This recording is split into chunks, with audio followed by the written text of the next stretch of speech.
It's always an amazing day when the best of the best come together to battle it out from around the world in EMEA, whether it's London, Portugal, Germany. Everyone here has found a way through these 9 weeks to put themselves in the top 20 of the best teams in the world in the ALGS. Now, the task is even harder. They must find out who are the top 8 who will be able to find their way to Mannheim, Germany in September and book a ticket to one of the most exclusive parties in the ALGS. Who will step up?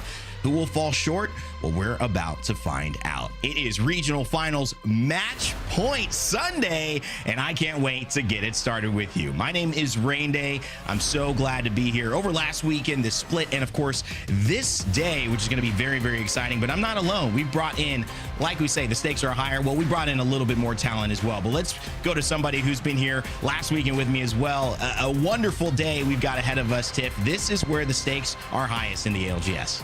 They really are. And honestly, I might have to replay you saying it's Match Point Sunday, baby, because that's going to be so much fun for at least the teams that are going to be locking their tickets into Germany, of course. But for the ones that are just on the edge or maybe need that win here under that match point condition to really secure that ticket for themselves, I wish you the very best luck. May all of those rotations come out in full swing and everything work out for you, because, man, it's going to be a scary one out there. And if you're just watching, you know that this is, while a game, still very emotional underneath it all. The players are going through a lot, Vicky. We've seen it behind the scenes. We're about to see what those emotions transcend to here in their gameplay today. Yeah, there's only 8 spots left to punch your ticket over to Germany to compete with the best of the best from all around the world for a reason. And I cannot wait to join you guys here on the desk, because it's going to be one heck of a finals. And like Tiff said, may the rotations be ever in your favor. And we have to see if EMEA could really punch up there. Suzanne Collins is so happy right now. We just had the ballad of Song and Fire and Water, and I don't know how many ballads they got. But I do know one thing. We got the ballad from Down Under today. We had to bring in some more talent.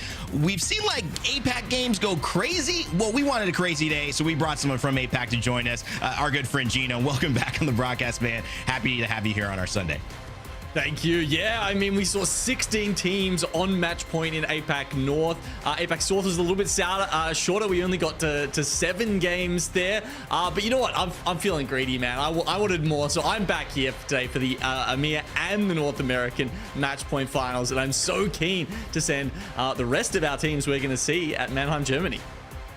Well, here it is. Let me introduce it here, because we've done the singles, but I think we got a little hangout here, a little 4-box, different from our usual 3-box, but it is regional finals, so we are going to mix it up. We're going to spice it up a little bit for our fans watching at home. Welcome everybody who's tuned in early as well on Play Apex on YouTube or on Twitch. So let's get into it. We've got 20 teams. They've worked hard to get here. There were 30 teams who started out in EMEA, and these are the ones. From Alliance to FA Kids to Trojan to Exo Clan, everyone here has a story, Tiff. They really do. And honestly, the last time I was on a match point finals Sunday for regional finals, I'm going to go ahead and say it. Fire Beavers won in the EMEA region. So I'm looking at Taskmaster under DMS. They have the capabilities of converting that. But not only that, Oirein and 9 Impulse locking in under the Aurora roster. Now, those are 2 teams that are almost in that must-win scenario, and I would love to see them do it today. Very great overview of what we've got as you look at the teams, their coaches, their players. Let's dive into the stakes, though, a little bit deeper, because 2 teams have already put themselves in a position to occupy 2 of the 8 slots. That's Alliance and Gaming Gladiators. But FaZe Clan, Passion UA, maybe pretty close to it as well. Vicky Kitty, though, everyone else in this top 10 and 20, they've got a chance.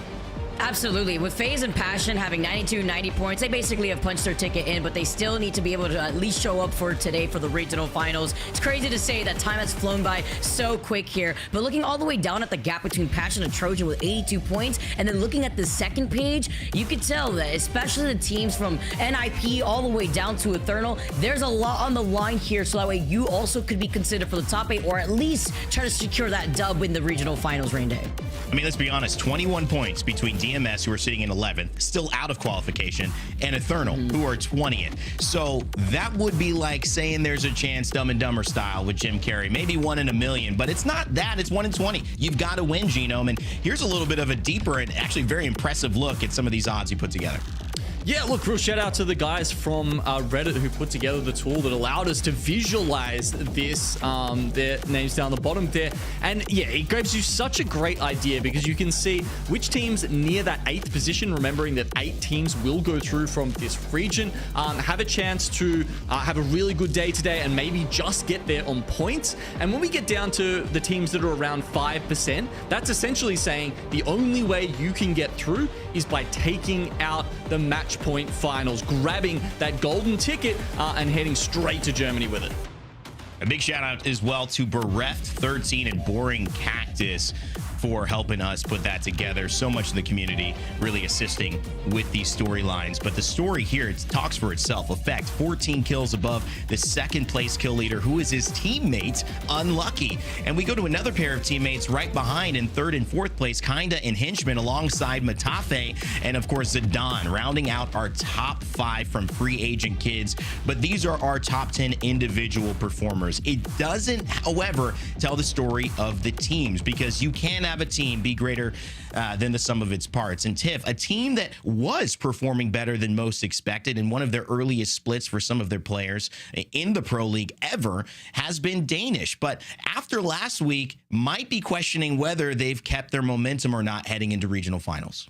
Yeah, it was really good to hear from Young Hong Kong. Not only that, we learned used to be a SoundCloud rapper, which is pretty exciting, but we're going to need some electric gameplay out of this roster alongside Sherp and Fricks if they want to stamp that ticket into land. Now, you got a brief overview of that match win. Now, knowing that they land in Down Beast on Storm Point, they went staging for World's Edge. They're locking in their same POI picks throughout today. And when I spoke to Young Hong Kong kind of after the performance that they had, he was talking about, yes, I'm feeling confident going into regional finals, but our goal is to focus on getting to zone and our rotations down pat. Because as you can see, after that initial match win, the rotations kind of went to shambles. They're just getting broken down, and it's really tough. Immediately, once you get one knocked, it's very hard to hit that regain. You can see Young Hong Kong just on the Bangalore, locking in the smokes, just getting chased down, which inevitably is going to happen. There's a lot of seers that are going to be prevalent in the mix, so you're not going to have a lot of chances to rat. And if your rotation goes awry, like I said at the top of the show, may all the small mistakes be non-existent for this roster today. They only had 21 points on that final match day with 3 eliminations, and 13 of those points came from that initial win on that Down Beast zone. And when you kind of go back and you look at a lot of their historical performances, they've won 4 regular season games, right? So that only person that's outlying on that would be Gaming Gladiators with 5 overall wins. And they've been relatively split across their points or their eliminations per map. So I think they've got a really strong chance, if those rotations go well for them today, to win match point finals. But I don't know, Vicky, I know you were looking at some other teams. Yeah, there's a team that's right there, pretty safe to say, but you know, when it comes to regional finals, you can't count out any squads, especially the teams that have been ramping up, because I want to talk about the Cinderella story that is Trojan. This team came through split 2 qualifiers, and they placed 3rd, right behind Danish when they themselves had qualified into Pro League. Now, they are sitting in 5th place overall with 82 points, and they just had their best match day performance on match day 8, where they won the entire day in first for groups A and C. A very stacked lobby, by the way. You talk about Alliance, Gaming Gladiators. Well, they found consistency on both Storm Point and World's Edge in placement and in kills. That's with them getting first place in game number 1 with 11 kills, and then consistently making a statement, getting 3rd, getting 6th, getting 3rd, 2nd again before, you know what, they rested up a little bit. They didn't have the best performance in that final game, but today, this is where it all matters here for Trojan. They want to squeeze up as many points as possible if they want to be one of the teams to not only achieve their dreams after coming through the qualifiers, but playing on the big stage where their nerves will absolutely be tested as a competitor. As you can see from the very beginning of match day 1 to match day 8, the performance that I was talking about, this team has only ramped up and gotten better from placement to all the KP that they were able to squeeze up. Such an interesting point to bring up. Both of those teams, Danish coming from a high and going to a low, and of course Trojan coming from a high now hoping to stay there. It's like any good story, you've got these arcs of development. And in this moment, I want to go to one of the heroes, or at least one of the more prominent figures in EMEA over the course of our ALGS. It's NIP and Nasky. And Genome, I'll leave the question to you. What part of his hero's journey is he on? Is he on the downslope, or is this his chance to get back to the top? That's a great question. It's been a bit of a roller coaster, this split, hasn't it? I mean, their split was bookended by 2 18th places, but on match day 3, they walked away with the win. So, look, Naski's definitely still got that dog in him. But when we think about this split, and especially recently, you know, it was a rough split, a rough last match day. You know, Naski, with the recent changes in the meta, he was trying to pilot the refrigerator. Let's have a listen and see how that went for the Ninjas in Pajamas. I'm just going back to the other building. Yeah, take the height. Just f him off the height. No! Bro, Naski. I died. Come play in here, Zane. Yeah. Defuse onto that building. Bro, man. All good. We 2v2. Yeah. Bang, red. Bang one. Literally one. Thanks one. Oh, the other team's behind you. Other team's behind. It looks free. No, there's a team there. There's a team. Yeah. We might have to land over here. We might have to just fight someone. No, come kill this guy, Amphi. Yeah, I'm grappling him. Bang one. Bang dead. Bang dead. One across. On the right. One I'm swinging the right. You have to kill the guy. You have to kill the guy. Yeah, You have to kill the guy. I'm pushing it. Left in. Almost cracked him. 33, no, down on my back. Nah, it's just. Man, man. We need to hold out. Help. Coming. Oh, bro. I'm good. Nah, this is our only spot to play. Play for We the just have to bridge, play man. here. Take the No, bridge. we can play here. When these guys see you, yeah. Yeah, we're just dead, bro. We're literally just dead. Go to the bridge, Zane. Dude, how the man? I just died again. I'm into 2 games. Ooh, rough scenes there for NIP. Naski was not in a good place. You can see, I mean, once upon a time, Pathfinder had one of the hardest hitboxes to hit in the game, but that's just not the case anymore. We see him falling down first time and time again. And what does that mean for their chances today? It means they need to win. Realistically, you can see here the mantra, Naski trying to bring that to life, trying to manifest it here with his tweet. They have to win today, and they've put themselves in a good position for it with their POIs, but it's certainly a lot to ask to come out number 1 of these 20 great teams we've got here today. Well, great stories to follow along. And there's so many more. Those were 3 teams that we highlighted, but there's 17 others participating, which means anybody has a chance, if they win, to book their ticket to Mannheim and be the regional finals champion. However, much easier said than done. And just like we've got a team here on broadcast for you, we've also got a team who wasn't able to make it on broadcast, who has their thoughts on who's going to take home the crown. My pick for the EMEA Regional Finals has to be Gaming Gladiators. So when it comes to EMEA, the team that I think has the best chance of winning regional finals for me has to be Gaming Gladiators. My pick for the weekend is going to be the Gaming Gladiators. And the biggest reason for that, in my opinion, is the fact that they're just so consistent. Whether that's finding themselves in top 4 positions consistently on days where they're having really good series, or the fact that they're able to constantly close out matches to get those wins, sometimes in a back-to-back fashion. On top of the fact that they got both Mills and Climatizer, they have excellent kills placement and points per game, only bested by the likes of Alliance. End of the day, last light Lufka. They've shown the grind, they've been here before, and now have the chance to potentially take it all. And they have been accruing experience, particularly on World's Edge over at Climatizer. That pick being uncontested for them, they were able to secure it once again in finals, and I think that's going to be their key to victory this weekend. 2 teams actually who have separated themselves from the pack just a little bit so far this split, and it's going to be Alliance and GG. Now, obviously, number 1 and number 2 going into regional finals, but I just think that Alliance are going to edge it with their experience that they have in the match point format. The team that I think that's going to win the EMEA Regional Finals is Alliance. I know that's a cop-out answer. They're in first place at the moment, but they will be playing out of Skyhook West and the best POIs on World's Edge. When it does get to match point, finding that victory is going to be important to have a good POI. And also, they have Trident on Storm Point, something they have tried and tested all season long. You get Northpad alongside it, and they look like they really want it. They want to prove a point. I'm expecting an Alliance win. Do you guys remember that time that Kashera almost won Split 1 playoffs in 2023? Me too. I'm feeling good about it. I think the teams look good this split. They convert out of top 5s pretty well, and I'm going with Go Next.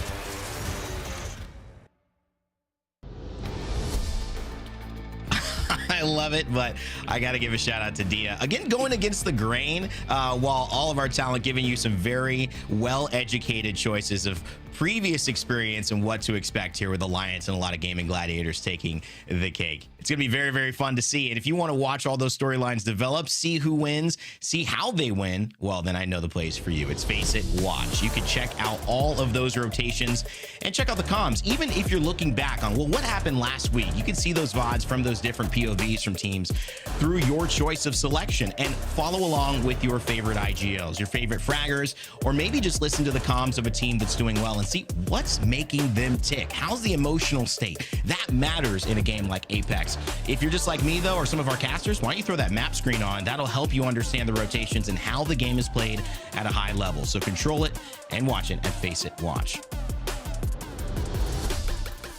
Well, we've got such a great day ahead of you, and I am so glad to be here again. Rain Day, Tiff, Vicky, and Genome. We will be your talent throughout the day for our regional finals for EMEA and North America later on. Tiff and I, we're going to take a little bit of a break, but to get it started, we've got Vicky and Genome with game one right around the corner.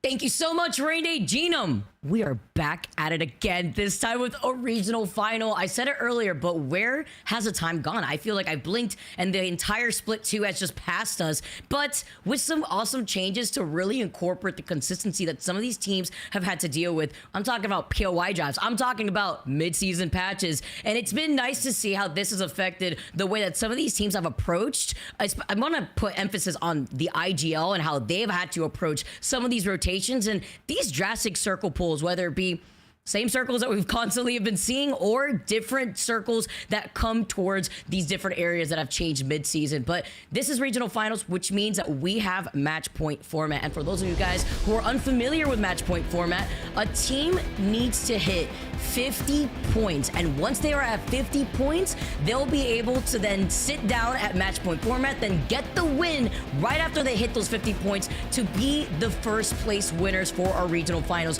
But nonetheless, Genome, even if we finish before 6 matches, we still gotta go the entire distance, play all 6 matches to secure where our top 8 squads are in the EMEA region.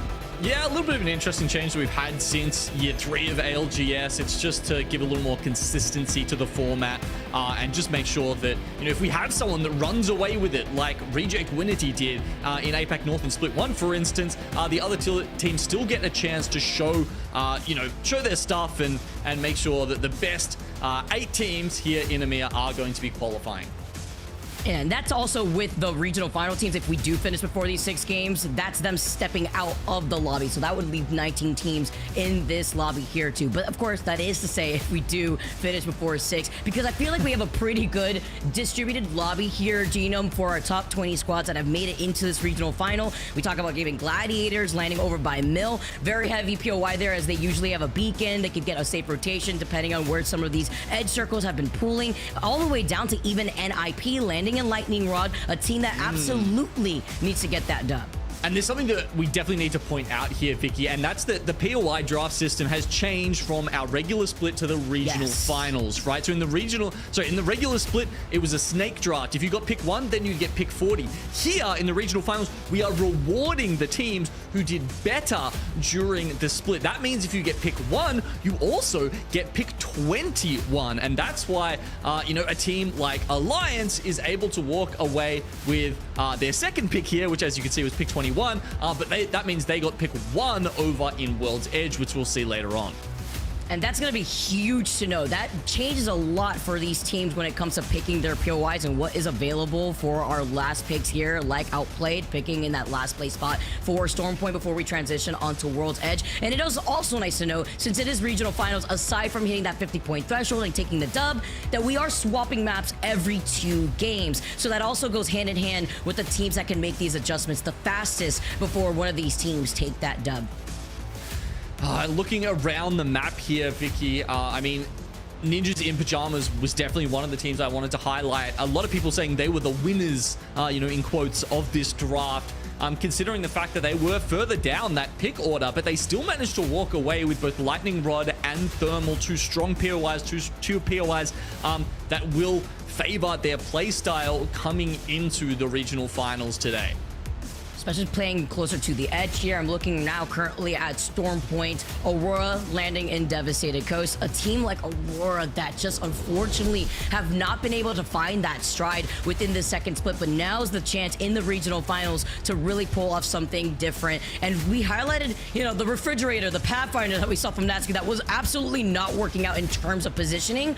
But with that mid-season patch and with the changes that we saw with Bloodhound, we have also been able to incorporate the Seer into some of these compositions, kind of mixing things up because still a lot of these other squads are feeling confident with the Pathfinder, the Fuse, two legends that with their perks could either scan a ring console or a survey beacon.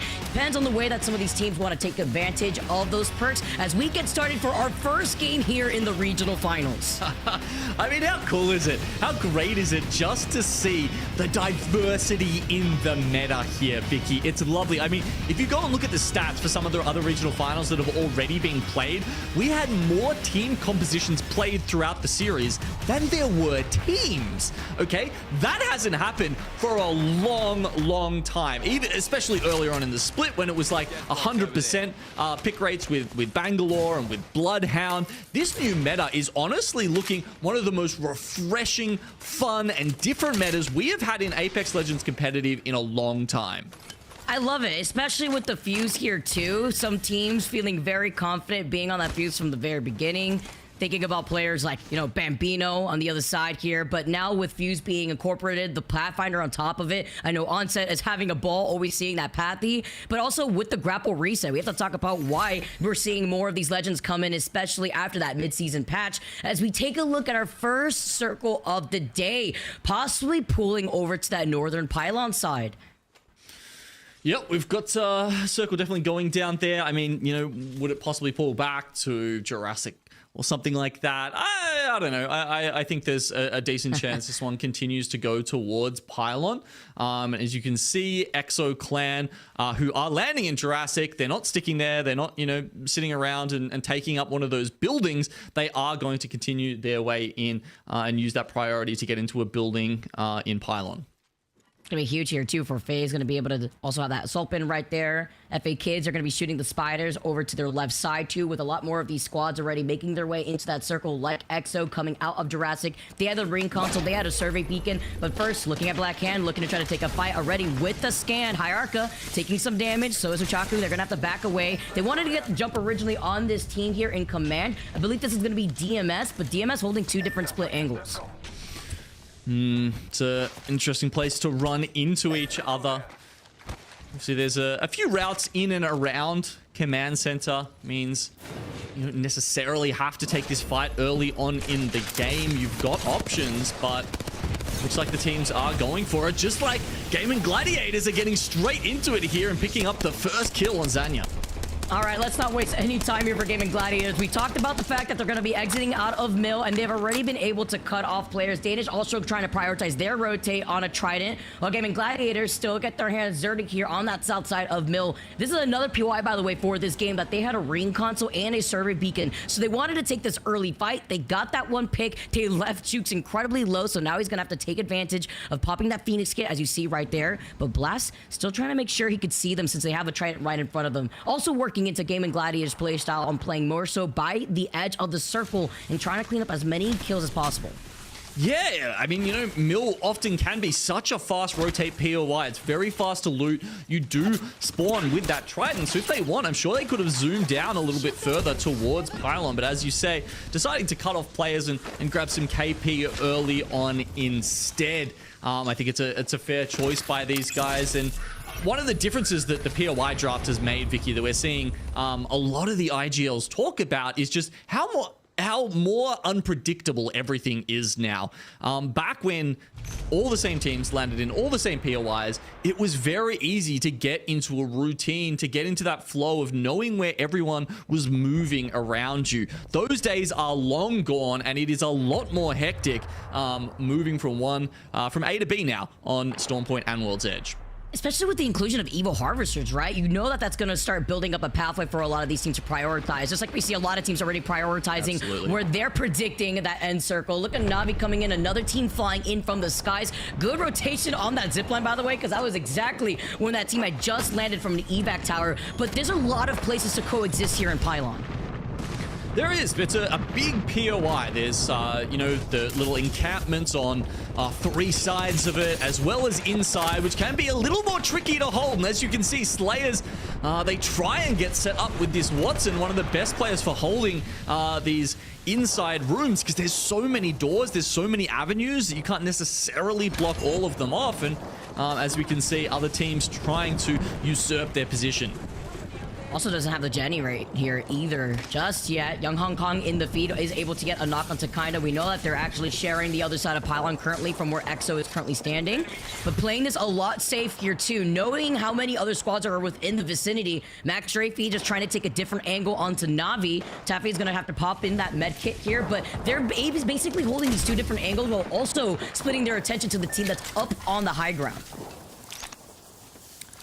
Something you've got to worry about. Na'Vi, luckily for them, do have the Moby in their hands. They're going to chuck that down to try and get Kinda back into this. But let's see if the other teams start casting their eyes in their direction. Is there going to be pressure, too much pressure, maybe for them to get this off?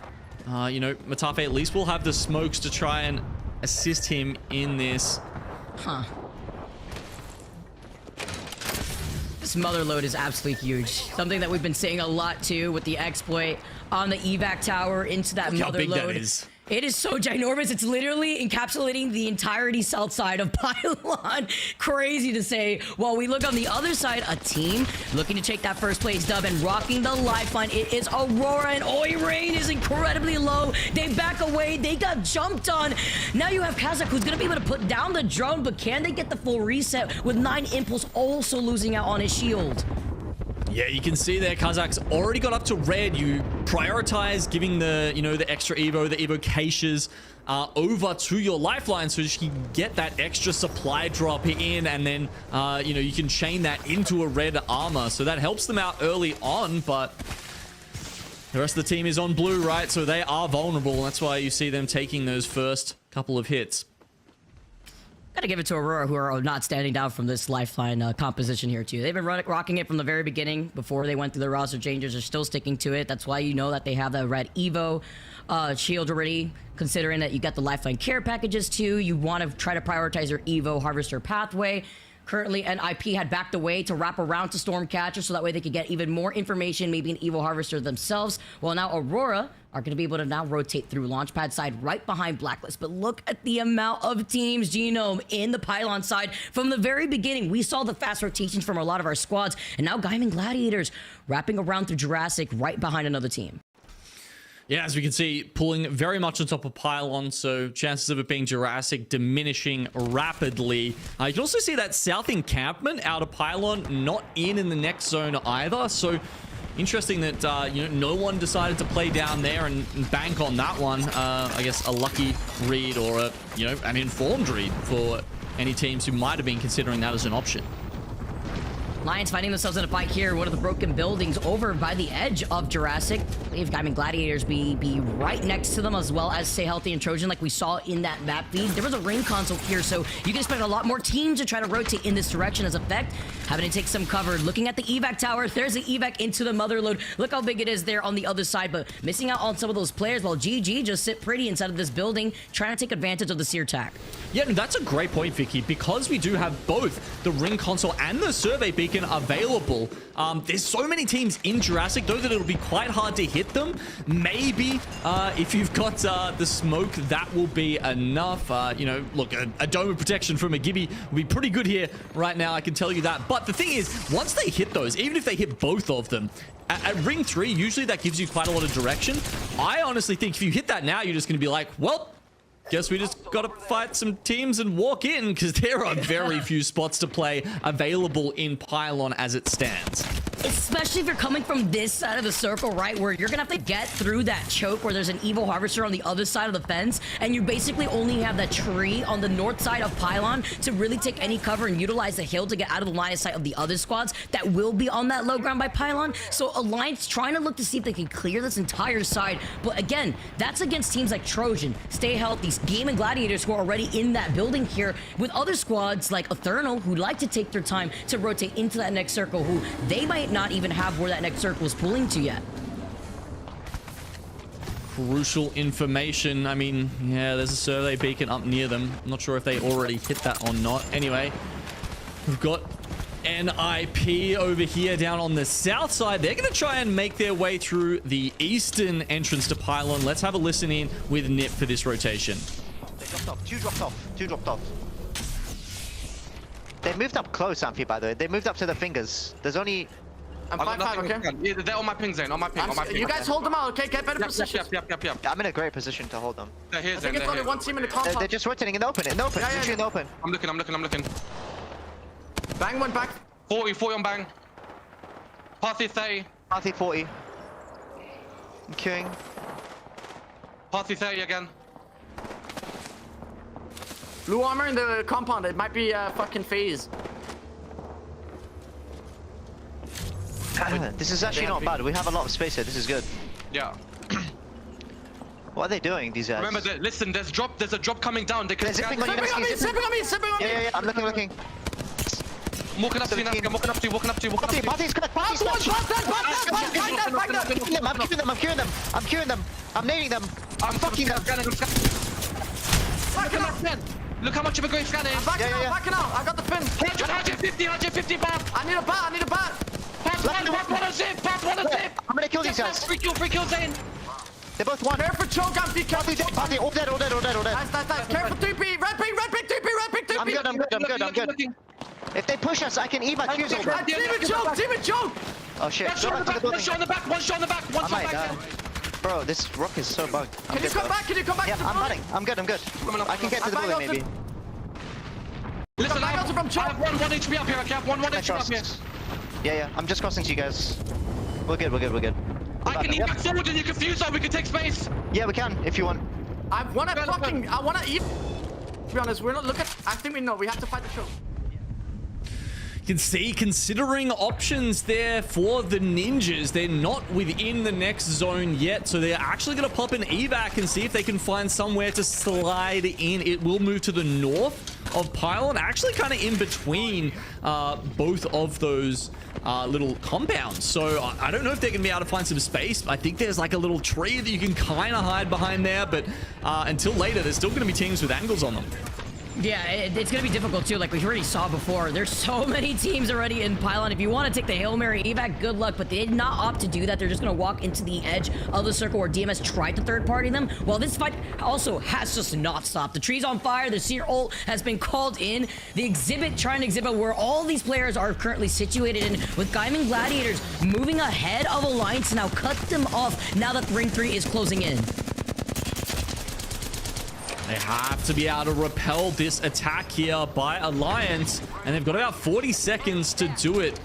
Vicky, they can move slightly more up and still stay on this side of the fence, but you know, this fight has to happen sooner or later. I don't think Alliance have another option out of this way, and you know, just as soon as they do that, you're going to have other teams like Eternal, Trojan, Blacklist moving up on the north side. That's what I was afraid of originally here too, since Alliance was wrapped around Game and Gladiators. Now that they're forced to engage, the catwall has been called in, and Alliance are trying to take this isolated fight. They get the first knock here from Effect. They trade it though, as Effect had overextended just a little bit. Lefka's the only one with some shields. Light needs some help, but coming out of the circle, you're feeling the pressure before the third party comes in from Blacklist. Eternal are wrapped up on the other side of Alliance, and they go down. Look at everybody dropping like flies. Hockeys is the only one alive, but is he built different here? We have to reload both the Nemesis and Havoc. There's only so much he could do when Blacklist, as a full 3-stack, was still alive across the fence. And you can see here, NIP have tried to move in and take this compound away from DMS. They actually get it done. Do they have the Moby, however, to bring Nasky back into this? You can see, change things up. No longer on the Pathy here on Storm Point.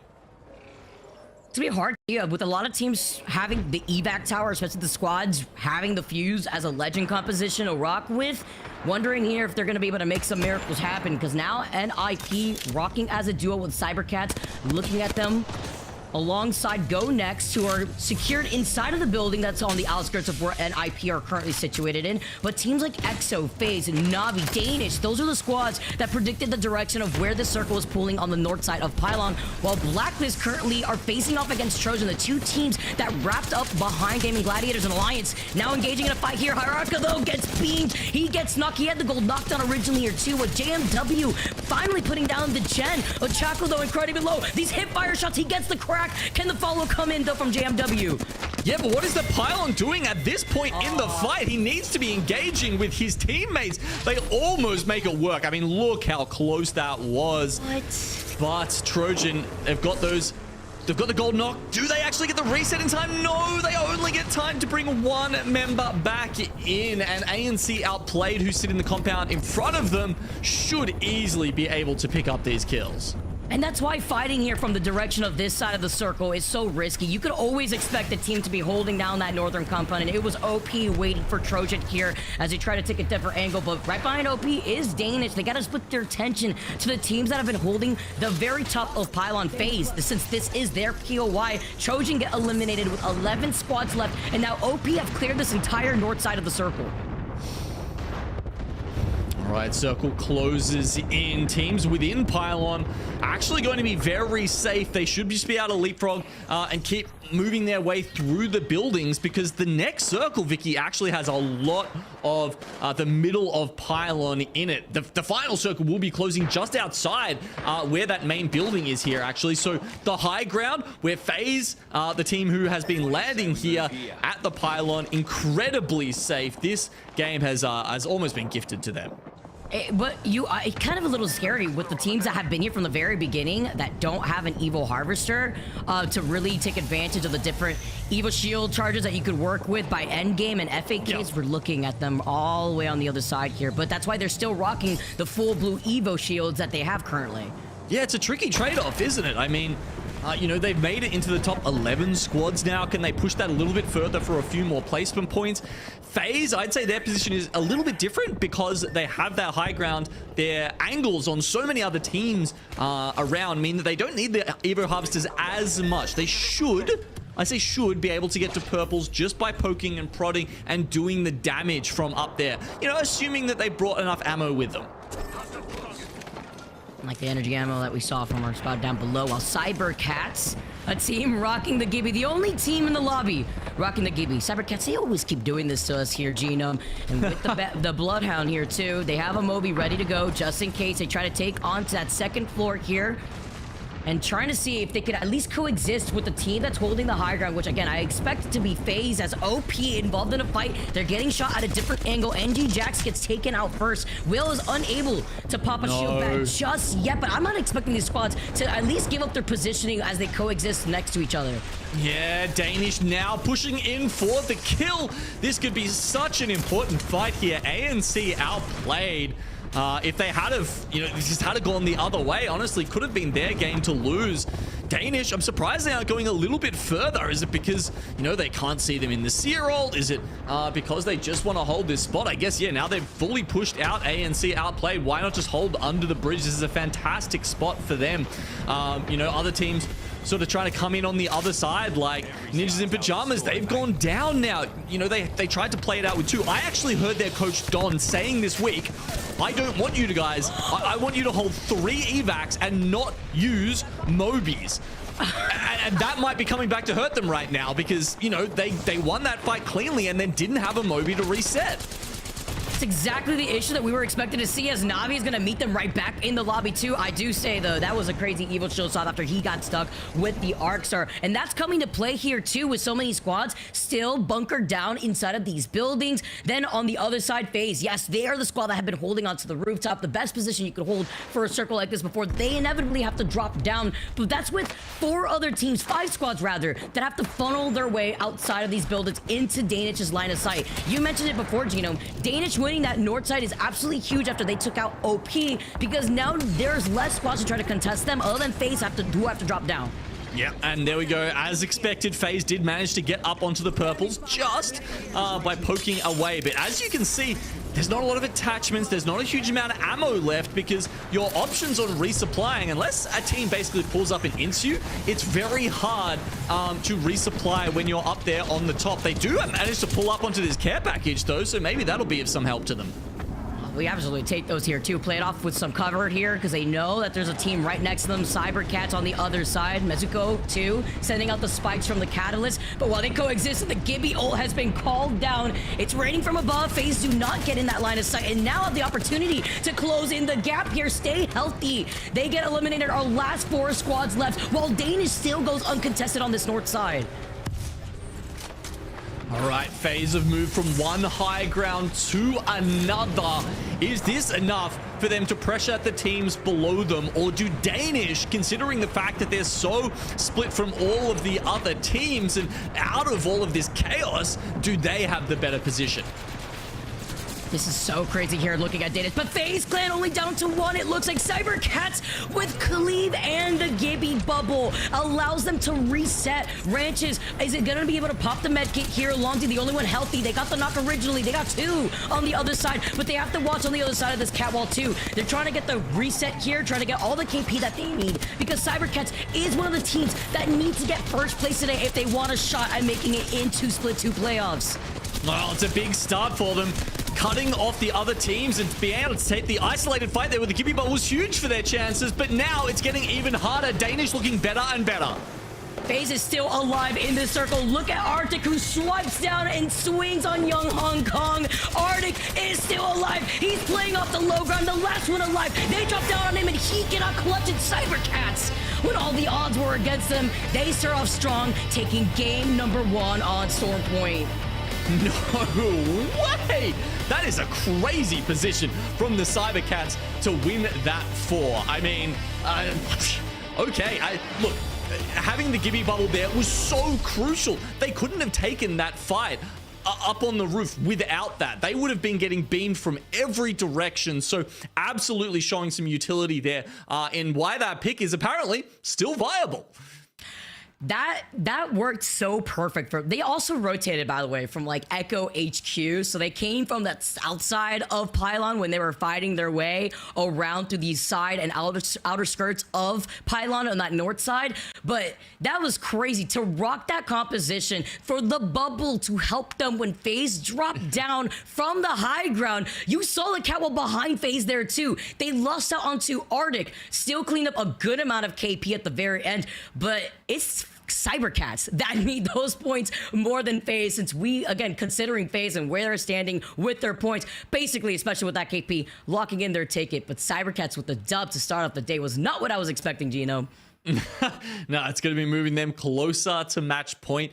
I mean, I feel like what we've seen from Gibraltar compositions in recent times is it's hard for them to get to the end game. They have, not as much utility in sort of other situations throughout the mid game, but once you get to the end game, my lord, are they strong. The defensive bombardment as good as ever. I didn't quite catch where they used that in all the chaos there, but any of those teams who were coming out from underneath the building would have been absolutely slaughtered by it. Maybe they used it to open up that the fight on the high ground where the bubble went down.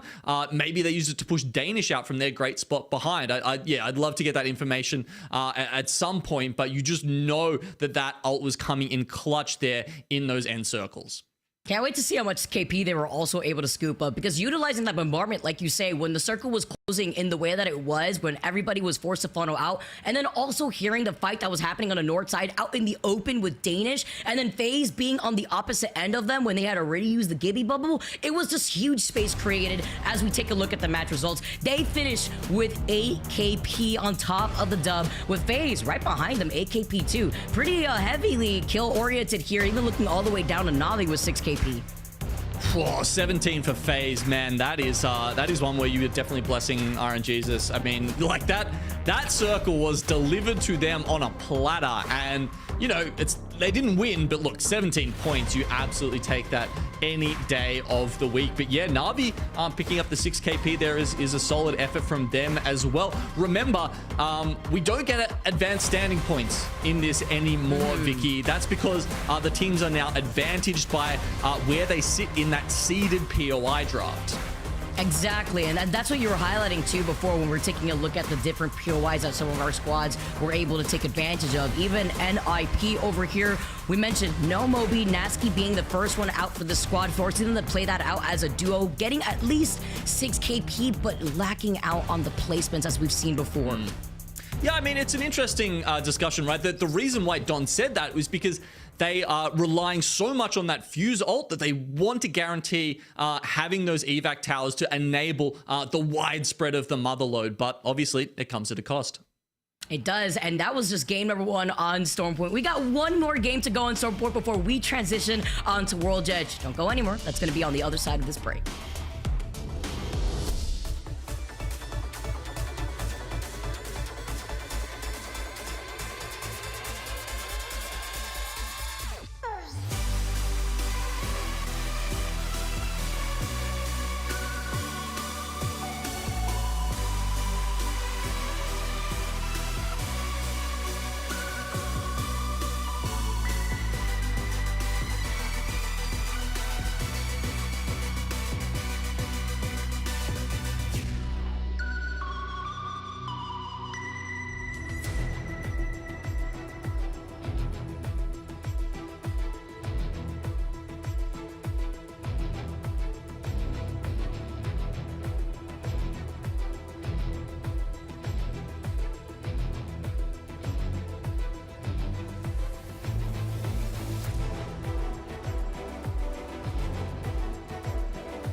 Alienware is the official PC and monitor partner of the Apex Legends Global Series.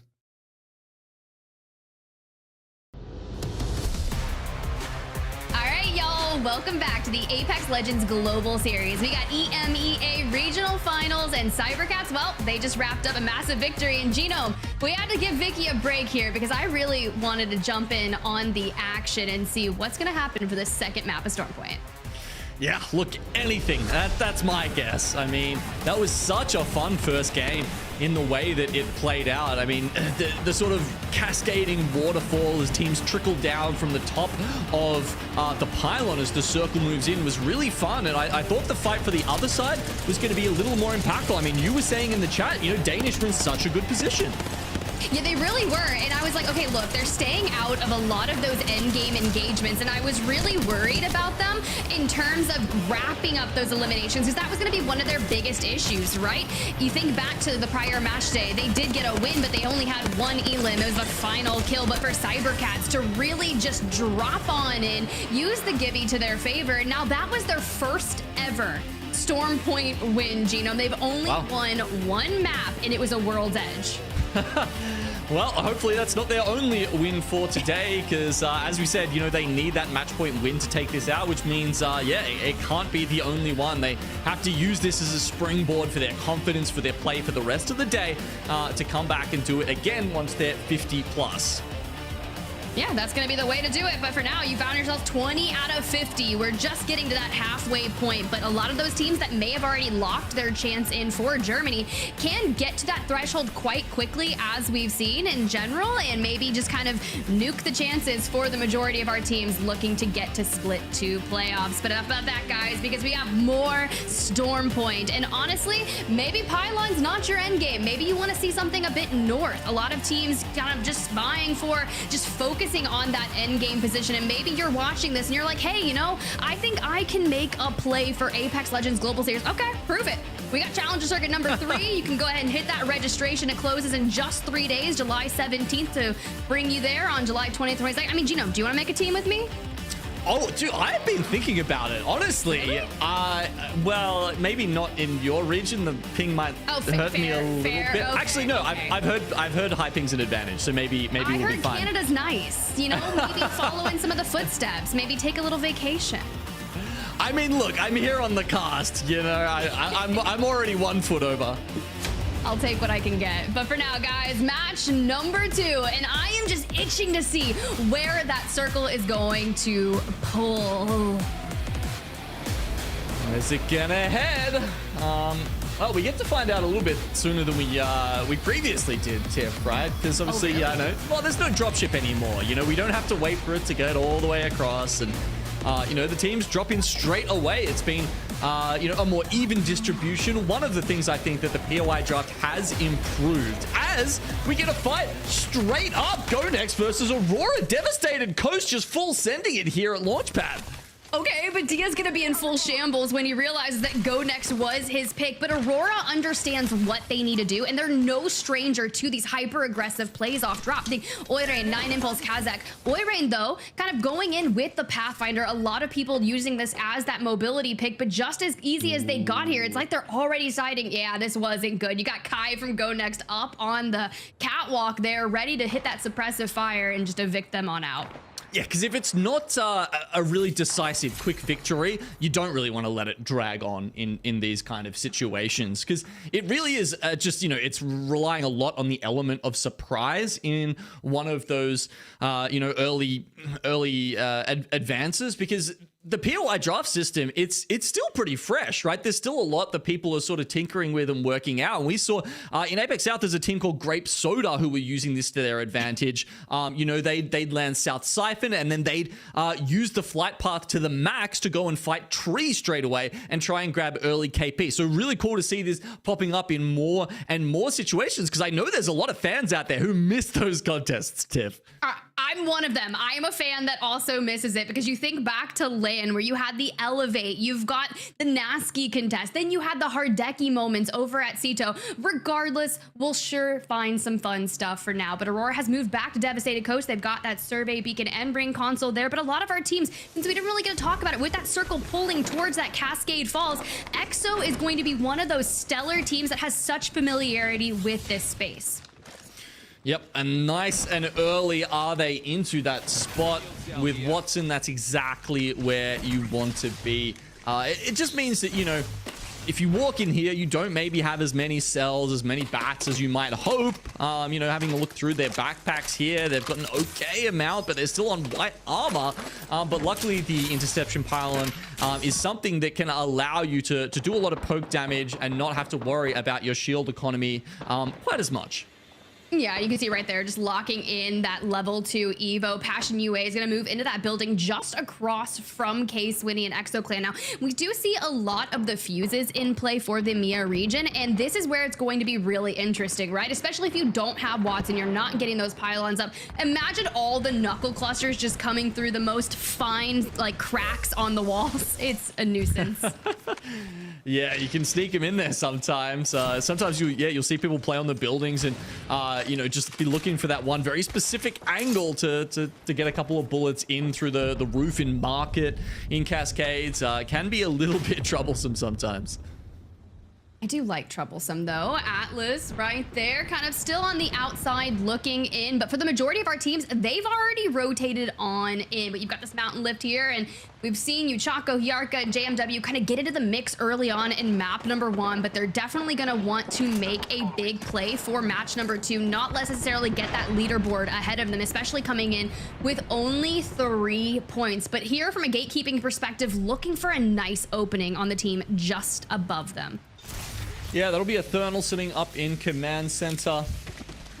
No one else really coming this way just yet, but we may later see go next in Aurora. Obviously, they had their rotates delayed a little bit by that early skirmish, and you know, Aurora probably don't mind that too much, right? That, you know, they're very happy with that lackadaisical sort of play style, taking their time, hitting the Evo Harvesters, you know, using the Tridents to just bum around and find as many objectives as they can before they pull up into the zone a lot later than most of these teams.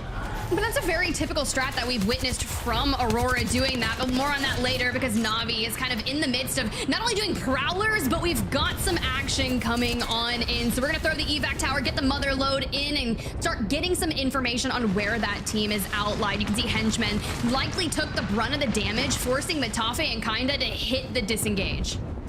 Yeah, they're hitting the turbo button as well by the looks of it. Both teams. This is, well, we need to link some car chase music. We've got the Michael Bay screen shake going on here as there's a bang ult to stunners as well.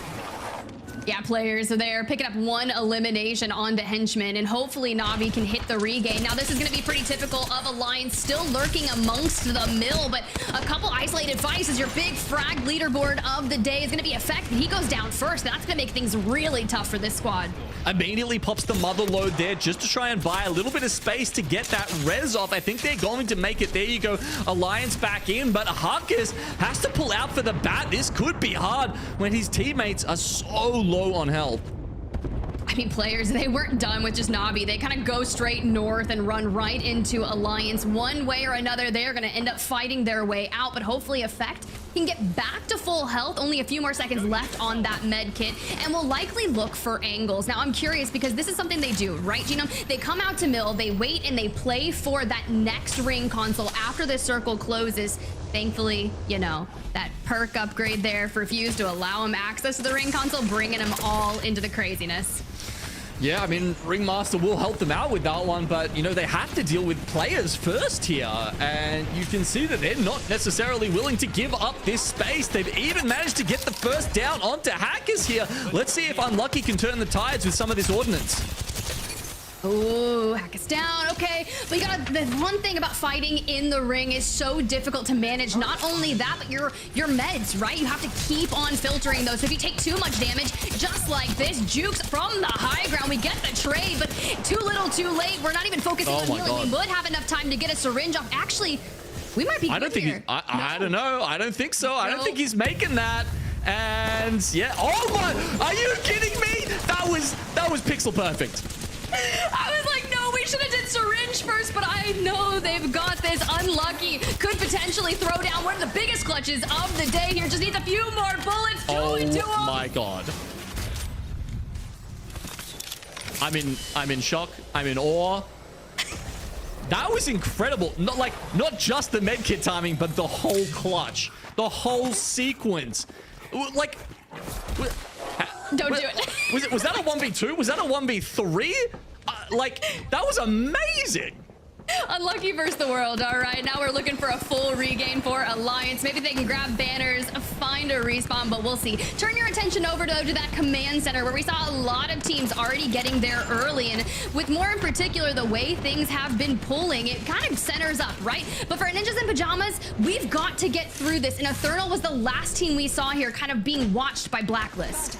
Yeah, 3 teams currently occupying the inside of command center.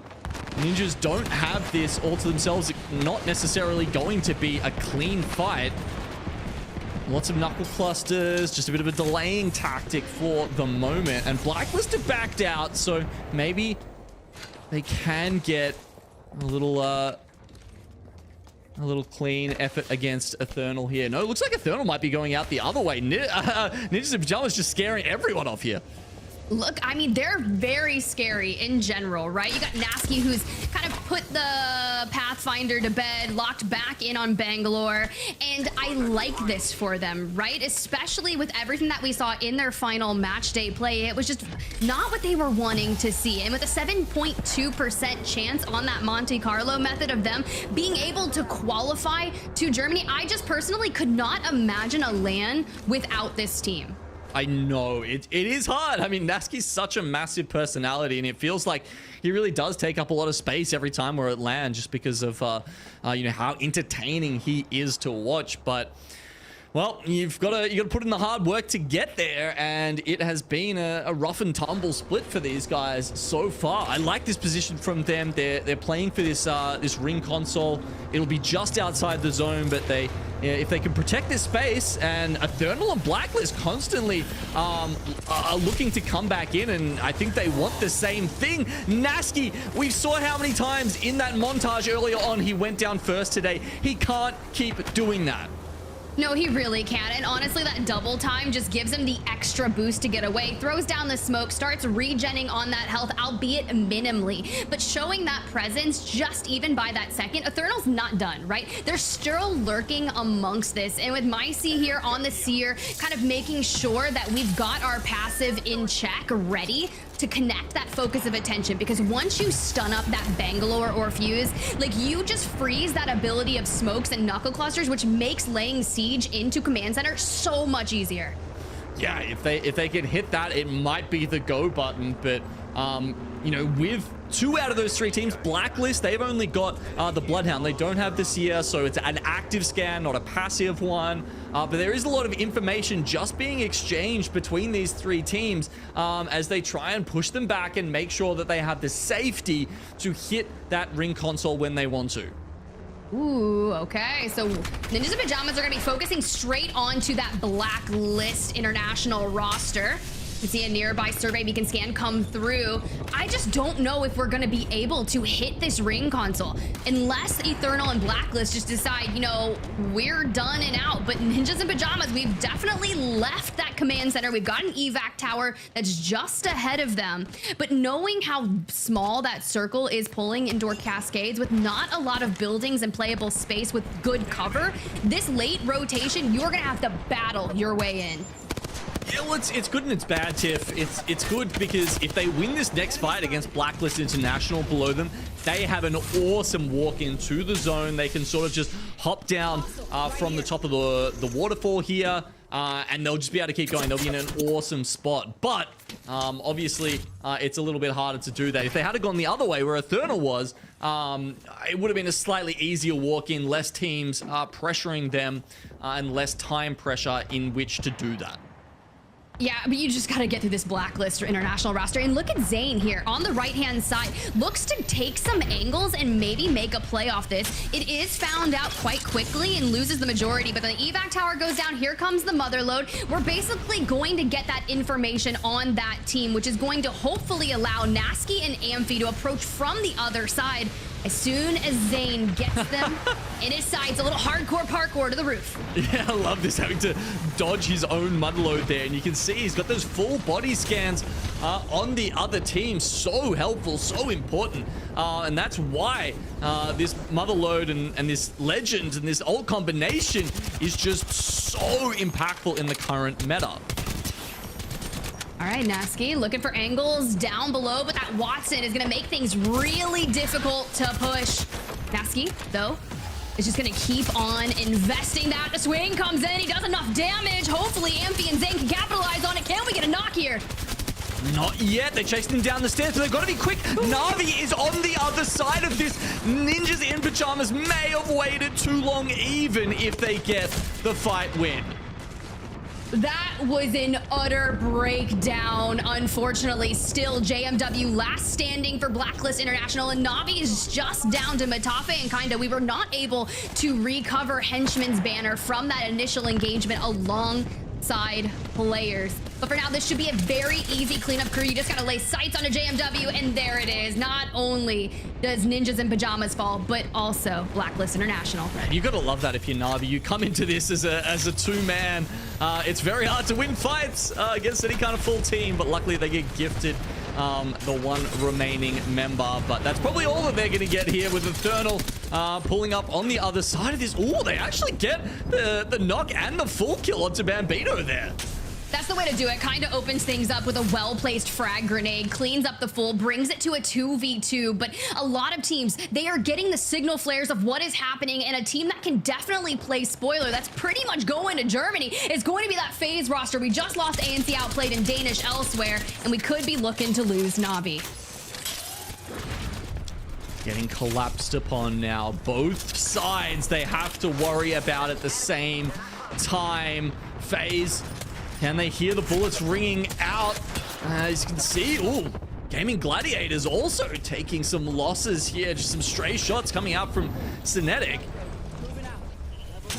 I think that's actually a good idea, though. It should focus Gaming Gladiators on the reset and maybe say, okay, cool. But they still need to defend this area anyways, because from that northeastern side of things, all of these teams that are wrapped here around the rock are going to be the biggest threat. But what FaZe does is push Na'Vi into that Eternal roster, who clean up Na'Vi and stifle their journey here in map number 2. FaZe continuing on that wrap might run straight into Eternal, but some of our other squads that are looking to hit a rotate, it's going to be Alliance, and I'd love to hear from them. Let's jump into a listen-in. Last one. Pack you on! Pack one shot! Dead. Keep it cracked! Get your first. Keep gatekeeping. In front of us. Yeah, we get. Yeah. They're so dead. 15. Guards, one pushing. 45. They're walking up. Pump dead. Keep Keep it. that. Last one. He's somewhere close. Right side. He's going right side, I think. Left side. Maybe left. Shoot him down. Nice, all dead. I'm biting. Nice. Play for the corner. We need to sip somewhere right here. Okay. Can we take space left somewhere?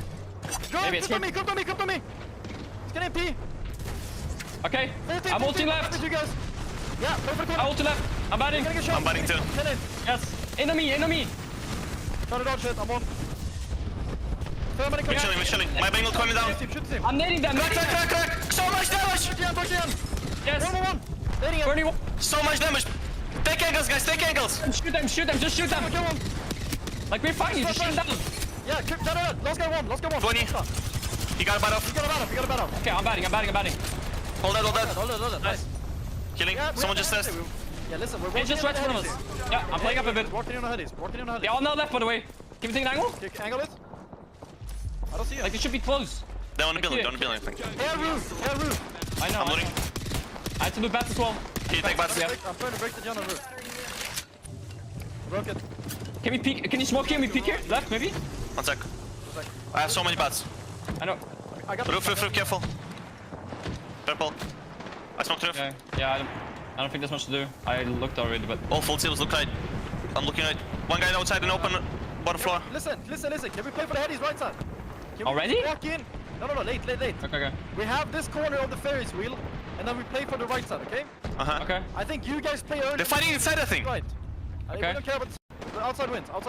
Okay. Outside or roof. If we can kill Nice. roof, we can sip on it. I can't really.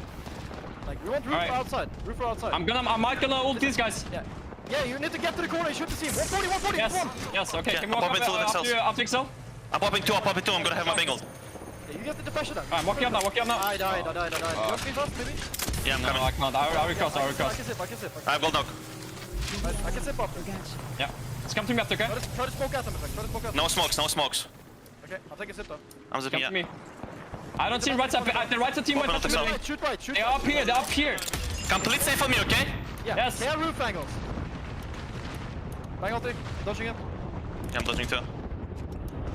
They are like up here or something. I don't know. Okay. It's fine. But they went down. I don't see them. Take space on the outside. Okay, I don't see them. Don't mark it, I think. Don't mark it. They might be behind the rock. They might just be Can you behind the come rock. to me? They mark it. Okay, I'm gonna go right to They're them. fully Space on the outside. Yeah, come to me then. Yeah, go. Just looking. One guy dropped. Listen, we gotta shoot roof. So much damage outside. Drop one. Careful, you're left like it. Yeah, I know. All right, well, we lost the majority of our teams in this match, but one thing that's been consistent is Alliance's utter domination. Hack is there with the control on that IGL, making such good comms, and they're just picking up even more eliminations because there goes FaZe Clan. Yeah, quite a few of them at the hands of Alliance, and you can see Unlucky, was that 8 kills as the kill leader right now in this game?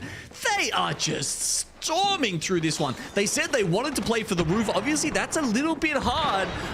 As you can see with a Watson pylon up the top here, that means Passion UA don't have to worry about the Rolling Thunder coming through. Doesn't matter how many ultic cells you pop, you will be safe from that.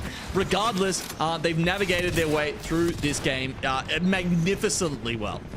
Yeah, Passion UA, anytime you see Artie there kind of locking in the Watson, they are so amazing at playing with this legend comp. It's just very viable for them. So to lock down the roof, all the fences appropriately placed, and you just know, even though Alliance wanted to take this, there's no way that you're going to be able to knock this roster and then inevitably zip on up. Now, we just have to wait and play patiently to make sure that that drop down, when this zone inevitably closes, you get down there in the right spot. We saw Cybercats kind of do it over there in Pylon in map number 1. Can they recreate it? Yeah, I mean, I can evac tower is probably the only way you could even possibly think about challenging them up there, but I don't think it's going to happen. I think Alliance is just going to have to try and, you know, cut off as many angles as they can. They need to be very judicious with their smokes, and as you can see, they pop both of them straight away, trying to go for the market roof. Oh, they just make it. That zipline Zen perk coming in so handy.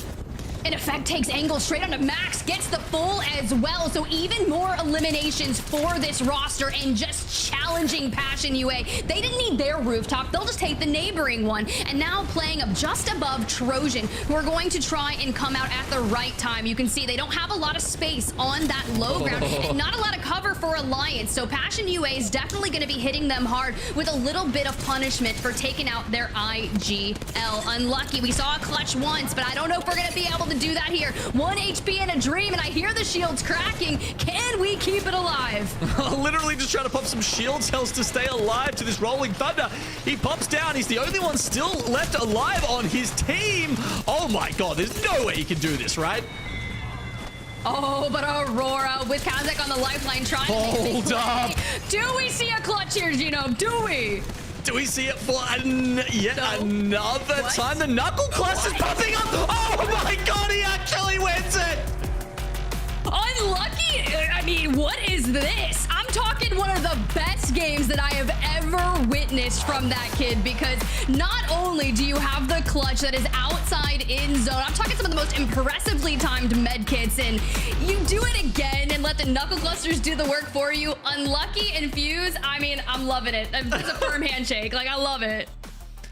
I mean, when the other two went down on the roof, I was like, oh, look, they've got gold knocks. You know, maybe that'll keep him alive for an extra second to grab a KP or two.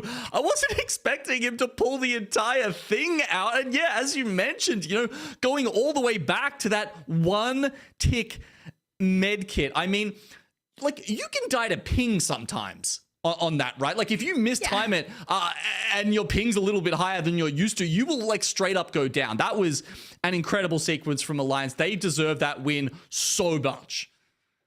Oh yeah, I mean, for real. And we had people that predicted them. I mean, we never threw our predictions out, Gina. I stayed mums. I was like, I am not going to give any kind of predictions, because usually it ends up being a curse if I say something. I was writing teams' names down in my notebook, and then I was like, all of these teams are dead. Is this an actual death note? Should I be worried? I'm just not going to do that, though. So regardless. Yeah, look, they definitely didn't get Caster Cursed just yet. That was an incredible game. I'm really keen to see how many points they actually ended up on after all of that. I mean, wow, that last sequence as well. You know, I guess the other teams were just running and butting heads so much that you know, Unlucky managed to just avoid their attention till the last moment, and then you saw the knuckle cluster just going to town behind that knockdown shield. Oh my god. 28 points, Genome. 28, 16 eliminations. And then Trojan, who are playing underneath Alliance towards the end there in Cascade. Yes, they had great positioning, but unfortunately, we're only able to grab 2 eliminations, bringing them to 11. Now, Aurora, they were just on the inside of Alliance before some of those final zones, and they had to make a similar call on deciding on where they wanted to rotate. You heard Alliance because we were in them with the listening. Do we go roof? Do we play the right of Ferris wheel? Well, roof was pretty much really tough to get to, so they hang towards the right. Aurora goes underneath them and only walks away with 3. But on page number 2, a lot of point sponging at the top, but Cybercats, they win map number 1, and well, they walk away with 1 in map 2. Ooh, yeah, where it's a little bit of a sad scene down here in our bottom 10. As you said, not a lot of points spread around. There were some big performances, and those teams just sort of rolling through 2 or 3 teams and just picking up most of the KP up top. What that means, of course, is that we're going to have some people very much in the lead, and you know, it can only be Alliance after such a massive game 2. Well, you say Alliance, and I want to look at their team stats specifically from that, because Unlucky might just actually be him. Hits those double-digit eliminations with 10 and even gets 3 assists. 2,700 damage pretty much, and Hack is in effect do a really good job in kind of supporting that, because you know Hack is on path, is just going to be constantly looking for information, scouting for the team, and making viable calls, but also getting mixy. That is what I love about that Pathfinder pick. But we look at the series results, and after that dominating performance, it brings them to the top of the leaderboard with 34 points. Genome 16 away from 50. Yeah, look, now I'm a little bit sad that, you know, our other talent didn't put a number to their prediction as well, because I would have loved to see someone come out and say, hey, you know, I believe Alliance in 4 games or something, because it's very possible if they keep playing like that, when the odds are against them, somehow, every time that game, they just came out ahead. Yeah, but there's some of our squads that are on that must-win scenario, like Cybercats in 3rd place. I would love to see them bounce back when we move on over to World's Edge. But guys, that's it for now. Storm Point, we're going to be jumping on over to World's Edge after this break.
Herman Miller is the official chair partner of the Apex Legends Global Series.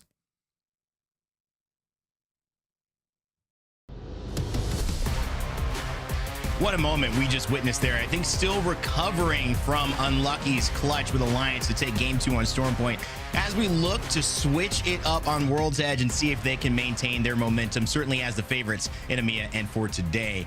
Rain Day here, joined by Vicky Kitty on the cast. We'll be bringing you that swap up. And Vicky, yeah, we could look back to Alliance and how well they've done. We could also look forward to what that means heading into World's Edge and what needs to happen for these other teams now, since the pace has currently been set. Listen, when it it comes to Alliance, there are those consistent teams where it doesn't even matter. Stormpoint, World's Edge, this is a team that I definitely would have put my pick on if we also had our own talent picks. But unlucky, not only with this clutch, but then popping this medkit at the perfect time was actually insane. No luck necessary for this player, because not only that, he also had the time playing around that knockdown shield and then popping the medkit to prioritize whether it be health or trying to get the KP first and foremost, to put Alliance up on this high ground, but then also to be the only member of Alliance to win this whole game was insane, Rain Day. And the best thing about what Unlucky's done is carry that momentum from an early win. Some teams, they get that early win. It's not easy to do, but then they let it go. Unlucky was able to capitalize off of that and keep it going into a win. That confidence that you should get from 1v3 and 1v2ing. And this is the Knuckle Cluster. The ability of the spacing of this fight and the fuse means that there's nowhere to go. The zone is closing in. If they run to the right, our right, looking at that as a viewer, he's going to run into the Knuckle Cluster and die. If he runs to the left, he's got to run into the pill, and it's not enough time to jump over it, not expose himself, and so he dies to Ring. What an amazing showcase, not just of the power of fuse, but ultimately what happens when you gain momentum as a fragger like Unlucky, currently sitting 12 kills on the day. He's trying to catch up to Effect. I mean, and you get to go out to Sky West here as well. I mean, Rain Day, we've all been in those intense end game circles in Apex Legends where you've clutched up maybe not once, but twice looking out of lucky, money on the line, regional finals, and you have Germany around the corner. You know that you're already a stapled in here for Alliance with the amount of points that you were able to accumulate. But can you imagine his hand shaking, like at the very end, surviving by 1 pixel, the Knuckle Cluster being enough? I mean, I can't. Now you gotta reset here. GG, go next, because we are going on to World's Edge again, landing over there by Sky West. While we look at the other side here, where all of our other squads have decided to pick their POIs. And as Gino mentioned at the beginning of the show here, Rain Day, we do have a little bit of a different pace in terms of our POI drafts for this regional finals. There's a definitely different element that's made a big impact on me. I was even checking on it heading into broadcast. The teams who have done so well to get into here have seeding picks. So Alliance typically in our original Snake draft, picking first would have picked 40th. Now, because of how well they've placed, putting themselves at first place heading into our regional finals, they pick first and then they pick 21st as the first pick again for the second round of picks after each team is gone. So it's a significant advantage, and that means we are transitioning to where they should have the most of it. Near Trials, near Skyhook West, you'll see Effect in them, hopefully splitting some of this area and moving on to continue. But as I look at Alliance and I consider, wow, yeah, pop-off performances, it's a lot of fun. Everyone in that game realized they were not the main character. Unlucky, just kind of showing them that, yeah, you are a part of a story, but people aren't really following you. I think Alliance has had that situation of being a side character as well, thinking they were the main character at LAN so often, and yet falling short of expectations, falling short of really providing the level of play we know they're up to, especially in those final days, those championship Sunday days. And I think that this still, despite them being favorites here in this, is the start of them continuing to prove to themselves and to the world that no, we are a world power. We are someone that in Germany you should expect to win. And so while yes, things look pretty nice and easy for them, Vicky, I still think that's a major part of the narrative that they're focused on disproving if people still doubt them as a world contender. Okay, we talk about the little creative angles from production. Okay, showing us a little sneak peek inside of that bin after you're done with the Prowler Den, having the gold knockdown on top of it. But I definitely agree with you, Rain Day. Seeing the performance that we know a team like Alliance could do at LAN, and then actually having them execute it is something completely different when they're the best in the region alongside Gaming Gladiators to contest with everybody here in regional finals to really showcase what they have for us, especially after making the adjustments that they did have to go through in the midseason patch. Also, on top of that, taking Trials away from a team that wants to run the lifeline, that wants that gold knockdown, looking at Aurora, who are now going to have to take advantage of the Evil Harvesters to then get their lifeline up to purple, so that way they could get that perk to get the Evil Shield going down from the actual care package to then get the gold knockdown there too. So we got to see how Aurora's going to also try to counter-rotate this, because we are moving on top of Grandma's house here for this final circle. It is pulling outside the mouth of Skyhook Caves, and Blacklist are coming up right behind another team here in Landslide. Tough spot to hold. And I think Blacklist have the advantage. They're going to push one off. Alternator with disruptors will miss most of those bullets. Hierarcha will find a few as they go into a little bit of a trailer. This will be tougher to push, and Hierarcha still working on whites. Has to be careful here. Chaco takes the high ground, so maybe a stalemate for now. But how do you get through? It's about resources. Who has grenades, good weapons, and definitely most important, sights from the Hemlock at this point. Can threaten a little bit longer, especially if they start to run. The Blacklist seem like they push this team around. It's a matter of if JMW wants to get involved. Remember, this is the team that got involved in that skirmish with NIP last game, Vicky. And it ended nasty, and Navi was able to come up and kind of snake a few kills there and run off into the distance. And let's hope this fight doesn't go too long and put them in a similar situation. Especially considering that Blacklist at the moment wanted to stay on top here. See what they could do, considering the fact that they're now in 16th overall with only 5 points to their name. But the fighting has not stopped. Now looking at the exhibit coming up from Trojan, gonna try to work around that. Stuck in the middle. Now Remix only stuck behind the knockdown shield from Atnum. But there's that vision here, even through that smoke. A third are gonna be able to wrap around them. Tyler, even though he had the shield and only one shot, was gonna be able to wrap behind and clean up what was left of Trojan. Very clean fight on the outskirts of Harvester, considering there is nobody here that's going to be able to try to third party this. So not only do they clear up that fight, but they also have a beacon over in Harvester before they transition their way probably through staging. Trojan, 71% of their team points on the split come from Storm Point. And so that means they're working with 29% of their points. Maybe that was just a demonstration of why. Some teams, though, however, have a different approach to it. We talked in North America with RKN, a team that obviously had their struggles to split in native, but saying I prioritize the map I'm weakest on, and we try to make it somewhat viable there. And some maps, though, you know you're stronger on, and I think that's an element of it. The strategy to the POI draft has been just that. Do we kind of go towards our strengths, or do we try to perform our weaknesses and give the best chance that we have to make them even? I do like leaning into your strengths, but again, in a moment like this where Trojan currently sitting around 4th place overall now is out, you could see how that's starting to hurt them here. A lot of teams going to make some catch up as World's Edge twists, and we see a nice zip line here. DMS trying to make something happen. Trying to come out of the mouth of the cave here too, right behind Blacklist now. And another isolated fight, even though a lot of these other teams are on the north side of Landslide, out in the open between these rocks. DMS having to be careful before dropping down. Has that grapple ready to go. If you're looking at Prestix, he's going to be able to get away in time. But taking this slowly is the way to go here, considering, once again, there are those teams over to the north side that could poke you from that sniper tower if they try to show face. But then you could also wrap around now, having that circle information that DMS currently have. They were able to get that ring console scan. And considering that this is one of the teams rocking the Caustic and the Pathfinder, they can get to these Evo Harvesters quicker, so that way they can bunker down as quickly as possible. Taskmaster taking the HP heal inside of the smoke. It's kind of been, once that's been introduced and Bangalore smoke's no longer an element of the max cooldown that you're traditionally used to. Going into that, is it necessary? Well, some people going, well, I think maybe just the healing inside the smoke is better, especially if you get into a situation where you're not alive. Also, have to play into the Caustic as well. That's a very dangerous combination. A lot of occlusion, a lot of damage, and now a little bit of healing as well gives Taskmaster some room. But look at this. We've got NIP in a fight. This is a big one. Zone closing in. It's not a Spencer around them as well. Danish around them as well as DMS approaching in. This is going to be a tough one for NIP and Vicky. You'd have to say a very important circle for them to make it out of.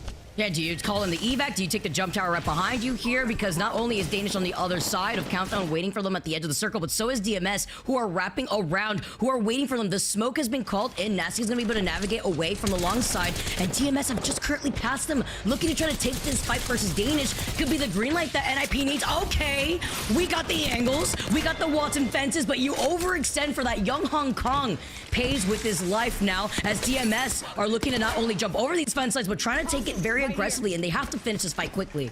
Yeah, because who is this? It should be NIP around. Danish still alive. DMS alive as well. So none of the teams have had a full drop there, despite tons of damage. But DMS taking control of the territory. NIP saying, maybe there was a chance, not enough knocks, no full wipe. We are not going to push that again. Still 2 teams in front as we transition over to Alliance, who are in the middle of fighting in Skyhook West. I believe this is not a Sincere above them, and it's gonna be a big kill on a Matafe. Kinda responds in kind, and it's just Alliance. Our leaders of the lobby are winners of game 2. And our guarantee qualifiers to Mannheim are out just like that, and not a Sincere have had a huge swing in momentum. You got that dub off the knuckle cluster, then you lose your life from a knuckle cluster. Universe gives this, and then the universe takes it away here in this case with Navi winning that fight over on the north side of Skyhook. Also another isolated fight that we're seeing as Aurora, see, with that lifeline here, 9 Impulse losing out on his shield. Oi Ring gonna match that. He's got to drop down here, avoiding the Bangalore ult here too. Gonna take a little bit of damage, but at least they have the safety from inside of this building. Gaming Gladiators, the one Aurora is fighting right here. Aurora inside the building as well. 17 squads left as survey camp ring starts to close in about 10 seconds. So this fight does have a time limit on it, but they're right by building. It's really just a matter of seeing what can happen. Aurora doing some work. Light goes down. The death note could have been the right call from Tiff earlier on, as that will be the end. He will take the L, and Gaming Gladiators will be eliminated. Right, L here as Oi Ring gonna be able to back away now. 9 Impulse have to split up.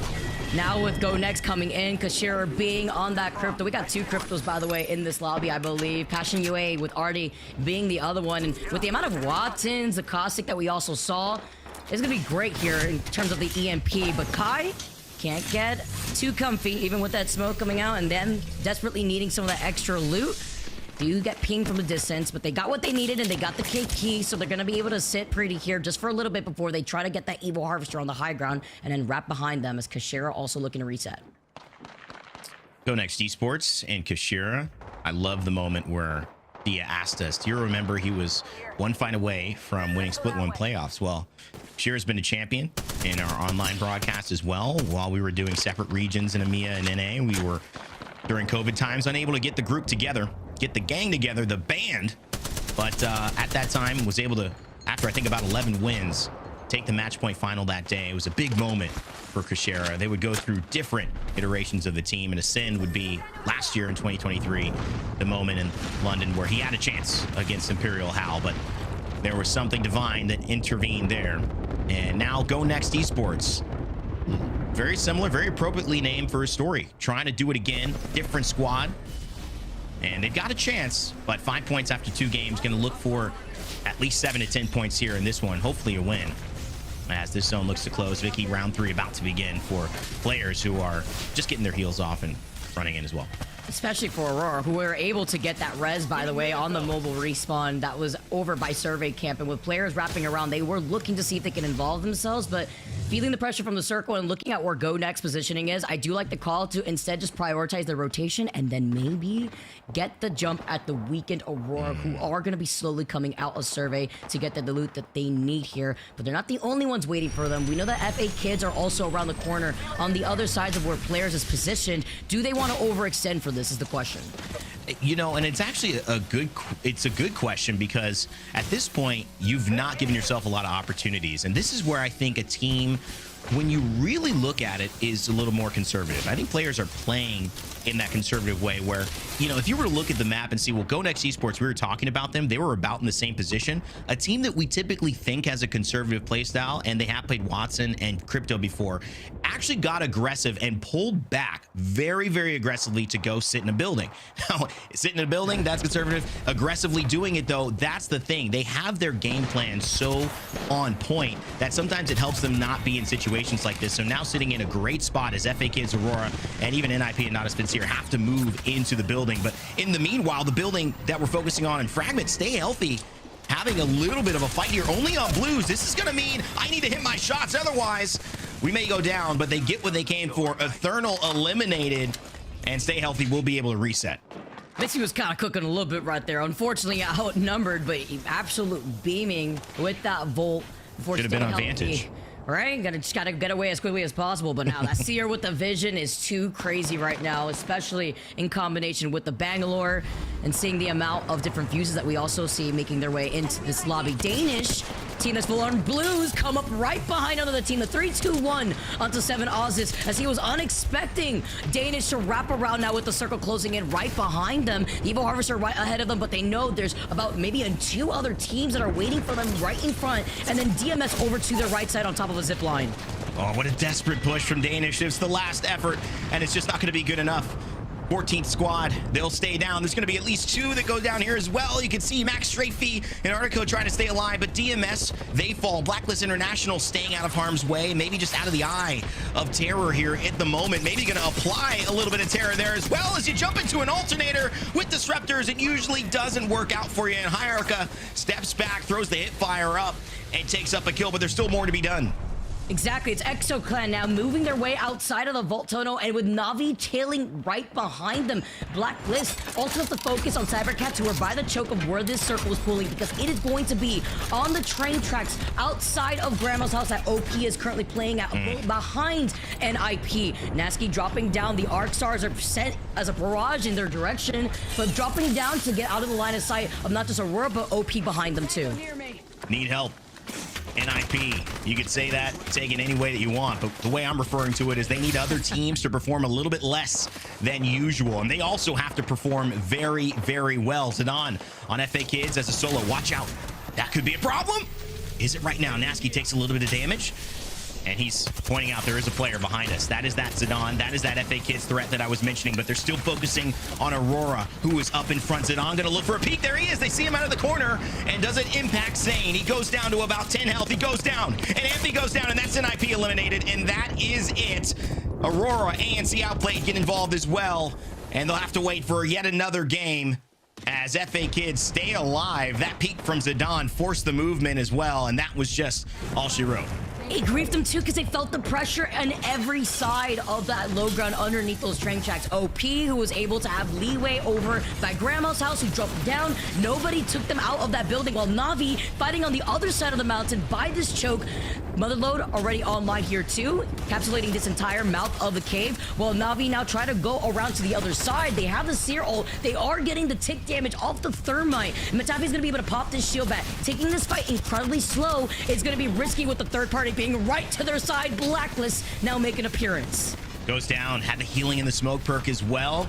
Just something to note. Didn't really have an impact there in that fight as well, because look at how fast this is. The rush, the pace, is it enough? Given the fact that you've got to make these types of decisions to survive this amount of burst damage, clearly not, as they will go down. Fuda still alive with ExoClan. This has been the piece that Case Swinney and Slayers thought might be enough for them. They look like they're in qualification realm, but they've got to perform well today to secure it. Good shots from the Havoc from afar, and that will put ExoClan in a good position. They're staring down Cybercats as well as a member of Blacklist International, Vicky. Literally juggling 2 at the same time, but Blacklist are in a way worse spot. Fuda does not miss with these Havoc shots, but he is lacking a lot on ammunition. Here comes a swing though, Case Swinney. He can't get the final hit with the melee, but it's fine. Being one-shot Slayers is right there with the backup, and the gold knuckle wrenches is right here to follow up. Oh, he takes a little bit of damage from the zone. Is it going to be enough? Does it determine it? Ranches, he's already clutched one. This surely is Cybercats who clean up ExoClan. It is 4 squads left. That was no problem at all. And Exo losing Case Swinney, going down in that 1v1 might have been the difference in not being able to reset fast enough. It is ANC Outplayed. Go Next Esports, who we talked about, pulled back out of the fray and have just sat and waited for the lobby to come to them, as well as Agenthi and Mizuko on the opposite side, representing Stay Healthy. Man, Cybercats are actually facing. They had a bow check. The Devo right here looking at Alonzi. Cybercats looking to replicate the success that we saw on Storm Point, now on World's Edge. After a huge first game here, Ranches with a beautiful angle, beautiful shots on the Hemlock. No follows just yet. They don't want to overextend here, but they have amazing angles, because on the other side, like you mentioned, Raina, is Stay Healthy, waiting for them uncontested on the east side of the circle. Stays alive as well. That is huge. Just the impact of Cleave. Ranches, Cleave, Maliwan, the original Aurora. They're so good at bringing in compositions that are different. We talked about, well, what happens when everyone's doing something different? They're bringing in the fuse. They're doing something odd. Well, then they decide, well, let's bring bring in the Maggie. Cleave as well, supporting, while Elonzi with the devotion and the bow check, and Ranches with the hemlock find so much efficacy. They've already won one game. Can they do it again? With 3 squads left here, our Cybercats, we got outplayed. Stay healthy here, and Cybercats are going to be playing off the low ground, but it looks like right now Stay Healthy want to fully engage on OP. They see them torn apart. There is 2 knocks on the other side, and Stay Healthy now looking like chameleons have to make sure that Cybercats do not sneak up on the other side. Stay Healthy, fighting antsy, outplayed. This just means Cybercats are gonna creep in and crawl and look to strike when they can. 118, Cleave, does he find enough? He will! He'll cleave through the lobby, and they will take game number 1 here on Stormpoint to put themselves well in the lead after 3. Are you kidding me? Are you kidding me? Is the comeback story from Cybercats happening right now? Just to put into perspective, they have to finish today in first to make it to LAN, and this is where they're doing it. The Mad Maggie, the Cybercats way, the Gibby from Stormpoint that we saw before. They took the first game on Stormpoint, now taking the first game here on World's Edge. Yep. Crazy to see that Cybercats still consistently being able to dominate the lobby.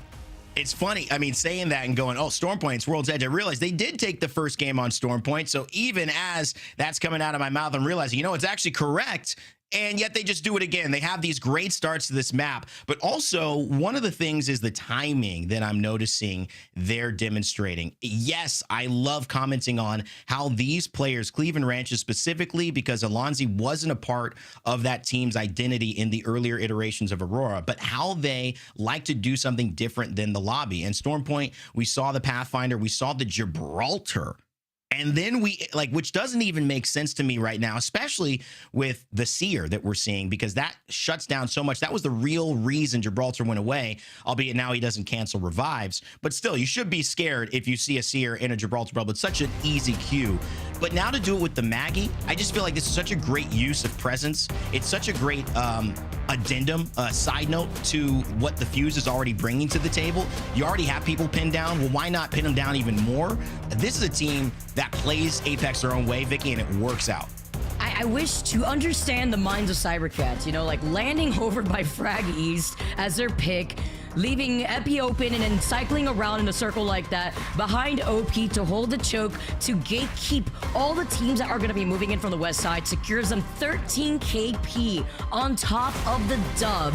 So they're sitting very close there to match point after 2 wins alone, and then leaving all the way looking down at Aurora with their 7 KP, Blacklist with 6 KP. It was a lot of that chaos that we saw from that west side of the map ring day.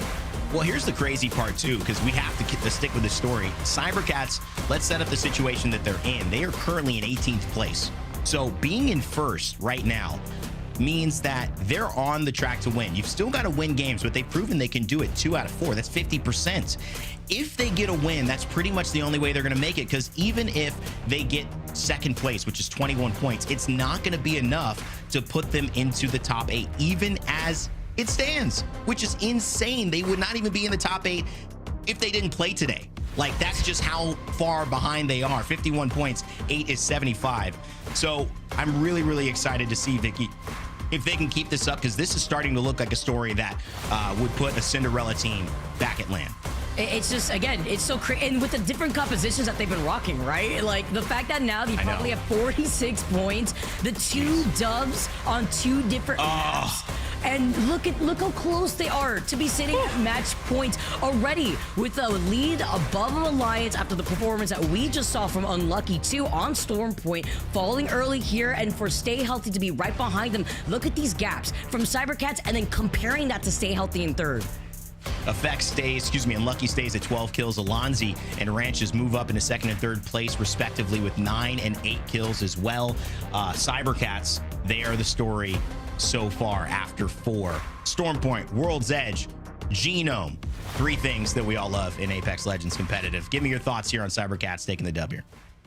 Yeah, I mean, look, after that first game, you know, the second game, they dropped off a little bit, but honestly, it just kind of felt like Alliance was the only team in our second match. But yeah, look, a massive comeback now, sadly, just 4 points shy. I'm sure they're going to be kicking themselves that, you know, they weren't able to just chip a couple more in game 2. But look, sitting there, you know, way above the rest of the lobby, going into game 4, they don't have to do a lot to get onto match point now, right? So there's actually a lot of pressure off them when you're like that close to 50.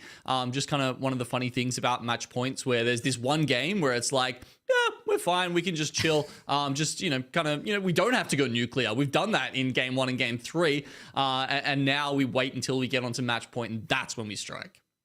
Well, we got somebody who can talk to us at a high level, both having been here before, but also having watched it with us on the sidelines at the desk and now online as well. Graceful, welcome back to the show, my friend. We've missed you. Thank you for spending some time. We know you're a little bit under the weather, but thanks again for giving us your time here for our halftime recap, buddy. Thank you so much for having me here. And yeah, I'm happy to be here again. You know, listen, normally at LAN, I'm telling you how good you're dressed, right? Because you always have these fly outfits that I'm just trying to compete with. You wore the black tee so that we can look good. I appreciate you for dressing down for us and our confidence. But at the end of the day, jokes aside, I wanted to just say, like, how is this first 3 games? It's been crazy. Cybercats, 66% of the wins. Is it as simple as that? Or are there other stories that we should be paying attention to with teams that are underperforming or overperforming in your eyes? So I think the way I see it is that the level of Apex is at the highest it's ever been across all teams, like all regions combined, the highest level it's ever been, because you can see now that games play out very differently from how we are used to seeing it. When we see Zone 4, Zone 5, normally what we're used to been seeing for the past 3 years is that Zone closes very shortly, teams that we expect to win because the games play out how we assume them to play out. But seeing, you know, Cybercats playing so strong is that you see teams are now taking advantage of, you hear a gunshot, you know, in game 1, they heard that they were split because they heard somebody was trying to finish off 2 downs and they climbed on it and they made a play and that won them the game. Last game, we see them once again make plays. Like everybody's just looking to make plays now across all teams, not just the teams that are reigning at the top currently. But I think that the level difference being so high is what makes teams stand out, really. And the teams that are great at fighting, specifically Cybercats, have always been known at great as fighting. Now that they have, you know, with the new drafting system as well, you know, enabling them to play from POIs how they want to play, are standing out. Yeah. I love how you described risk and reward and how a lot of these teams are going forward with that decision making. I mean, talking about teams like Cybercats that are trying out something new, they also like land frag East here on World's Edge, and then we're able to make that rotate. I mean, from your experience on Nessie and playing in lobbies like this, what do you think changes up a lot for these regional finals, aside from that risk and reward that a lot of these teams are willing to make, considering what a team like Cybercats needs to do to even qualify for Split 2 LAN? Yeah, it becomes very different because you can have different approaches in a way that you can mix up comps. And I think, you know, we've seen great success from Cybercats currently, but as you go into later stages of match point finals, it becomes way harder because now if you're playing, the moment you see either Wraith or Maggie or Ash, you know, they know which team to int for match point. So it becomes a lot harder to close out games later on. But as you go, you know, early into the stage, people don't really care. They're just like, oh, it's that team, but they're not going to throw their game to stop them, right? But as you get later, people are going to be throwing their games, even especially if they're not on match point, to not end the tournament. So closing out will be a lot harder, but I think that as you navigate through the lobbies, you already recognize people's macro, comp or not, you know, which teams are playing early zone, which teams are playing a lot edge, and that will open up more for teams to, you know, prioritize differently depending on objectives, because in the end, we also have to think about, are you spawning with a ring console or not, UAVs or objective points to rotate early. Because there's been times, you know, even for me in Pro League, where, you know, you don't have any objective points, you don't get blue, you can't really, if you play Fuse, you don't play the typical ring console characters, you don't even have beacon knowledge. Like, you can't rotate early with no beacon. It's going to be really hard. You have to play gatekeep E, and then it becomes messy. Yeah. Well, look, you were there with me in LA, Graceful, and we saw, a final zone where they were playing for $1 million, and they still didn't, int that team on match points. So, thinking about how these final circles play out and, what the teams are sort of considering when they go into those situations, I want to take you through the first 3 games we've got here and get your thoughts on how these finished up. This was the first one down at the pylon. We had a couple of teams inside, and then we had Danish on the outside, but somehow Cybercats leveraged the Gibby utility to come out here.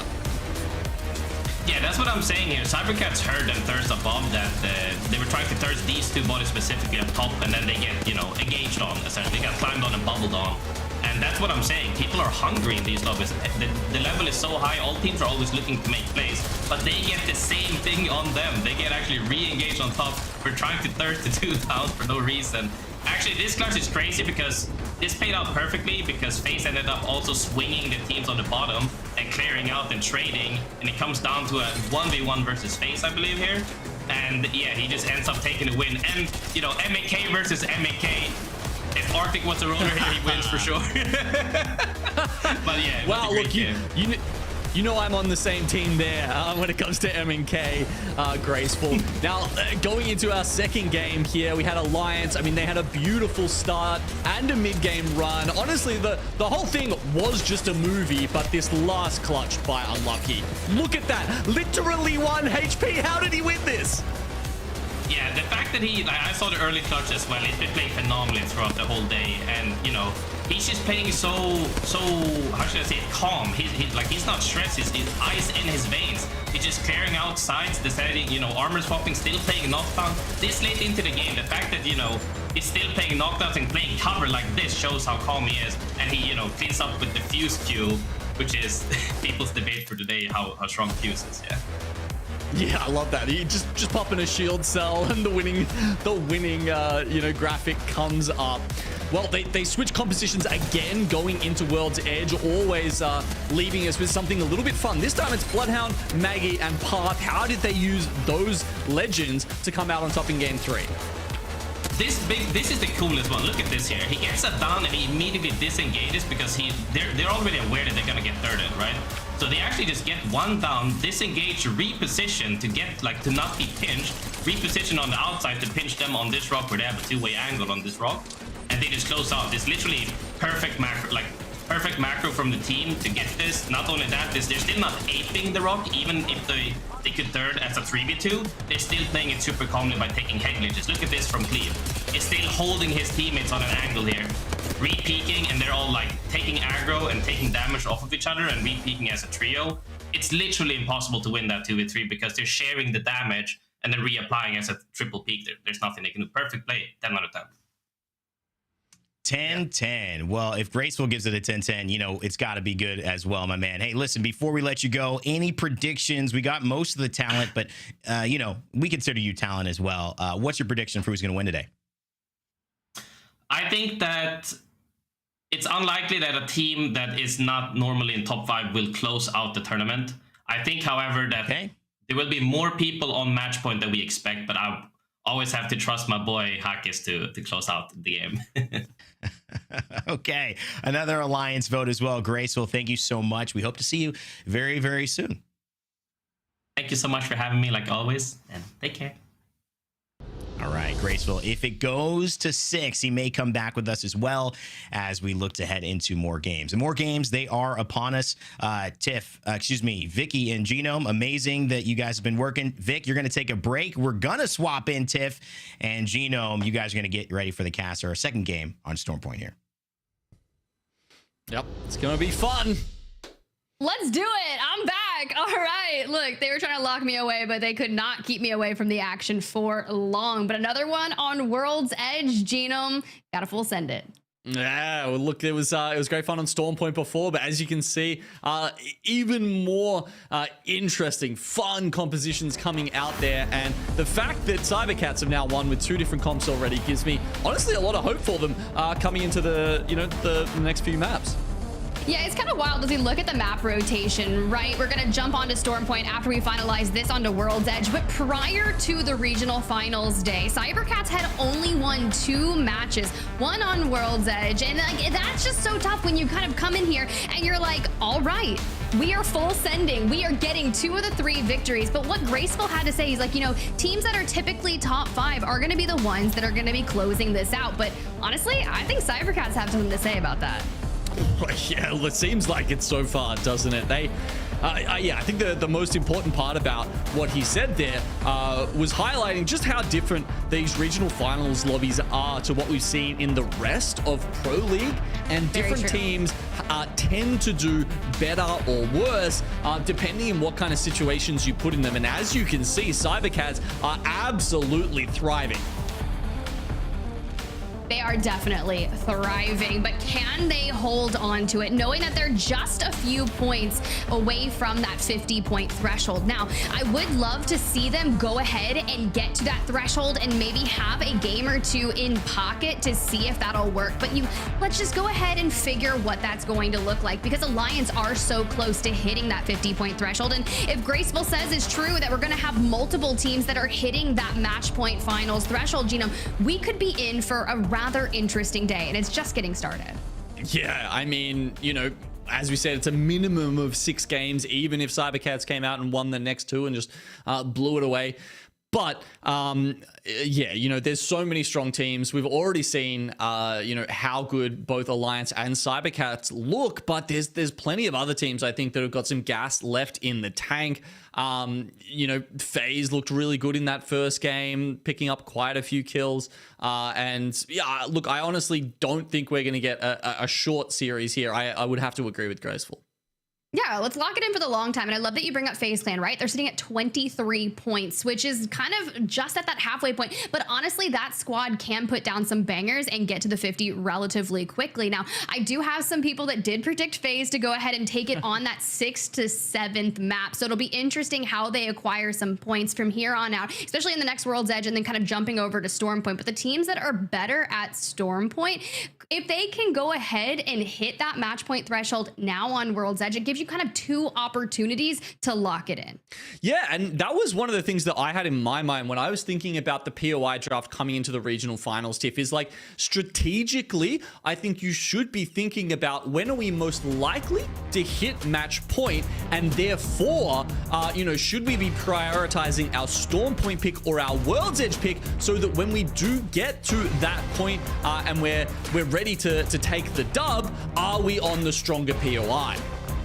And I love that you kind of bring that up, and thanks to production for showing us the map points comparison and where they're able to acquire those. And since we still have one more map on World's Edge, kind of look around here. You got Go Next down on the 5th place position. 60% of their points, they do come from World's Edge. So let's look at where they are in particular towards that threshold. They're a little bit further down than maybe Dia would like for now. They're sitting at 14 points. So we're still 36 points away, which it seems a little too much to be able to get to that threshold after this one map. So maybe look for them to hit 50 if they have some banger games over towards those next iterations of Storm Point, Genome.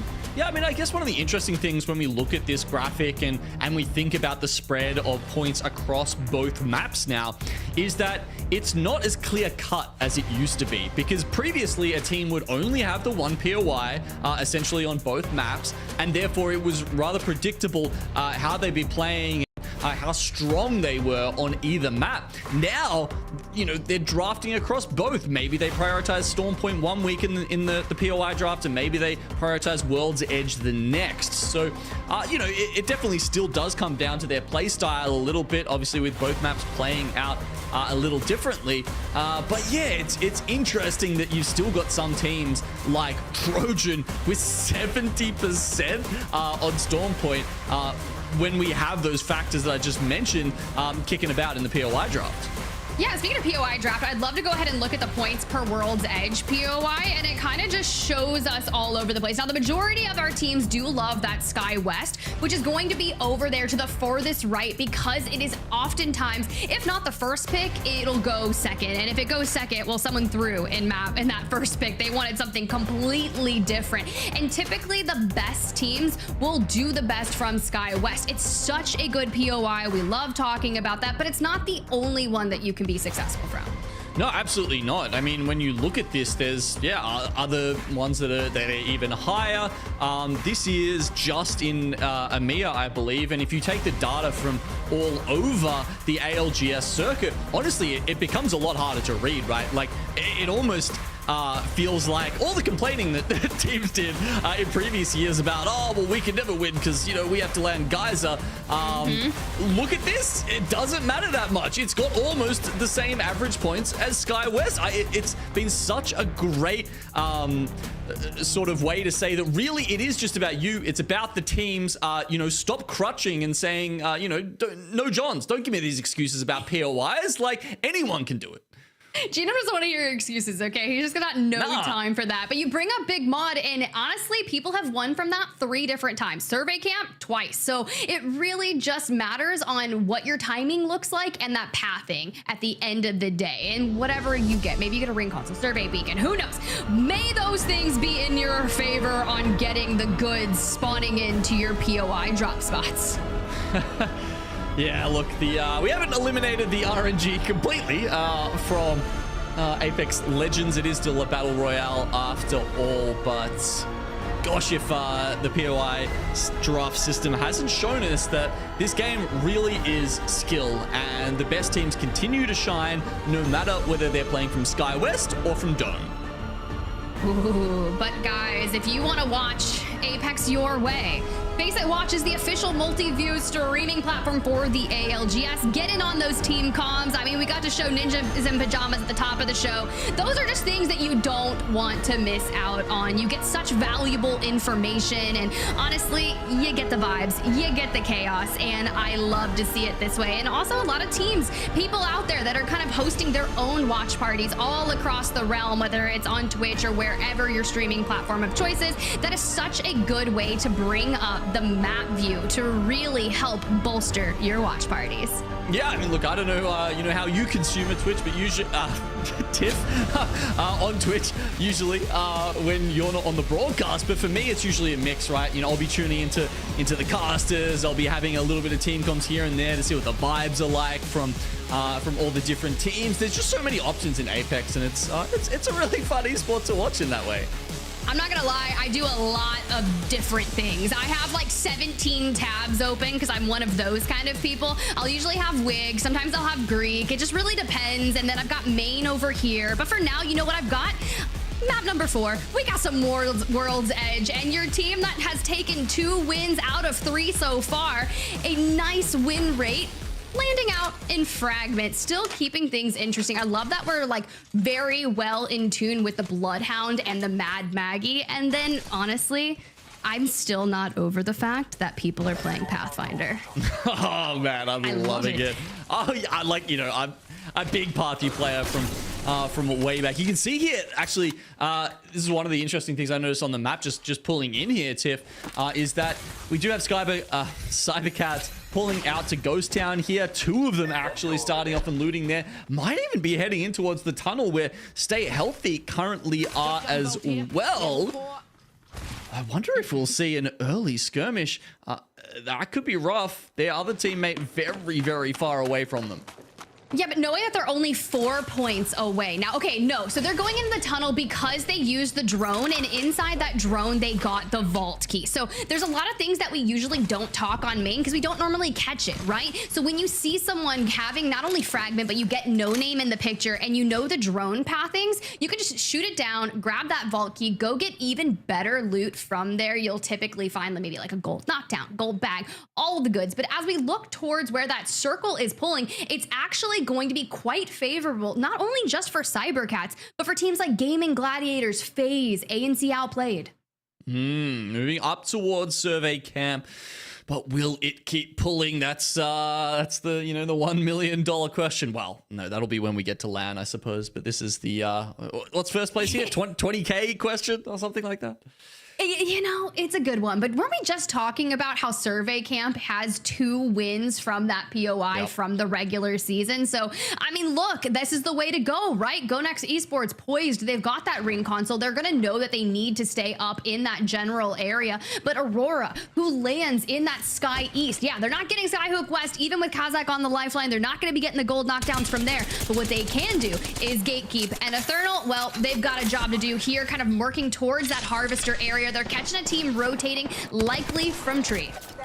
Yeah, Southern teams not really worrying about their spot too much more worrying about the placement of Evo Harvesters around the map and where their friendly competitors are also slipping in past, because you've got Trojan, you've got Ninjas, and you've got DMS as well in the area. It's actually getting a little bit, a little bit clustered down here towards Harvester. Ooh. Honestly, DMS, quite a scary fighting team, and something that's been really fun this area since we had all of those changes in that mid-season is just who is coming out to play, right? We've got a Caustic locked in from DMS, which has been very typical of what they've been running, opening it up, grabbing that knock onto Micey, but here goes the Cybercats, right? 3 points away from 50 because they've grabbed a rogue elimination as they've returned to frag. Now you've turned yourself into that player advantage, and unfortunately, it's onto that Danish roster. Now, mind you, I did talk to Young Hong Kong prior to this. They were making some changes onto their legend comp for Storm Point, but they just haven't been able to get things moving. Their only goal, finish better than EXO, DMS, and free agent kids, or FA kids, because of the fact that if you want to lock in LAN, you've got to perform better than them. And DMS, they're already on that rotation. They are moving around. It's a great point, Tiff. I was just laughing at the jump scare there from Ranches when he went up the zip line and realized that there was still a rogue Watson fence up the top and had to. That's the worst. And had to dip off. But yeah, look, these Southern teams certainly taking their time. NIP here going past staging. Now, they are playing for Thermal Station, right? We noted that very far down the draft, somehow them and Cybercats, honestly, I think it was something like 13th and 18th pick that they have still landed very, very good POIs considering that position. And Ninjas were saying they had the option to go Thermal. They've been trying to, put their name on that all split. And they actually decided, Siphon, and have decided to go Thermal instead because they were saying they think it's a lot easier to play for, right? Like, it's a very straightforward play style, whereas Siphon, you've got so many other teams around you that are playing in a very late rotate style. If you get a Northern Circle like this, then it's very hard to make those decisions. And it was interesting to hear Nasky sort of not backing himself and just in that way and saying, no, I'd rather, just sort of, keep it simple this week because we know we have to get that first spot. I really want to see what Stay Healthy is going to do here alongside Navi, but I'm going to double back on that point with Ninjas, right? They have a lot of experience landing Lava Fissure out prior towards that move towards Lava Siphon. We do know that based on all of the rings that we've seen throughout this entire split, that they do not pull Thermal. They are just avoiding Thermal in general, but allowing Ninjas a free and clear rotate up towards the north, whether it's Mirage Etoile and kind of into Lava Fissure where they're used to those rotates. It's very typical to what they're experiencing. But for Stay Healthy, hey, you got to find that information over here at Grandma's, which typically boasts a survey beacon, but on the minimap, I don't necessarily see if one actually spawned in here. Yeah, looking on the roof there, I can't quite see one. So yeah, perhaps not, but Ninjas did get one down towards Landslide. They've got both the ring console and the survey beacon down there, so they're just sort of holding around that area. Actually, DMS chasing them through the tunnel right now. This could be an interesting one. Aurora trying to take a position. This will be important much later on in the game, I would say. So as long as they don't get pulled up on by Gaming Gladiators right now, they should be fine. It looks like Ninjas were okay dipping out of that. And they should be able to very safely get that next ring information, which is pulling further and further into survey camp. Which one of these guys doesn't have a backpack if we're pinging level 1 backpacks? Because that's some pretty bad RNG. Regardless, we're going to go ahead and get that level 1 backpack on. And that just goes to show you guys, Skyhook West greater than Skyhook East. Now, Aurora, very familiar with playing from Climatizer, and this is a typical position that they will lock into play on similar zones if they land in Clima. However, they're coming from Skyhook East, so you saw that evac tower into that play. Now, granted, where this circle is continuing to pull, a lot of those teams are going to look for that high high ground rock position, Genome. So if you're already locking those spaces in early, and we're going to have some really tough areas, what do you recommend for teams like FA Kids, Danish players kind of coming down from that southeast? Yeah, it's a genuinely a tough one, right? Because as you say, the power positions, depending on where that circle pulls, will either be on the northern side of the tracks, or it'll be on the rocks, as you said. It just depends on how far north that circle goes. I think those teams need to be playing for that late survey beacon scan, so that they get to see which spots are open and take a late evac into there. There's really no other way to go about it, I think. Ooh, definitely not. But for Danish, just trying to get out if they can. You can see Jukes has already ripped Fritz down, and Zanya, Troom, Jukes trying to clean up the remnants of it. With only 5 points, every elimination is going to do wonders for their overall leaderboard. They found themselves in one of those must-win regional finals positions and have already found too much pressure from the pokes coming across. So we have to disengage and maybe decide to wrap up towards the north through Climatizer. Yeah, they'll find probably that free for themselves if they continue to go that way. Actually, no one holding the bridges that they're looking for at the moment. A late fly in by Alliance, and they've come directly into contact here with Aurora. Whoa, getting absolutely battened down by this Rolling Thunder here as well.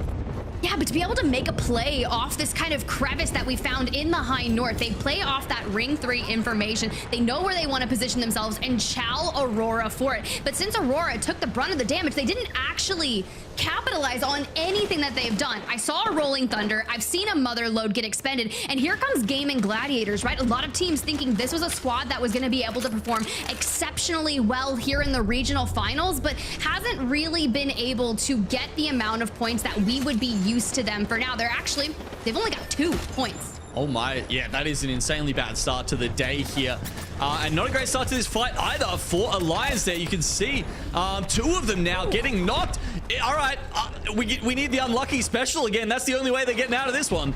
I think they're just like falling to see what Unlucky can do here. But no, that's a wrap. Go next for Alliance. A 28-point game kind of carrying them in this series, but they'll actually fall in 19th, which is going to be a boon to Aurora, right?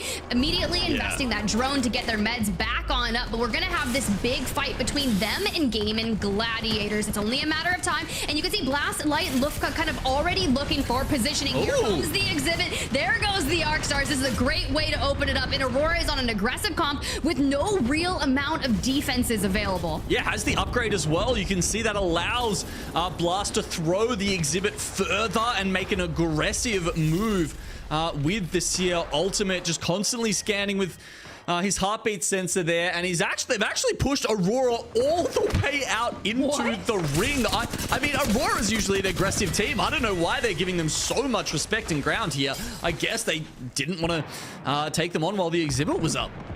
Yeah, that's an extension to chase them on out and bait their resources. In the meantime, Ninjas in Pajamas, this is their chance to make a play for this position on zone, right? We're already kind of getting those knuckle clusters out as we see there from Zane. But Gaming Gladiators, knowing that they pushed Aurora, are not necessarily in the position that they would want to be able to take this. They're not going to have that exhibit up unless they've chained those ult excels together. But peep the angles coming on in. They've got the rock, and that's going to be tough to play around, right? Oh, to Gaming Gladiators, did they give up a little bit too much room chasing Aurora out here as we see Nip, Ninjas in Pajamas here falling into that same crevice that Alliance went down in. Now they're getting pushed into the zone as well, and GG are just putting so much pressure on all of the teams around them. Yeah, well, Nasty's gonna open it up, drops Lufka there, puts it into a 3v2. Maybe we grab the full. That'll be a nice shield swap for later. But in the meantime, we lose Amphi, but Zane, we've seen him go big. We've seen him clutch up on land, but we also need to see them clutch in the regional finals to make it to next playoffs. Aurora, though, they've decided to come back into the fray. Yeah, just the right time too. I mean, we thought, wow, that was a very passive play by Aurora, but perhaps it was perfectly timed by them because Ninjas here, they've dropped Nasky. Let's see if they've learned their lesson. If there's a Moby somewhere around, they might not even get time, Tiff.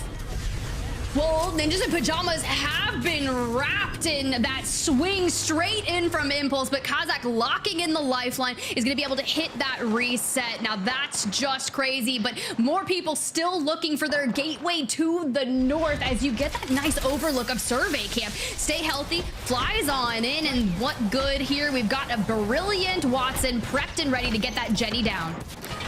Spark of Genius using that passive there to make sure there's another gen ready to go if anything happens to the one they've just put up. And Circle pulls and continues to go north. Aurora definitely in God's spot. Look, this is one of those ones they can convert on. Honestly, we did lose Cats on that kind of migration. They fell without hitting 50 points, so no one's going to be on match point as of right now. And stay healthy, just trying to keep up with that namesake, right? 28 points coming in, looking for 22, but we just lost out on one member. Now we turn over to Blacklist International. Uchako Mastiff in hand, trying to connect around, but unfortunately gets flanked. Oh, okay. Just going to play the knockdown shield, but doesn't account for the high ground angle there from Trojan. All right, the gold block comes in. Can they get the res off in time before FA Kids come in and finish them off? We just keep on with the chaos. Jay Savage, last standing, a one chow over the straight, and we don't keep it. Trojan, who just keep warming on up, hit a reset. Unless we get another third party, fifth party, seventh party. Nah, for real, we get a moment of reprieve in the chaos that is this ring. Yes, Trojan. Luckily, every team around them has decided they need to start getting their skates on and making a move up towards Survey Camp. You can see here, there's a caustic in the lobby, I guess. Yep, we can see it here on DMS, using that to try and hide inside the gas, inside the caravan, and try and make a little bit of space for them, as every team apparently is just unloading grenades to try and uproot their position. Yeah, that's going to be a tough one, right? Caustic is great to be able to trap that off, but usually you'll see Watson teams kind of lock it into the truck position. That's why Passion UA has the opposing truck just north of them, because you can really put that Jenny on in and then kind of fence as well, especially with fuses and knuckle clusters galore. It's been tough. For Atlas, though, on the outside looking in, we got another Mad Maggie pick, right? So we're going to keep putting that riot drill straight into the trucks and punish Passion UA. We do have the Wrecking Ball kind of locked and ready to save. Not sure when we're gonna break that one out, probably in game. For now, we've just got really good layers here as Exo Clan has started to move, they're starting to chow, and DMS have already lost out on 2. Oh, they were just, it felt like they were constantly trying to reset there. Very hard position to play from. You often take so much aggro within the RV that it can be hard to ever feel like you're in a position to make a play yourself. You're always sort of at the mercy of everybody else.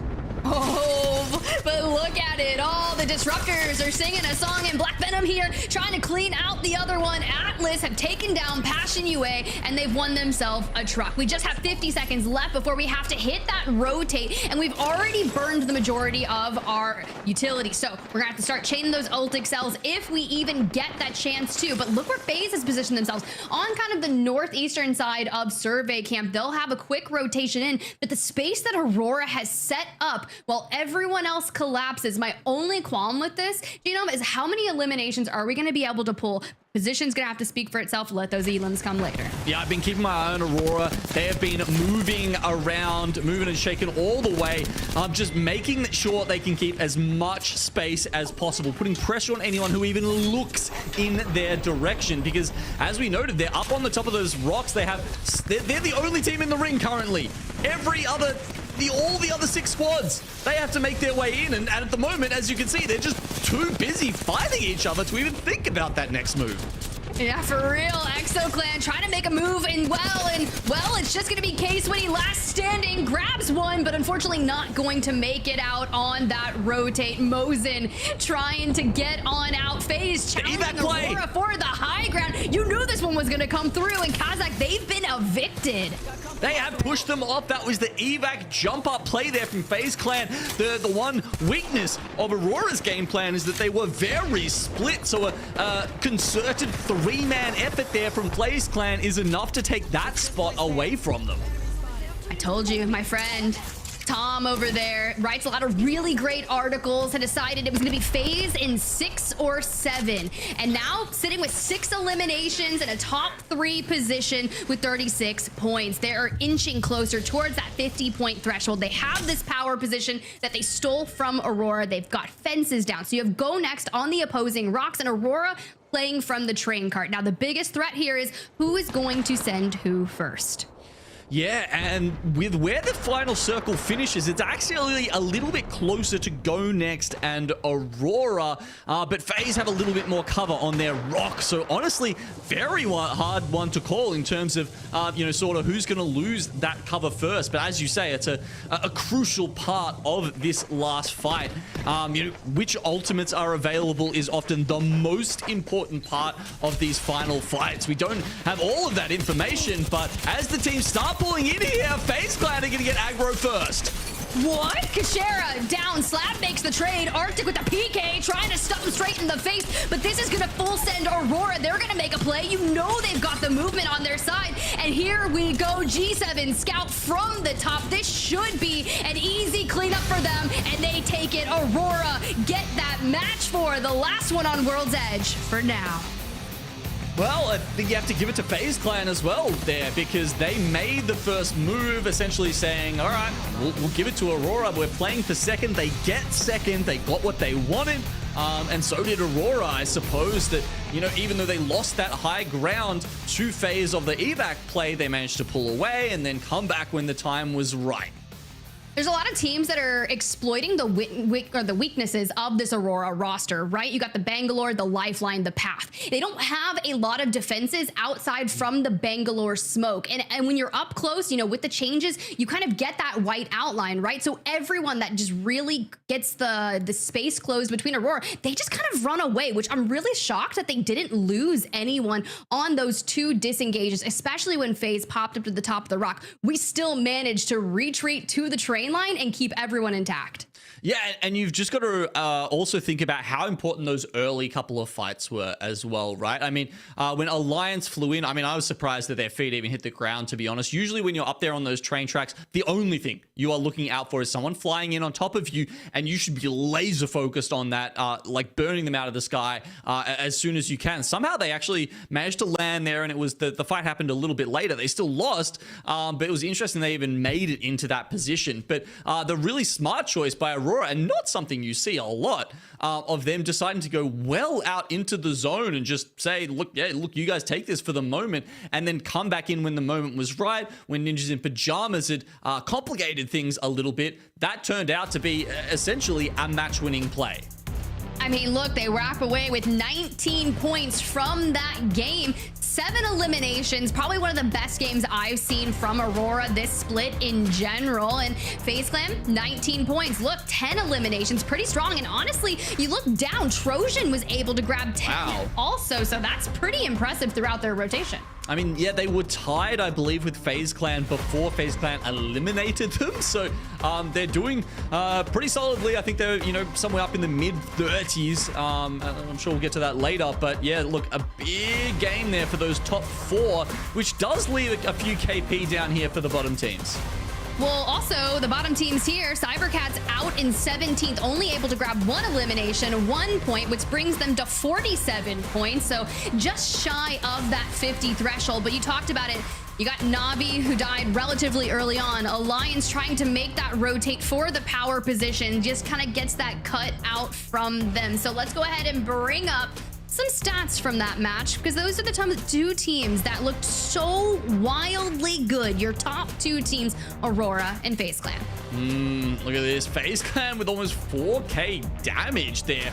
Aurora, as we noted, playing a little passively at times, and that meant that they didn't have quite as much damage overall, because they were able to control the space without having to, you know, lift a finger sometimes. Ooh, now let's look at those series results. I kind of did the math for y'all on the Cybercats, so you know they were just shy of 50, but FaZe Clan really doing a lot to breach that distance, sitting at 41 points. And then Aurora, after that win, have found themselves at 36. Alliance and Trojan kind of wrapping on up there and stay healthy in the 30s as well. Now I'm starting to think about what Graceful said in that, right? How many teams are we going to get on that inevitable match point, Genome? It's a question that's still to be answered, and I think Cybercat's going to be asking some questions of themselves because, you know, you get 5 or 6 points in an average game. They needed 4 below average to grab that match point eligibility, and they couldn't do it. Well, look, you know what they have done? They've shown us they can win on World's Edge. They've shown us they can win on Storm Point. But we are going to cut to a quick break. And after this, we're going back to Storm Point. Cybercats, can you get to 50? Can you wrap it on up, or do we keep going?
Battle Beaver is the official controller partner of the Apex Legends Global Series.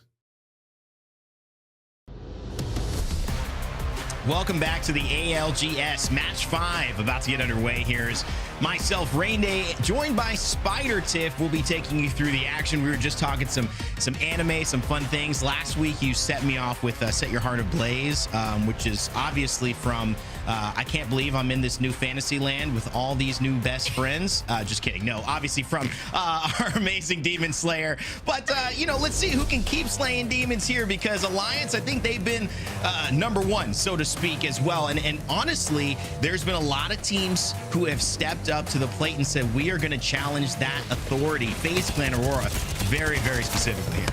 Hey, look, it was pretty clean, especially on that south side. I was very shocked that those two full sent each other, because I was just curious. I was like, what is that going to look like, and why are we already kicking things off, especially with Go Next losing a lot of that space. But Arctic does so much work there with the PK to eliminate Go Next, but it was just too little too late. Aurora then tasked with such an easy cleanup from the high ground that they re-zipped back up on, and then just get behind enemy lines and clean things up. I honestly believe that was their first map win of Split 2 in general, Rain Day.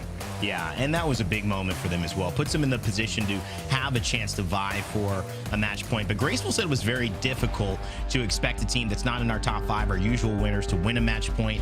He brought it up in a specific way, though, and it's something that I always like thinking about, theorizing about, because, you know, everything going to plan as it should is rarely what ends up happening in the ALGS, especially when you put the stakes of match point on.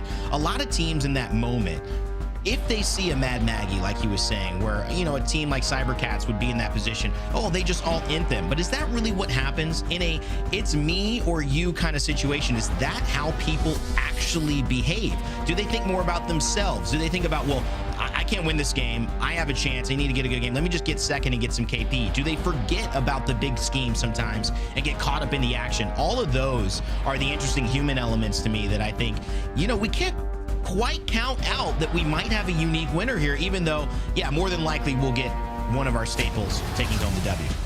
Yeah, I guess it all really comes down to the wire, especially when no one's hit that match point threshold just yet. And now we're kind of bringing back to Storm Point. So it's going to be interesting considering Cybercats, they got 21 points from their first maps on Storm Point. Alliance, well, they got 34. they didn't really acquire many points, if any, from World's Edge, and it's going to be tough. Can they grab the last 16 points they need now that we've moved back here to put them in that win condition here? Well, we saw this in earlier maps of Storm Point. An aggressive Aurora looking for any opening there from the team at Launchpad. Kazakh has had some big shoes to fill, taking over the role of Grim Reaper.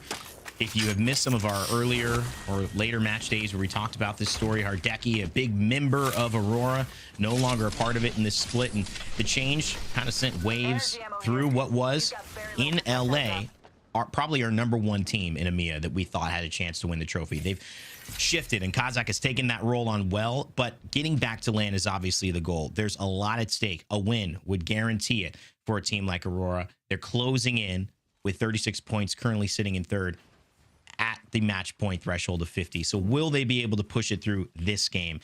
Let's find out. Things becoming a little clearer, though, Vicky. What they'll have to do is we've now got an eye on our first circle. Of course, of course. Tiff, yeah. I'm sorry. No, it's totally fine. I will be Vicky. Well, let me go dye my hair red and try to get some of those epic. You're both so good. Weapon sounds. That's the thing. Yeah. Nah, I could never be like Vicky. But hey, enough about that. Let's look at this circle, right? Because we're pulling towards that Cenote Cave where players, they do land there. Not only do they have the ring console, they've got a survey beacon. So a team that's really good from Cenote Cave would be Aurora. They're going to be experienced with those zones. My question is, over in Devastated Coast, do they read this? Do they know where they want to play? Because yes, they are so fun to have end games in Cenote. I say fun. Players probably don't agree with me in general because of how chaotic they get, because of the choke points that are required to get into Cenote. It can be one of the most difficult end games to play. Yeah, I mean, if you look at the geometry of who has to fit into that zone right there, I mean, you're taking like maybe 1 or 2 main choke points, possibly 3, and you're funneling mostly 75% of the lobby through them. We've already got about 8 teams so far there, Not as Sincere being one of them. A shout out to the squad we're watching here, Matafe on the temporary blue, and of course soon to be up there with just 66 Evo before, as Prowlers will give you some of that Evo charge. Not as Sincere gladly will take advantage of that, hop back in the Trident and try to find the spot of choice. Of course, there's some ring consoles and a survey beacon right here, so hopefully playing off of that information, just seeing where the next zone will be, and also making sure they get an eye on who's in what building so far, because it is starting to get a little crowded even this early. See, that's exactly what happens. And when you think of all the buildings that get taken up, you can already see Passion UA. They've got theirs fenced up. Then you've got Gaming Gladiators kind of just to the north of them. Navi's going to bring up the rear. Jukes from Players is bringing the Trident back towards the teammates. And FA Kids are starting to walk in on that south side where Navi has found themselves. But teams like Cybercats, FaZe Clan, ANC Outplayed, they're still approaching down from that southeastern side of things. And they'll likely all run into Barometer where there is a survey beacon. But for Gaimin, well, you just got to anchor down and use kind of these crevices to your advantage. 95% pick rate for Bangalore, as you see on the top. Just an overview of what choices our teams have made. It's widely been considered the most open meta in the ALGS in a long time, and you can see it right there. Even Crypto and Gibraltar being picked. The second highest, though, will be Fuse. So if you look at something that is the staple, it's Bang. If you look at something that's probably rotating right around it, it's the Fuse. Pathfinder, Seer, and surprisingly the Bloodhound here. Cybercats, Alonzi adding to that pick alongside the Gibraltar.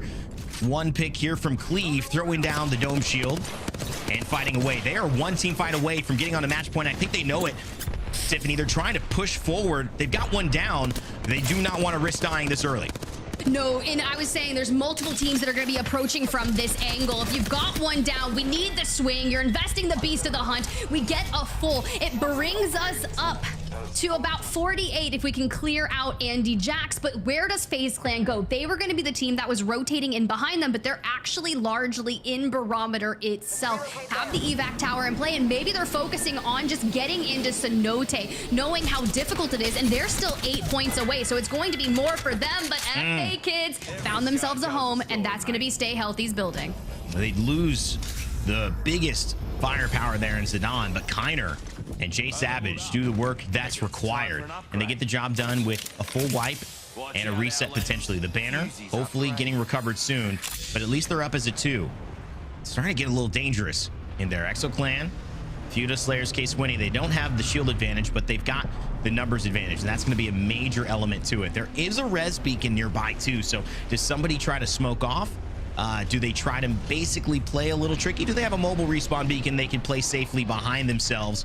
As you can see, nothing could be safe here, as from the top channel, there are teams looking down at Exo Clan, so even if they peek their head out a little bit, they are getting gatekept from really pushing Zidane and squad. It's kind of interesting, right? Because there's still a ring console in play, but we always talk about the risk versus reward. But it looks like Xenon might actually be getting brought back in with a mobile there as well. But Eternal on your screen here with Blacklist International just ahead of them. Go Next Esports in the fray as well. Could be a big issue here. If a fight breaks out, there's going to likelihood be a third and fourth party, which I don't know. A lot of these teams do need as many points as possible, knowing that Eternal alone are 36 points away from 50. And if they want to get moving, now is the chance, because the likelihood of two teams going on to match point after this game are very real. In a little bit of a way, you can call this the battle for the North, as ANC outplayed and Eternal really vying just for the position to be able to show up to the circle late and play the top side of it. Although they're chasing each other. ANC outplayed, currently a man down, and Eternal on the hunt. Bambino, Tyler FPS, Mizey. I made that Vantage joke as well, because I won't forget the cruel trick that they played on us. They even tweeted us afterwards as well. Just teasing the casters that we might see advantage in pro play. He got us so good, Rain Day. He was like, oh no, joke's on you, no Vantage, and well, no more ANC outplayed here as Alliance, seeking themselves to get as many points as they can. Now, mind you, they had a 28-point game earlier, and largely that would be attributed to unlucky. And I saw the timeline go absolutely crazy. That clip just going everywhere, and it's just hopefully they can double it down and make that rotation. And as you can see, they're on that western side, so we're gaming Gladiators, maybe Na'Vi. Those are the teams that are going to have to worry about that Alliance threat, but teams that are still working their way on in. Aurora, Ninjas in pajamas, but look who's made it in. Cybercats, we're still looking for 50 though. Cats, I love this position. They've got the zip line there, a little bit of retreat if they need it, but pressure, sights galore, ammo as well. Things are looking good in the Cybercats house. 2 points away. So I think the conversation is play confident, but don't get too aggressive. They got the Gibraltar in case they need to back off as well. They've gone for the Gibraltar perk. The Dome of Fortitude essentially is what I'm calling it. I don't know if that's the exact name or not, but it's not Baby Bubble, which would give you two choices of that Gibraltar shield, albeit they would have faster cooldowns and be just a little bit smaller. But this one is +4 duration on the shield, so having a little extra stall time in case things do go awry, as Zone 3 is starting to become its time to shine. With a lot of the cenote caves pulling out towards like center areas away from buildings, I think that Gibby Dome is going to come in so clutch for endgame. So be curious to see where they've positioned themselves as of right now in that next circle. They're anchoring down in the northeast. They've managed to take hold of a choke, and they've got a main building. Now they're just outside of this tunnel position, which the likelihood of teams looking to play from tunnel and rotate in from there are very real. And the team that's actually doing it, Aurora, and they just got scanned. And they did get scanned right there. They said, you know, we see you in so many different ways. If you want to come over here, you will have to pay. The Pied Piper, Alonzi, currently sitting in that role, gets maybe a little bit of tax as well for staying too long without paying his due. A nice shot from away will be 50 damage. He'll heal that up with some shield cells. No need to rush or utilize a battery there, as we get a bit of an overview from Eternal. Where have they met? They found themselves chasing ANC outplayed, finished that off, and now running into NIP. Still, the battle for the North continues as Go Next Esports find themselves on the better side of this, sitting ahead of both of these teams. So pay attention to that call out. We'll see if that has a difference, as Alliance, our number 3rd squad, our first so far in EMEA, trying to make an entrance on the southwest side of Cenote Cave.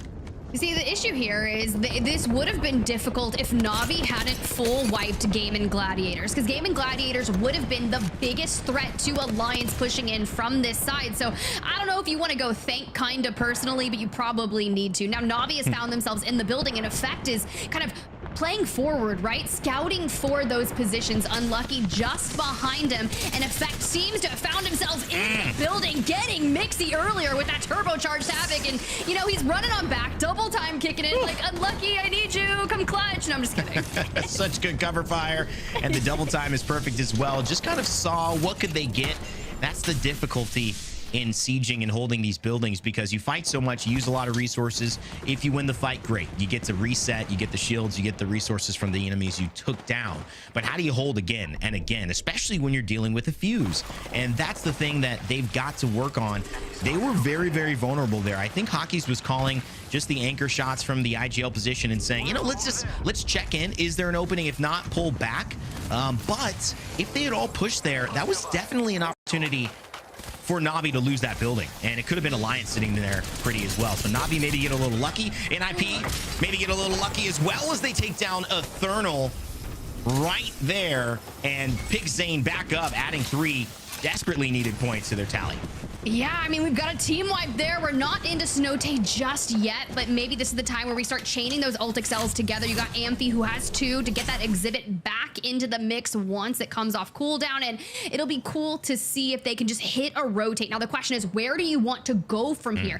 Do you go towards the closest checkpoint or choke point to you? That's where Cybercats are. And if you kind of hang out towards the west, GoNext Esports is on the bridge, taking a lot of that space. And if they want to hang to the right and go tunnel where Aurora was positioned, well, you've got Blacklist in their sides, JMW and Uchako still taking fire because they're looking to make a play for that tunnel. But with all the eliminations that Ninjas in Pajamas needs, you might need to take the more aggressive way in and just eliminate them all, especially if you want to live up to that Nasky tweet where you're winning Sunday.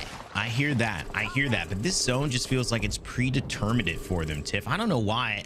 This is not a place that I've seen NIP succeed from often lately. It's not that they can't, but it is going to be a lot, because they've got to get through GoNext and Cybercats. Then they're going to have to get through Aurora, Danish, DMS. Then they're going to have to deal with the teams who've just been sitting in Snote Cave. So there's just so much to do. It's not that it can't be done, but gosh, I wouldn't want, you know, that big of a word count before I turn in my essay the next day as a professional procrastinator in school. I love the late moments to get it done. That's when inspiration strikes, but that's just a lot of workload. It's gonna be tough, and yeah, they take some shots to Blacklist, but honestly, what that does is make Blacklist go towards that tunnel where Ninjas in Pajamas can focus on that Cybercats choke point. They've already known that Cybercats have a building there, and they're likely going to look to retreat. But for Blacklist, we've got a tall order here through the tunnel, and yeah, I guess that's a good way to open things up. We can still double and go back. But once you get caught out here, and with just over a minute to go, you don't really have a lot of options. Yeah, this is it. Blacklist trying to siege through this very, very small, very open corridor with Aurora. FaZe Clan realize it. Cinetic, they'll be on the other side of this, and they just want the points as well. So this is tough for Blacklist. Nag, Cinetic, Hierarcha, the 2 and 1 players involved in this. Stuck between a rock and a Hemlock. Oh. It's enough to cluster back. Cinetic will pull off from that. It's a good move.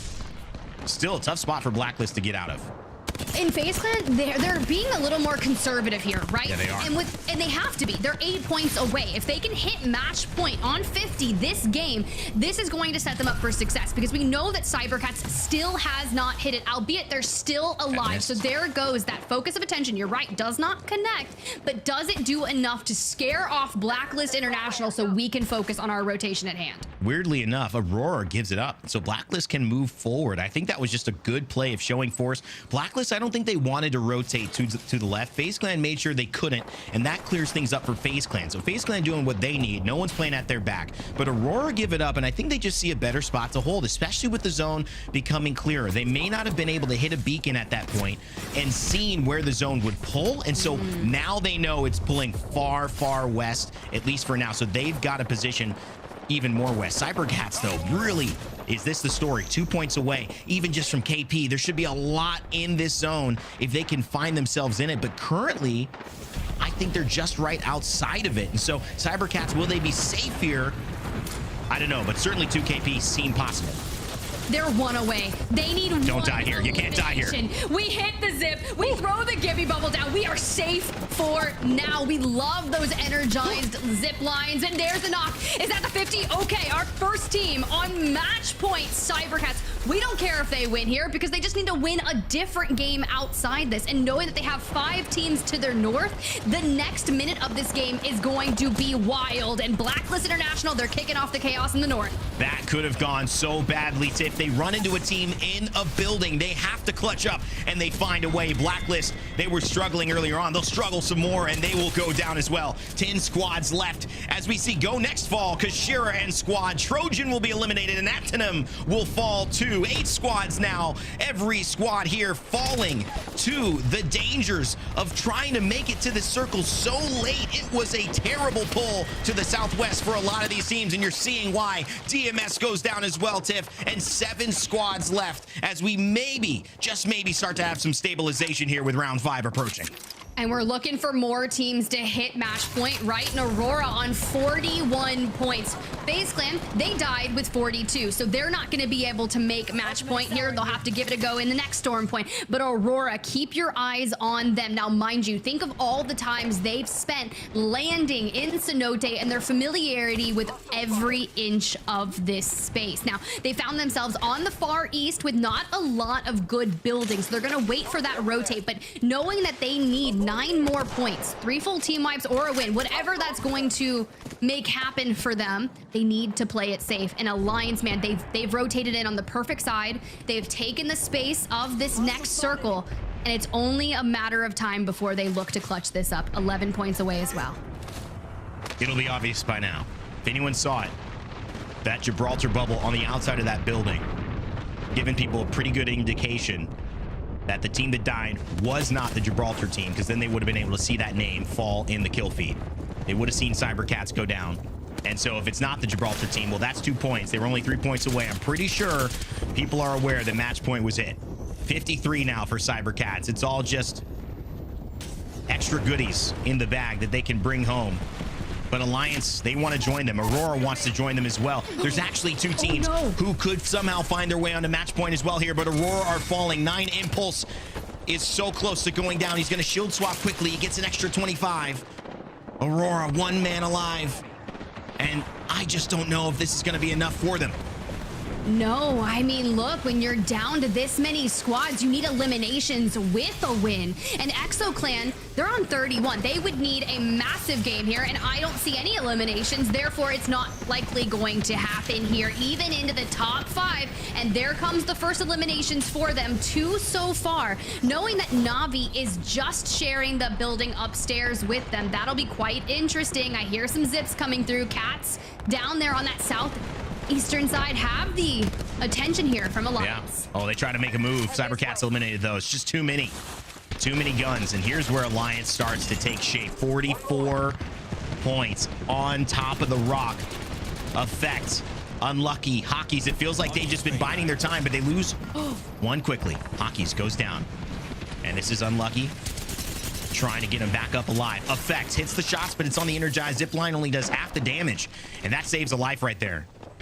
It does, and Navi has moved themselves on top of Alliance and Impulse. Oirein down to a duo. There goes Impulse, and they're going to keep on trying to hit this res if they can, and no one pushes them. But Alliance with 6 points, keeping them away from that match point. Now 47, 3 away. Aurora has fallen.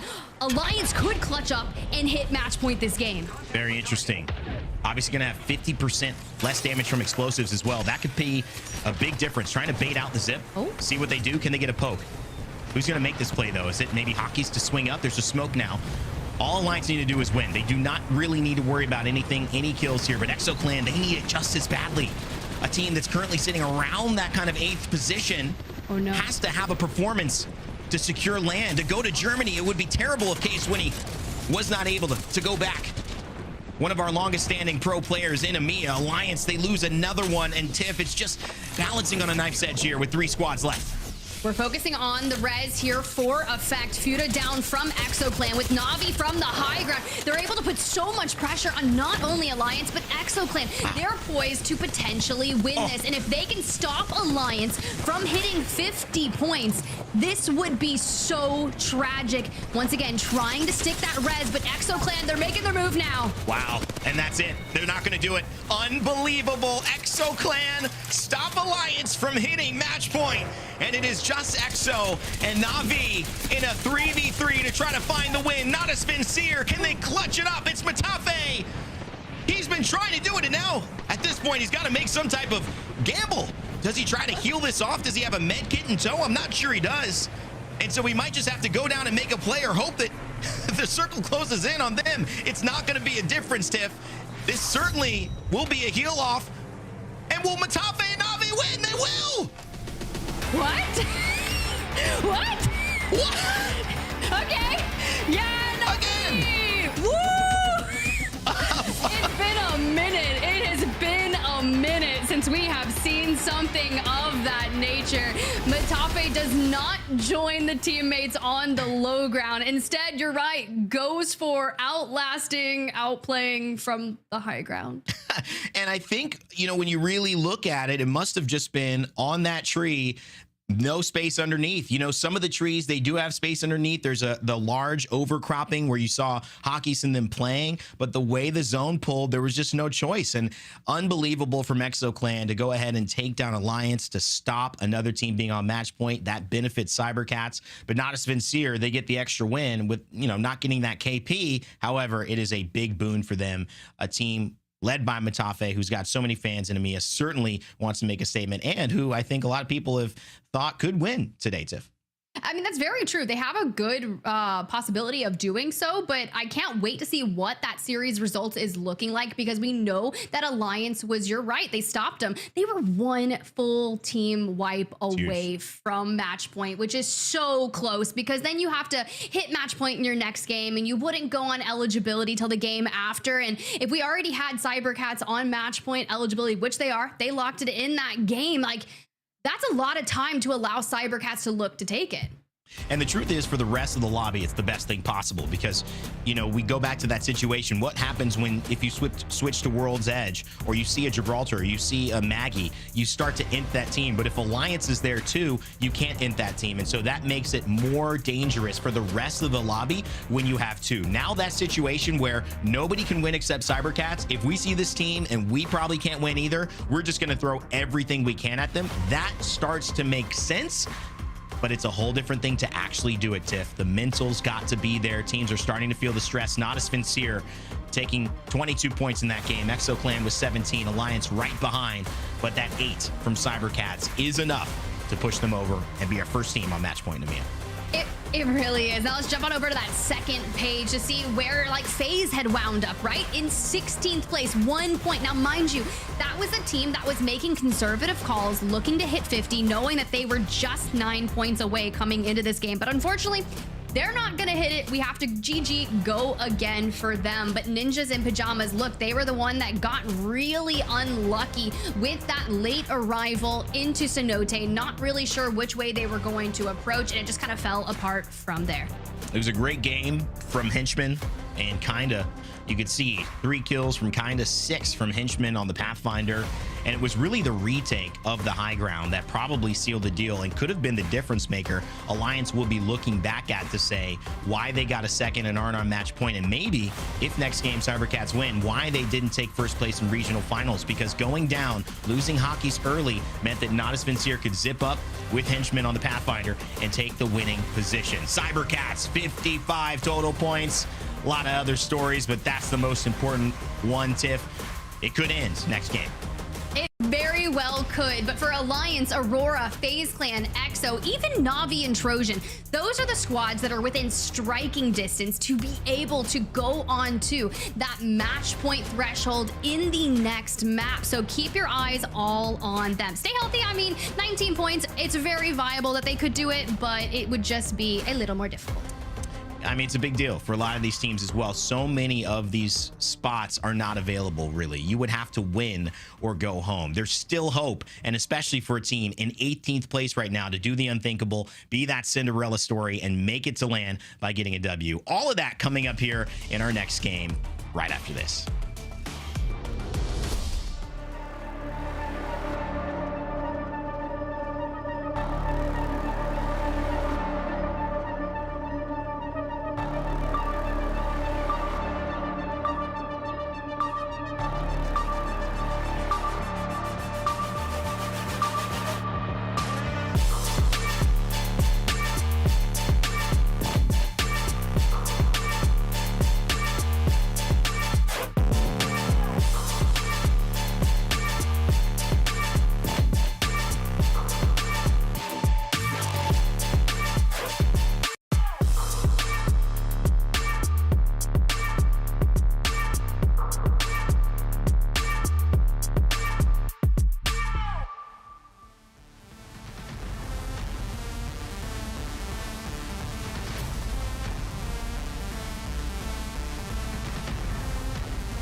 Welcome back, everyone. One team at match point, 4 other squads that could easily hit match point this upcoming game. I'm Vicky Kitty, I'm back, and I'm joined with Genome, and we got game number 6 coming around the corner.